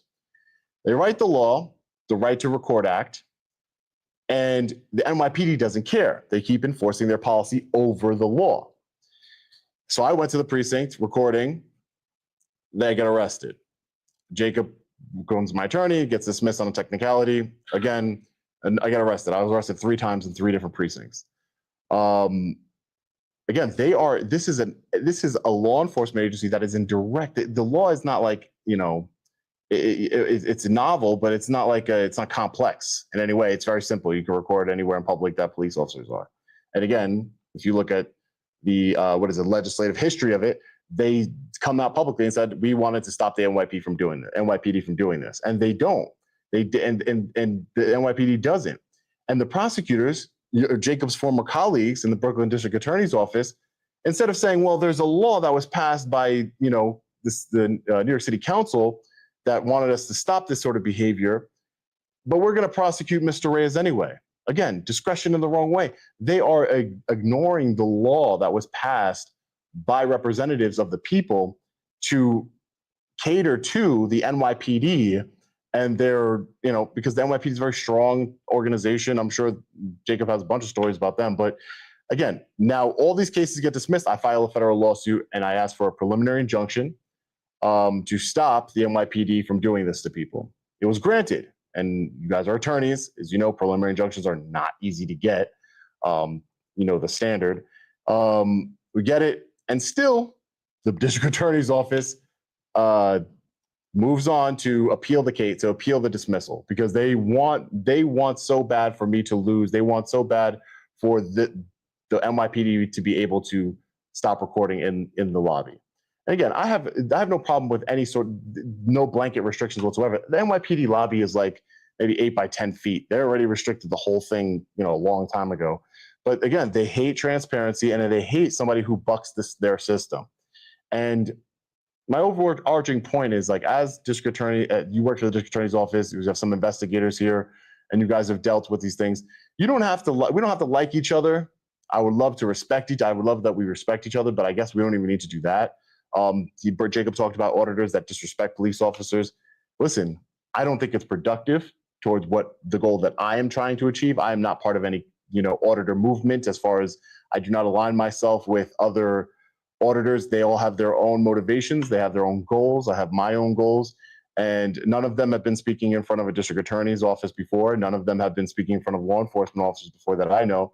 And so I think that the way I go about it is good because I'm not here to teach you anything. I'm not an attorney. You guys are the attorneys. I'm here to give you my perspective and to show you different incidents for those of you who haven't seen my videos, of where prosecutorial discretion has gone wrong, has gone right. I've been arrested where the case was immediately dismissed. Hagerstown, Maryland, I'm recording in a post office again, nefarious me, right? Recording in a post office again. And I got charged with failure to obey and I believe trespassing. That's the one I always get charged with. Trespassing. And the state's attorney there immediately dismissed the case. I didn't even go for an arraignment. It was just gone immediately. So there are instances where it could help. But there's too many instances where I get it. You work with the police. I understand, and you are law enforcement technically, right? You guys got badges. You rose your hand when you asked who has badges, and some of you are actually like law enforcement. I see you over there in the back. But they're not. You can't just because they're on your team and do you think that they're on your side? And I see this with judges a lot too. They see you guys all the time, same faces over and over again, and you guys are you have this mentality, at least I assume, that we're all here trying to get justice. We're here for law and order. But when a case like mine comes into play, I don't know if you guys are familiar with the Pooler, Georgia incident. That was a pretty interesting video with the chief over there. Local media covered it. I thought it was pretty interesting story. The story is, how do you react? And I don't think the chief over there reacted in the best of ways, in my opinion, and a lot of people's opinion. They're not, you can say no. Like, you could say, well, I'm not going to prosecute this because I don't think that this is the right thing to do. First of all, it's not legally sufficient. But a lot of the times what I've seen is that district attorney's offices, prosecutors will protect the police department. Judges will protect the police department. Example, depositions being hidden from the public. That should be made public, in my view. For transparency, keeping a case going, because Jacob, we did for Nassau County. There's a really bad guy in Nassau County. His name's Patrick Psycho Ryder. We call him Psycho for short. I'm not calling him Psycho. That's what his colleagues have named him, Psycho. That's the name that they gave him. So I'm sure you guys have nicknames in here, right? I don't think anybody's Psycho, but he's Psycho. He's been arrested for police brutality, official misconduct, and perjury. He's now the police chief of one of the strongest, well-funded, one of the most powerful and well-funded police departments in the country, Nassau County Police. He does not like that I'm investigating his asset forfeiture program, so on and so forth. I've been arrested by them 3 times. Jacob's represented me all 3 of the cases. They've all been dismissed, thankfully. This guy, the district attorney's office there in Nassau County, went above and beyond to protect Patty. That's what they call him, Patty also. To protect Patty and to protect to protect their law enforcement officers, or what they feel they're protecting their law enforcement officers. They got 7 orders of protection. Again, this is kind of like what you see is what you get. If you think I'm an asshole by this video, okay, then you think I'm an asshole. But that's basically in every video how I act. It is what it is. But to have the district attorney's office to get ask for 7 stay away order of protections from cops, from public officials, and the judge says, "Oh, you know what? I'm going to grant him." So I was, what am I supposed to do? I'm scared to even drive. What if I get pulled over by one of these cops? I'm breaking an order for stay away order of protection. I can't go to public buildings because there could be those cops there. It was like 7 or 8 stay away orders. Again, it's one thing to prosecute. It's one thing to over prosecute and to go through these extreme measures. They know I'm not a danger to them. It's a camera. Like, they know that. But to get a stay away order for a judge to go along with it, they don't want me to post the discovery in the case. So yeah, okay, I understand they're going to do what they want to do to prevent transparency, and they're going to try and get a judge to issue a protective order. But they go above and beyond. Instead of just a protective order, they wanted to hurt Jacob and hurt my defense. Instead of saying, okay, we're going to email to Jacob, Mr. Uriel, Sean, you're not allowed to post it online. I would have disagreed. I wouldn't have violated the judge's order. Probably would have appealed it. But instead of doing that, they said, we're going to give Jacob everything. They handed him 2 file boxes. They FedExed him 2 file boxes like this, just full of paperwork to his house, to his office, and just it'll go through it all on a simple trespassing case. I don't think we even went through all those boxes, did we? No. What was funny is in the discovery they turned over, part of what Sean was saying is he was investigating problems at that office. They turned over a body cam from one of the cops. Right. Right, where the cop had previously stopped somebody who was in the agent who worked there. And he was a nice cop, took the guy in the back and said, look, a lot of these agents, they're kind of like really bad at their jobs. I'll help you fill out the form. So the exact reason Sean was there, which was to look into that kind of stuff, they gave us in their discovery by mistake. And once that case got dismissed, that order was gone. So. Yeah, so I posted it. As you can imagine, I posted all the discovery. Again, I talk about all my cases. One of the things that people, what do defense attorneys say? Shut up, right? Don't talk. Don't say anything. That's why I only have one attorney right now in New York, because a lot of attorneys can't deal with that. They're like, you talk too much. I'm like, but I'm not doing anything wrong. I'm not.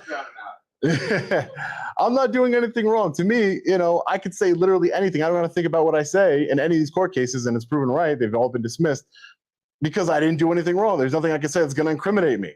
So I don't care. So we filed, as far as like accountability for, what the district attorney is doing and the NYPD is doing, we did file a lawsuit. We got the preliminary injunction. The Second Circuit, it's all fascinating to me. I was there in Second Circuit with my other attorneys arguing before the Second Circuit Court of Appeals. I'm like, this is cool. This is the kind of stuff that I'd like to do. Try and make case law in my name in order to make sure that the NYPD is complying with all laws and promoting transparency in the NYPD. So it was limited to just me. So we were talking to the only person in the world who can film inside of an NYPD lobby. That's weird. Yeah. So kind of just like put on it. So if an auditor came into our office, right, public building, this building, they come up to our office, they just start recording. How do you recommend that we handle it? Great question. And this is the crux of it, right? Right. Yeah, right. Or anybody. And there's different scenarios. Not everybody's going to be as nice as me. I'm telling you, I've seen the videos. Not everybody's as nice as me. Not everybody's going to say, sir or ma'am, how are you? They might try and get under your skin. And again, getting under somebody's skin is not a crime. But, my mom always taught me, the people always ask me, how do you remain so calm? Because even when all this is happening, I still don't curse or scream at the officers, even when they're putting their hands on me. This is just a taste of the, thousands of videos I have. But my mom always used to teach me, don't let anybody control your emotions, because if you allow somebody to control your emotions, they're controlling you completely. And you have to always remain, and that's always stuck with me, that I cannot allow any other person in this world to control my emotions. So to answer your question directly, is that if somebody comes into your office, you see them, hey, how are you? Set a good example for your district attorney's office. Hey, how are you? Don't even mention the camera. And if you do, you can ask. Why not? I have no problem with people. What are you recording for? My own personal business. Oh, that's fine. That's not a big deal. I'm just interested in why you're recording. That's all. Can I help you with anything? Is there a FOIA request form I can get you? I went to this one, ironically, auditor's office, and as soon as I walked in, he had, because I guess he had dealt with the First Amendment order before, he had FOIA request forms, their organizational chart, their budget, everything. And he's like, here, if you have any questions, let me know. And it's just like, I guess there's really no questions to ask. It's shine a good, especially with somebody like me. There might be people who are just starting off, who are just like, who have no views, but and have no reach, no platform. But if I went into some place and they do good, and I'll show you a good example in a second. I know I only have a few more minutes. If you do good, then the world sees you do good. I highlight the good interactions as well.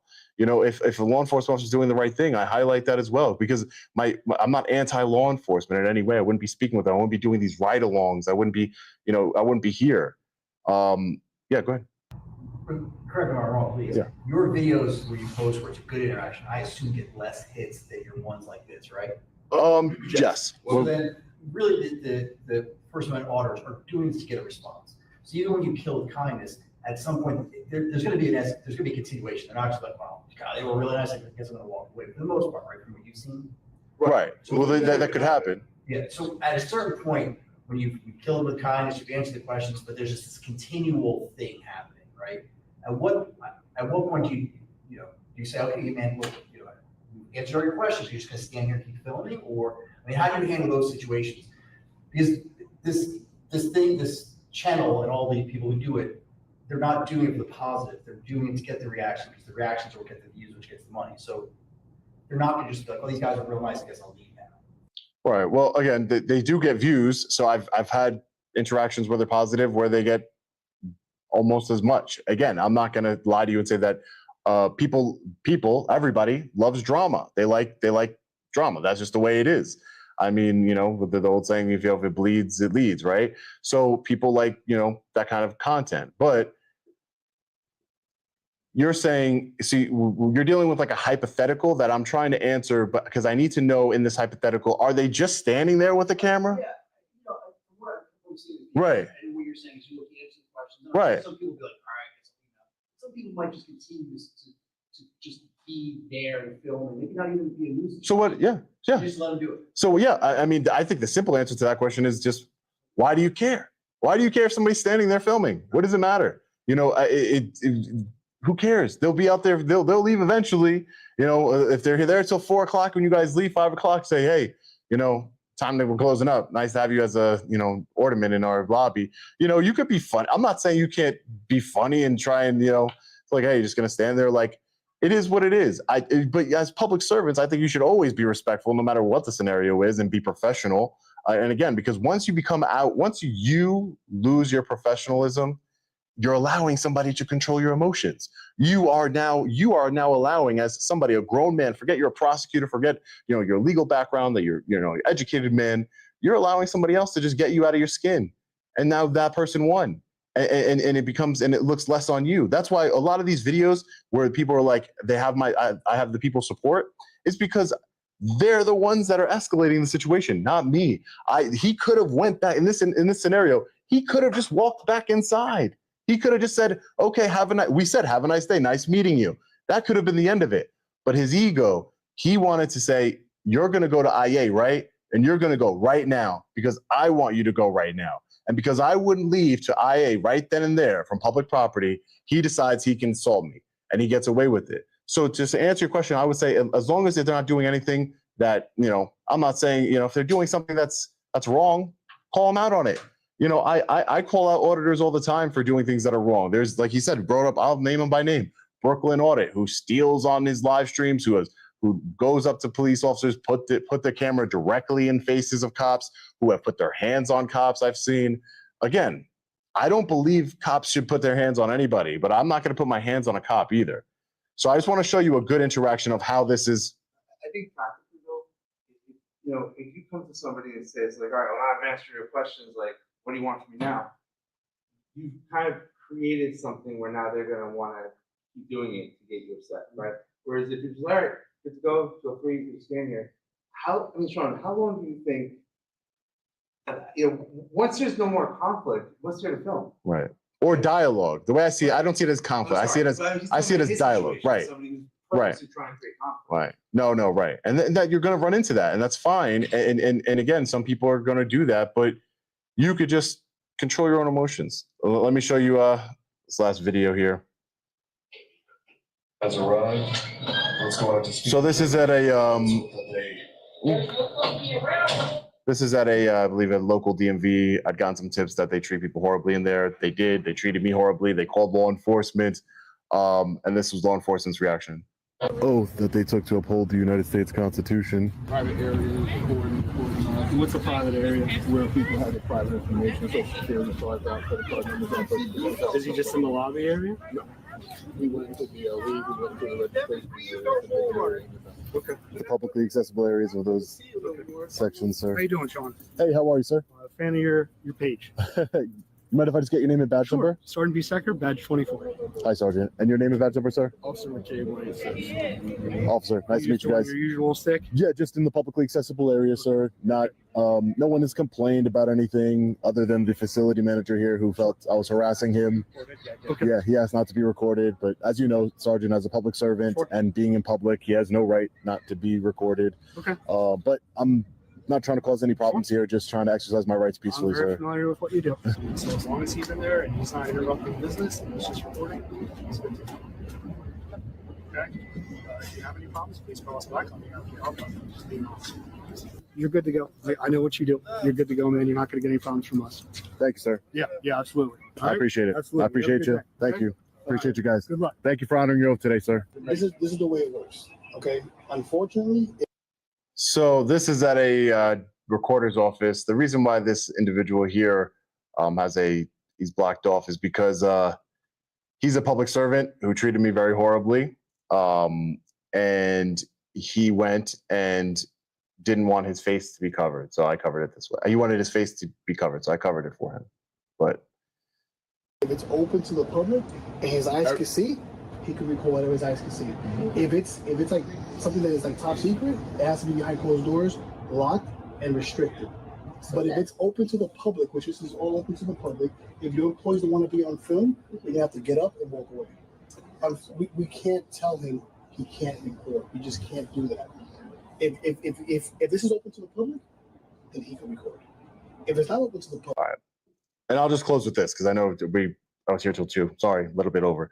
But these interactions have gotten, to your point, these interactions have gotten hundreds of thousands of views and people positive comments because my viewers and supporters, subscribers, they're not anti-police for the most part. Are there people that threaten police officers and do stupid things? I get threats. You know, Jacob gets threats. You know, we're talking to the FBI right now for some lunatic that keeps, you know,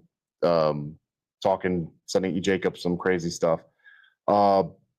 But you guys are like the gatekeepers of justice, right? I mean, because cops are out there on the street, you know, they're doing what they're doing. Sometimes, you know, they can be heroes. Sometimes they can be the villains of the story. But you guys can analyze the situation and make a determination with your discretion on whether you should move forward on a specific case or not. And it's powerful because discretion can silence the truth or it can shine a light, right? It can silence when you use your discretion not to prosecute the bad cop, or you use your discretion to prosecute the guy who's just recording in publicly accessible areas. It works cuts both ways. Our rights aren't obstacles, they're foundations. You and I, we can disagree. And this is why I tell people all the time, I've spoken before law enforcement agencies. I've spoken right in front of people who hate me. And I think it's really eye-opening to see how many people, how people would just hate somebody else without knowing them, without knowing where they come from, their background and everything else. And that's fine. If you want to carry hate in your heart, I would suggest, I'm not your psychologist, I would suggest that you move on from that and not worry about the guy on the internet, not bothering anybody, in my opinion. We can disagree, but you swore an oath to uphold the United States Constitution, right? You swore an oath to, uphold the law here in Georgia. And you have to do that. You have to honor your oath or else you shouldn't be in public service anymore. So if you guys have any closing questions, I'll take any questions. Anything? Nothing? Questions for Jacob? Any more questions for Jacob? You can also come up if you want to talk privately. Yeah, I have no problem answering any questions privately, but listen, I appreciate you guys having me here today. I really do. I appreciate your attentiveness. I appreciate you listening. And again, we might not agree, but this dialogue is important. So I just want to thank the district attorney for allowing this to take place and for you guys to come. So thank you guys. Appreciate it. And thanks to Brian too. Thank you. Thanks. So, I just want to thank you all for coming again, and I want to thank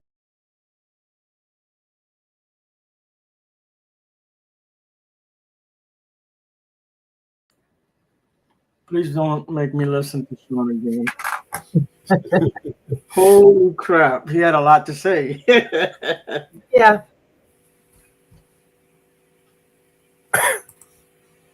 I don't, I don't think district attorneys understand that. because they're out to screw us, the 1A auditors. It's a good dialogue, but I don't think they'll ever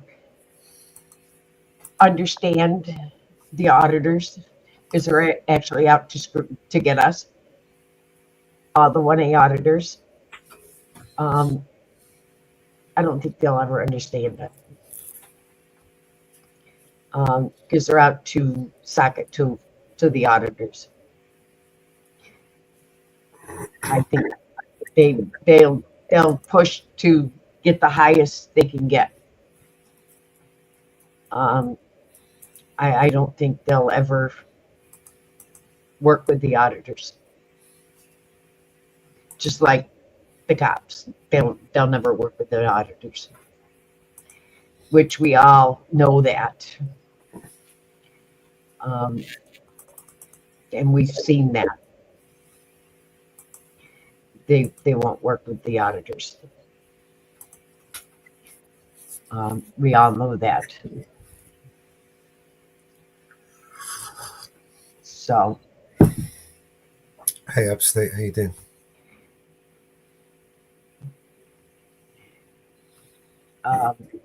It's a good try on Long Island's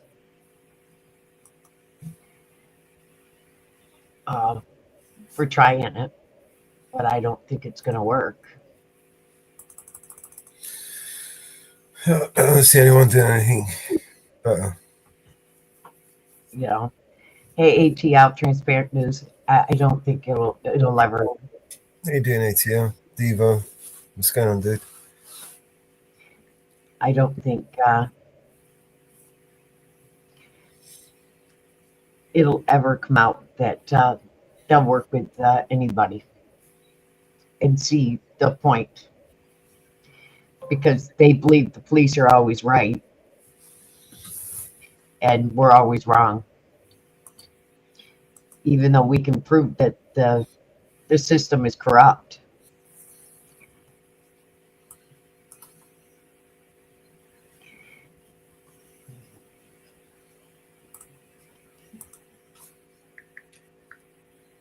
So, and not just in the US, right?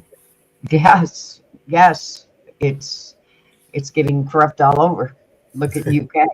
They don't have no freedom to speak over there.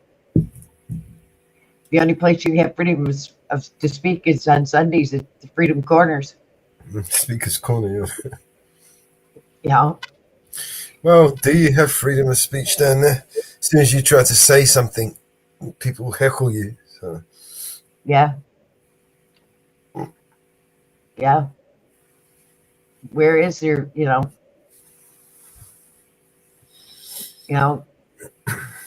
the system, and here,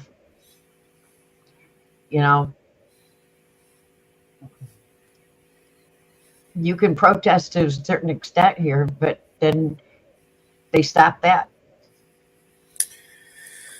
Yeah, well, protesting is one thing, rioting is another. Correct. People like to confuse the two. Yep. You peacefully assemble. You're no longer peacefully assembling the minute you bend down, pick up a rock. Yep. And you can peacefully protest, but when you start blocking streets and when you pick up that brick or pick up that rock and you start throwing, those are crimes. It's a crime. And I'm sorry, when you start blocking streets off where people can't get to hospitals and can't get from point A to point B, it's wrong. It's wrong. I watched a video where they were literally making fun of people when they said, "Come on, I have to get to work. I'm a single mother. I need to get to work. And they said they didn't give a shit. And when they've got 3 main drags blocked and there is no other way around, and they didn't care. That's getting ridiculous. They're sounding like Joffrey. That's getting ridiculous. Ignorance. There's a point where it's uncalled for, and then when they're blocking main roads and main interstates, it's getting uncalled for.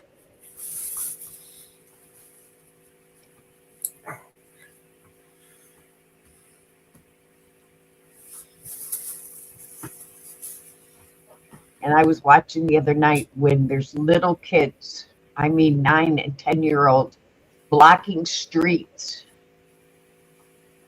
when two on a 3-lane highway, and 2 lanes are blocked, and the 3rd lane there's people flying down through it.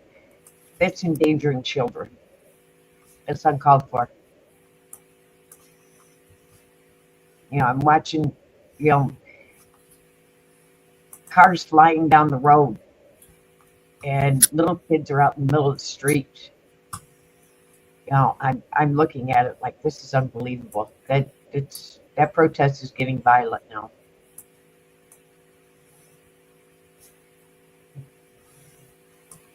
You know,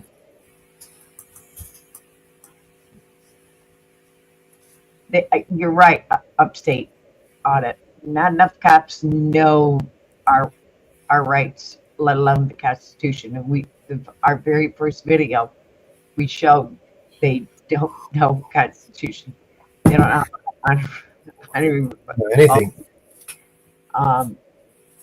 He didn't know a law, and he was arresting people for laws he didn't know.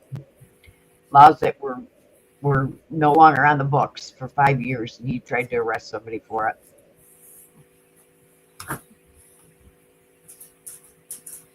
You know, and you know, there's a laws on the books for homelessness in many states, but they're not solving the problem of homelessness.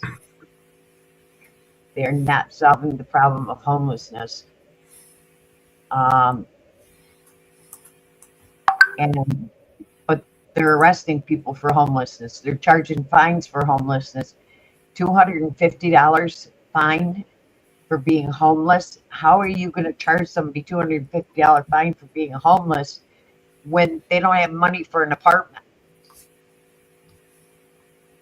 That sounds pretty stupid. How can you charge somebody a fine for being homeless when they don't even have a place to live? It's pretty stupid. And some of these states have 3 strike rules. You know, it sounds pretty stupid. Yeah. You know, we watched one guy, he took 3 oaths.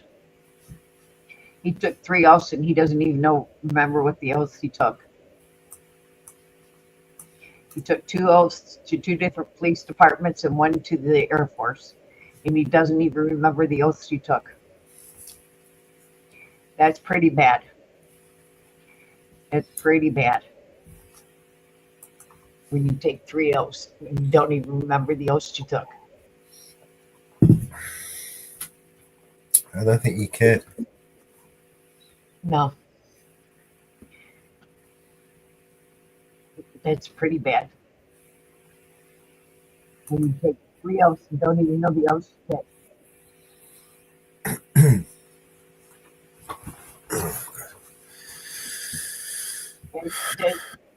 That's just, yeah. Some of these comments are brilliant. What a shock. Another clown cop is just stupid. Is he just a liar, or is he just dirty? Maybe a little bit of all 3. Police should pay at least 10% of the restitution in lawsuits, and communities pay. Our communities pay. Yeah, this would end immediately. Yeah, well, they should pay not 10%. They should pay the whole fucking thing, man. Liquidate their assets and be criminally charged. Don't stop shit. Stop shit straight in its tracks. Yeah. Qualified immunity. Get rid of it. I don't seem to need it. Yeah, and this immunity for the cops has got to go. It's I got to think go. they should have some sort of like an insurance deal, you know? If someone wants to insure them to go out there, then they can pay. Yeah, just like teachers, they have, you know, once they have tenure, they don't have to go anywhere. And I'm sorry that I don't think they should have tenure. I think very seriously this should be a federal law that if a cop gets fired in one city, they shouldn't be able to go to another city or state and get a job. If they're fired for just cause, they shouldn't be able to go to another county and get a job. The problem is in training. They get 6 months training, and a couple of days here and a couple of days there, you know. When in reality, you know, it'd take any decent lawyer, you know, a lifetime to learn the laws that they are expected to enforce. So we've got to come to a medium. You know, I'm not saying coppers should take a lifetime to become a coppers, right? Because, you know, maybe they should, some of them. But they should give him a little bit more than fucking 6 months. You know what I mean? I mean, maybe 2 years training, or, you know, come on, give me the happier medium. 2-4 years training before they can give him a gun and say, yeah, go and fucking shoot someone. You know, they don't have to be a lawyer to be a cop, but you got to have some knowledge of laws. Policy at the very man. I mean, if they can't be expected to follow policy, how are we expecting them to enforce laws? You know, come on. You know, he couldn't quote a single law, but he was arresting people. Come on. It's a travesty. It's a mockery. It's an insult. That's what it is. No. Fucking insult. No. Hey, Fat Belly. You know, when he doesn't, you know, he couldn't say when he was arrested, and 40 minutes into a video, and you can't say where you're going to arrest somebody.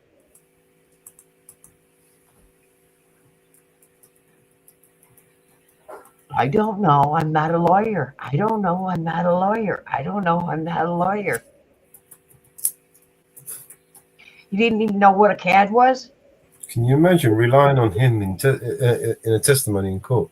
He's a liability. I mean, he'll tank it. He'll ruin any chance of any trial. And his lawyer, he what the hell was he there for? Feeling comfort police. I think he was the comfort police. He was there to protect his officers' feelings. If he was the union lawyer, God, they might better they got him out of the Cracker Jack box.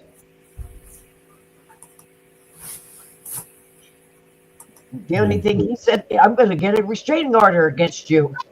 Give me a moment. Check that private real quick. 1 sec. Support, send me something here. It says the worst update on the worst cop in Mississippi. New info. It's a video. You're here.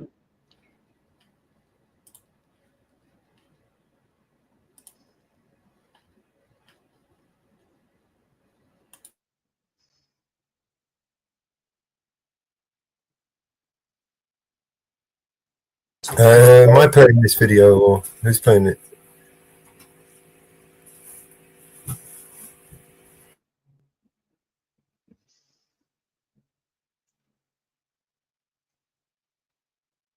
What was that? I was going to say, was that video for me to play? Support said that he said it was a good one to watch. Night, sleep 4 or 5. Okay. Let's see what he's got to say. Okay, Mama Bear's bringing it up. Thank you, Mama Bear.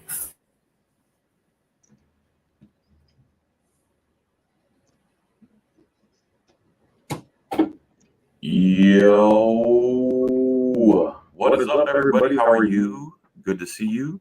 I'm glad you're here. I'm glad you're there, and I'm here. Bear with me, but it's about 4 in the morning, and I don't sleep much anymore because ever since I started this wonderful carnivore diet, who Life Under the Microscope told me about, I have more energy than I know what to do with. So I'm up all hours of the night. I sleep 4 or 5 hours a day now. That's about it. And I just wanted to give you an update about the worst cop in Mississippi, specifically Waveland Police Department in Mississippi. And his name is Sergeant Joffrion or something like that. He's probably the biggest punk-ass cop I've ever seen or heard. And he doesn't care. He literally doesn't care. And everybody's done a video about him. And I was going to do a long live stream about him, but so many people have done a video about him. And I just saw that Long Island Otta did a video about him. And I've watched pretty much every single one of them. And there's just a few things I know that they don't know because I have the luxury of knowing the GOAT himself, Jeff Gray, from here in Florida. I've got to meet Jeff Gray at Audapalooza. He was there. He won a big GOAT trophy plus a beautiful glass trophy. Thank you to Larry Downs Jr. for hosting Audapalooza. We're probably having another Audapalooza this year in October. And again, I want to give you an update on Waveland Police Department Sergeant Joffrion. He responded to a call of a man harassing people at City Hall, and the man was Jeff Gray. And if you don't know who Jeff Gray is, you must be new here. He's one of the originals, the GOAT of auditing. All he does is hold a cardboard sign that says, "God bless the homeless veterans." And he's been arrested for it, I don't know how many times. So Joffrion shows up. He says, "Hey, how you doing?" And Jeff says, "God bless the homeless veterans." He goes, "You got some ID?" And Jeff says, "For what?" He says, "Vagrancy." Well, vagrancy was repealed 5 years before that incident. And he doesn't recall anything during the deposition. And the few things I know that other people don't know are that was held at a lawyer's office somewhere, probably in Mississippi. Jeff wasn't there in person. He was there live over Skype or Zoom or something like that. And his the court reporter was there. The sorry ass lawyer for the Mississippi cop, the Waveland cop, Joffrion, and Jeff's lawyer was there, and then some random lady that Jeff doesn't even know why she was there. The reason I'm in the garage is because my wife's sleeping, and I can't use my normal voice inside the house because my voice projects a lot. So that's the situation there. And he doesn't recall anything. He was purposefully being a dick. He doesn't know radio calls. He doesn't recall anything. And the very few things I know about the situation, because I got to talk to Jeff about it, is the outcome. The outcome is they have to do the Waveland Police Department plus 2 or 3 other police departments in that area have to go through constitutional training. I asked Jeff if he got any cash money for that case, and he told me he can't talk about it. So it's my opinion that he did get some cash, and he should have got some cash because he's been harassed so many times, and cops don't know basic law. And the main thing that nobody else really knows and just speculates on, I actually know, is most people want to know, did he get fired? Well, not only did he not get fired, he did not get demoted, he did not get suspended, he actually is being sent to field training officer school so that he, Sergeant Joffrion, the worst cop in Mississippi, can be a field training officer, go out in the field with new policemen for the Waveland, Mississippi Police Department and train. This guy is going to be the training officers for new officers at the Waveland, Mississippi Police Department. The guy who says he doesn't know the First Amendment, Second Amendment, Fourth Amendment, he doesn't know what vagrancy is, he doesn't know what harassment is, he doesn't know speech, he doesn't know the right to assemble, he doesn't know press, he doesn't know or recall his own policies on body cam footage.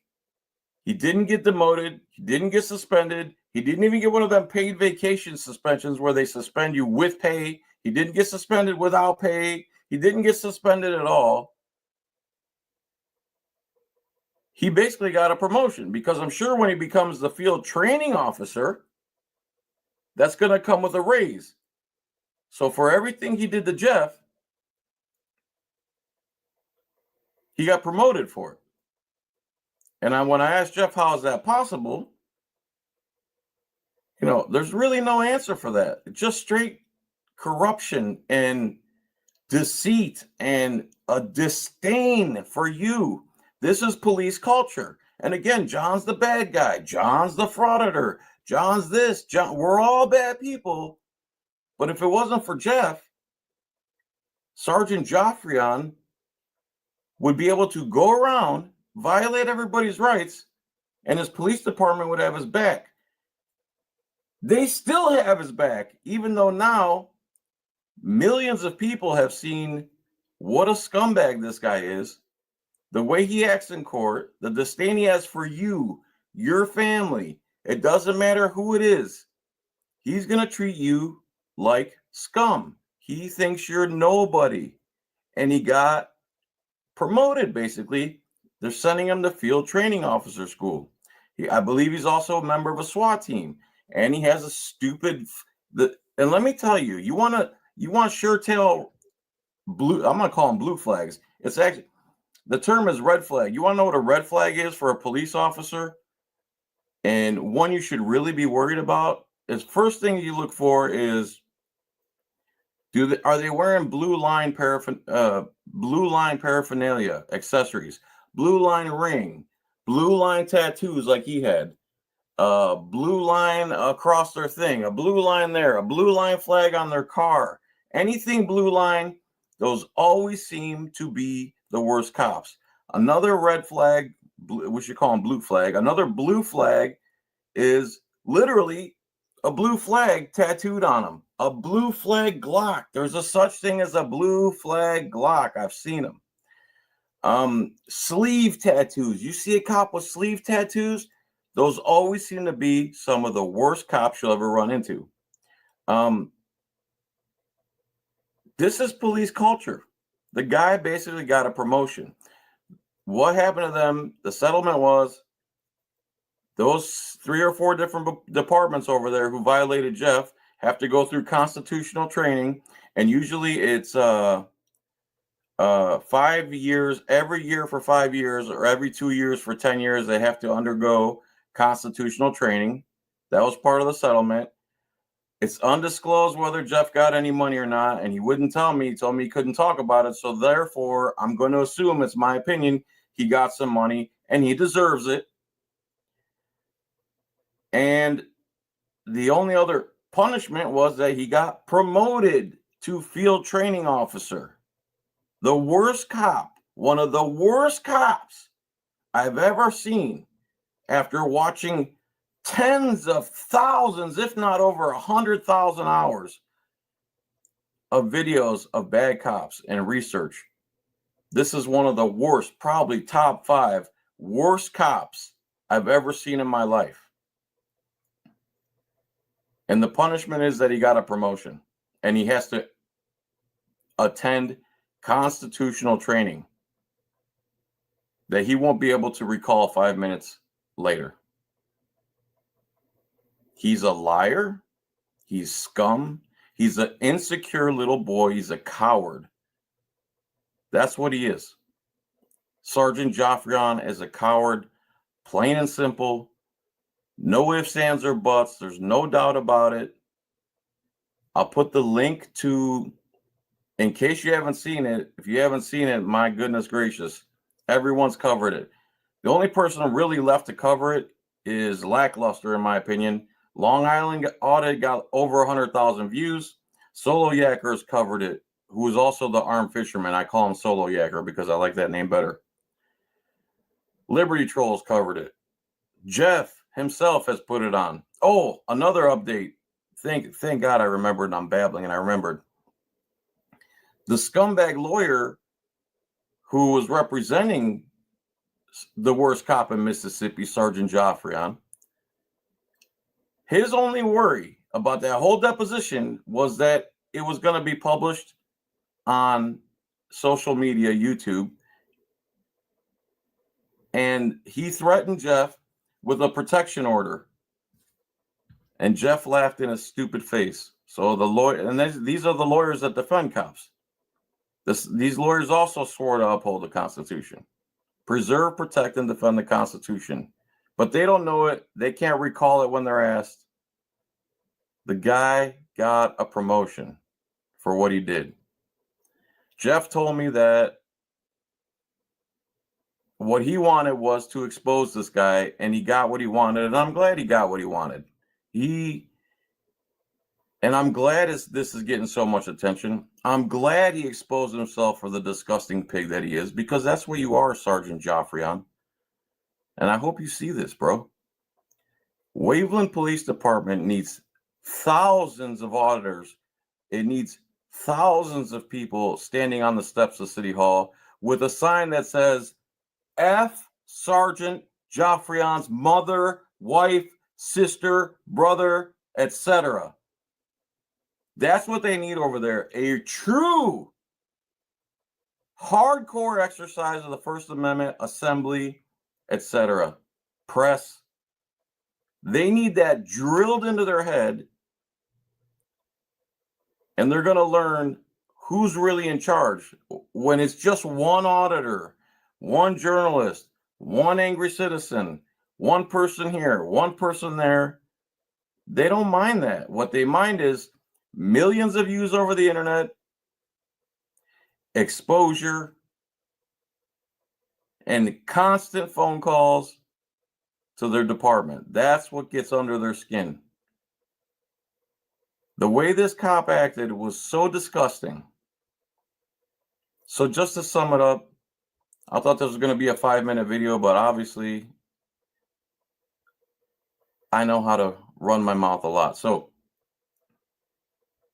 constitutional training either once a year for 5 years or once every 2 years for 10 years.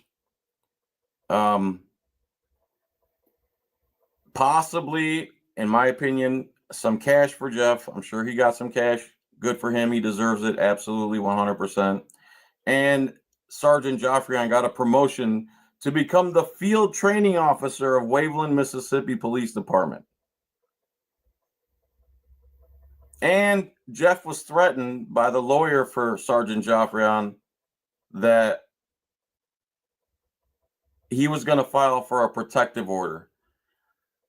Sorry, Joffrion. Now you are the most famous cop in the whole state of Mississippi, and you're not famous, you're infamous. You're disgusting. Whoever raised you is a bad parent. Both of them, neither of them, all of them. I feel sorry for any woman who ever dates you. You're a coward and a child.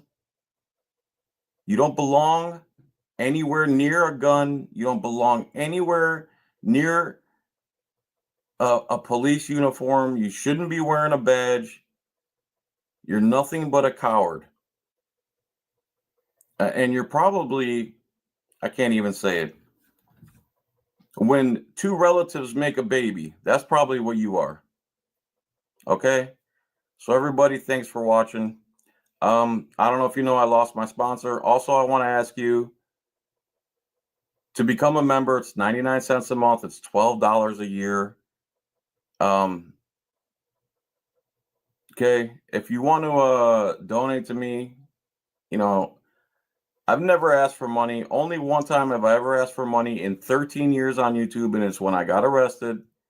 And thank you to all the people who donated. And I never want to ask for anything, but if you got $5, $sign John Felix on Cash App. I make about $600 a month on YouTube. That's nothing. You know, and I also want to ask, while I love doing police accountability, I know a lot about politics too, and I would love to do political commentary. Would any of you be interested in me covering politics at all and mixing it in with the police stuff? Let me know in the comments. Sergeant Joffrion, you're a loser, bro. You're the epitome of a loser. You're in the loser hall of fame.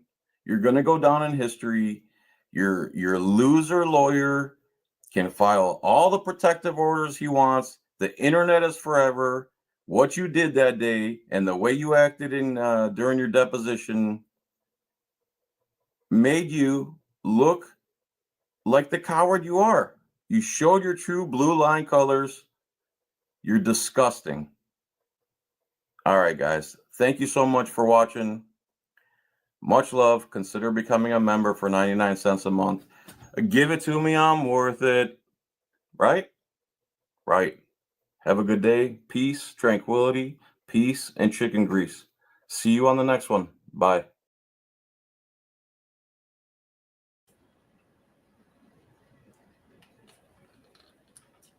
Well, there you go. He is still employed. I have checked myself. Got a promotion. No, he's better employed. Now he's got more money. Yeah. Now he can spit out more Joffrion dickheads. He can make more of them. Like what was that movie, Ariel? Oh, fuck. I the went. Gremlins. You remember the Gremlins when you feed them at night? Yeah, if you wet them after 12 o'clock or something. Oh man, that was it. Now there's more of them. Don't fucking spill water on a Joffrion, for fuck's sake. I went on their website personally, and I found him, and he is still employed. I wonder if the public outcry will make a difference over the coming months. Especially since it's been blown up so bad. Since the deposition come out. Yeah, I remember this happened 2 years ago. It just settled. The lawsuit. Yeah, it just settled. That's why it come out. I just found the lawsuit. I looked it up. The lawsuit was settled the other day. The lawsuit was settled the 20th. Because it really doesn't matter what they gave Jeff. He's gonna donate that. It's a confidential settlement. Yeah. It's a confidential settlement. It is a confidential settlement. So nobody's going to find out the agreement because I have it. It's a confidential settlement. And everybody knows Mama Bear finds the stuff. Oh, yeah. I find the court papers. And it is a confidential settlement. So, it is a confidential settlement. So it's already signed by the United States District Judge.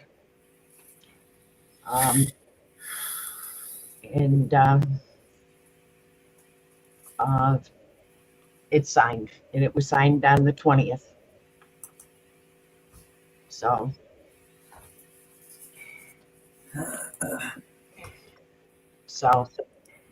you know, I'm glad they're getting Constitution training. That he's going to forget in 5 minutes. But he can't remember what he did yesterday. That's right. So what's he going to remember? No, he's not just getting constitutional training. He's going to be the trainer. He's going to train everybody because now he knows, right? You know, he can't remember laws. So what's he do? Carry the law book around? You know, the laws are, you know, there's bookshelves of laws in Mississippi. Ever. Now, how is he going to remember anything? You know, what's he, Google everything? You know, I'm sure his cat can't remember everything. Hey, Mama Bear, what's a book? I just forgot. That's what he's going to say. What's a book? I don't know. I'm not a lawyer.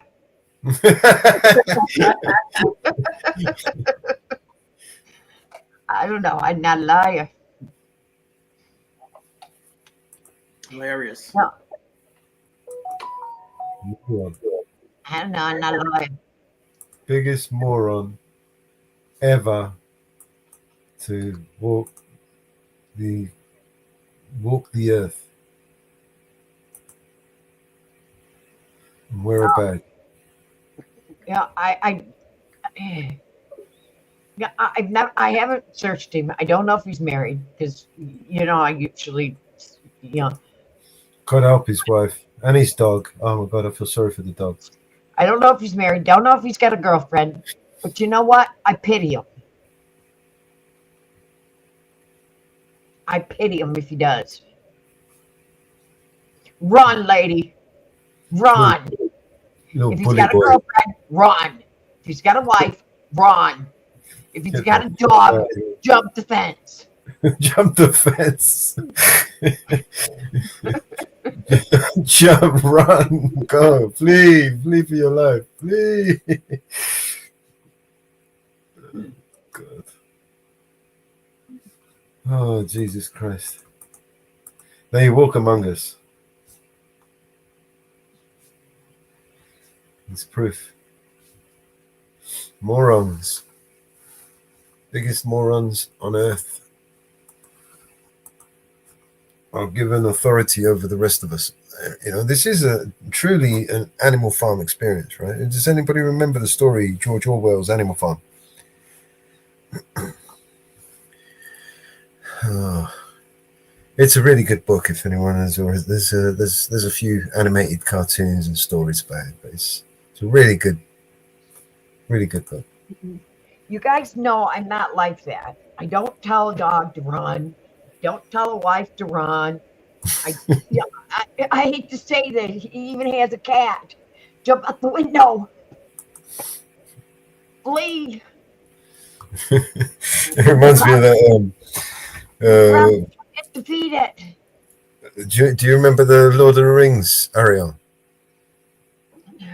Yeah. Do you remember the guy who was a little bit possessed or something and Smeagol, my precious. No, the other one. He was like the boss of the humans, right? And he was kind of possessed, and then when he would come to and he realized, and he's like, flee for your lives, flee. Yeah. If he has kids, he'd probably forget that he had a kid. Oh God. I kind of want to end the live stream here because we've talked so much about it, and I want to keep it all about him. Okay, we can do that. That way, It's been a long day anyway. That way, everything is about him. Because he deserves it. He deserves it all about him. Yeah. All about him. Graham, I don't know if you heard what was just said about him. He got a promotion. He ended up getting a promotion after all of it. He ended up getting a promotion. Yeah. He can go and create some more gremlins, just like him. After everything, he ended up with a promotion. Grab, check your WhatsApp. I sent you a message on WhatsApp. But after all, he gets a promotion. I just can't phantom that, getting a promotion. I just can't.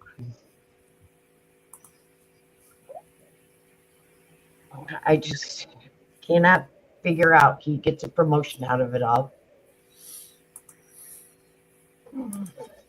But yes, just run. Just run.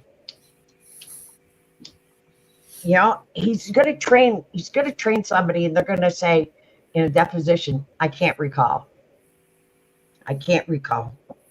I'm not a lawyer. I can't recall. We need to contact everybody that's got picked up and had a trial with him and tell them to appeal it. Appeal it. We need to get every one of his cases and have them appeal it. Every one of his cases, and do a fundraiser for everybody to get lawyers to appeal it.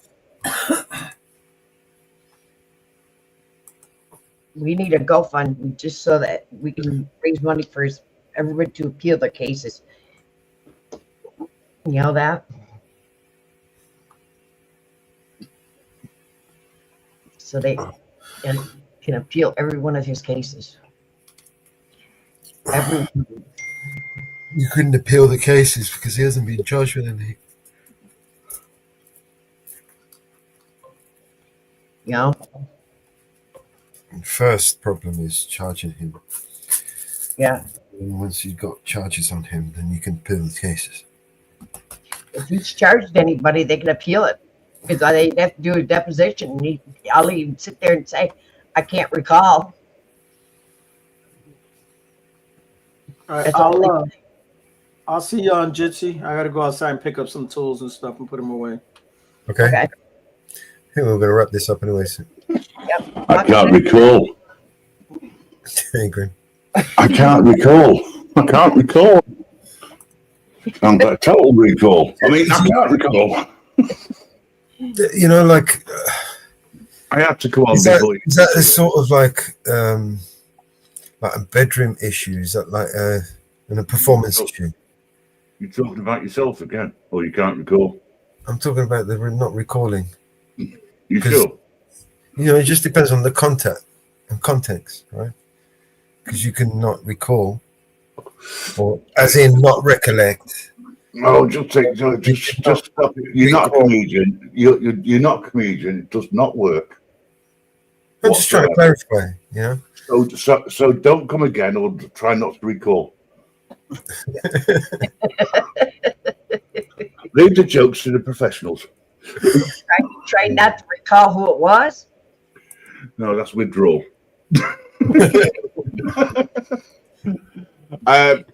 Thank you for letting me join in tonight and restream. Yes. By the way, guys, I have watched it before, and your comments were quite good. But can I just ask one thing? Please don't shout. It's enough to wake the dead. I know because I've been talking to them. They're not happy. Oh God. Right, I'm going to go. It was a pleasure to have your crew here. I shall see you all again. We'll have to do it again. Yes, well, we're going to end the stream anyway, so because we want to keep it all to the I don't recall. I'm not a lawyer. I just tried to hit the button, but I can't recall how to do it. Right, I'm going. See you later. Yes. Good night, mate. Everybody for joining us. It was a pleasure. Share it out. Everybody share the link out, share the stream out. Let's get this some more out. And thank you all for joining us. And we'll see you on the next one. And there's always going to be a next one. Good night, guys.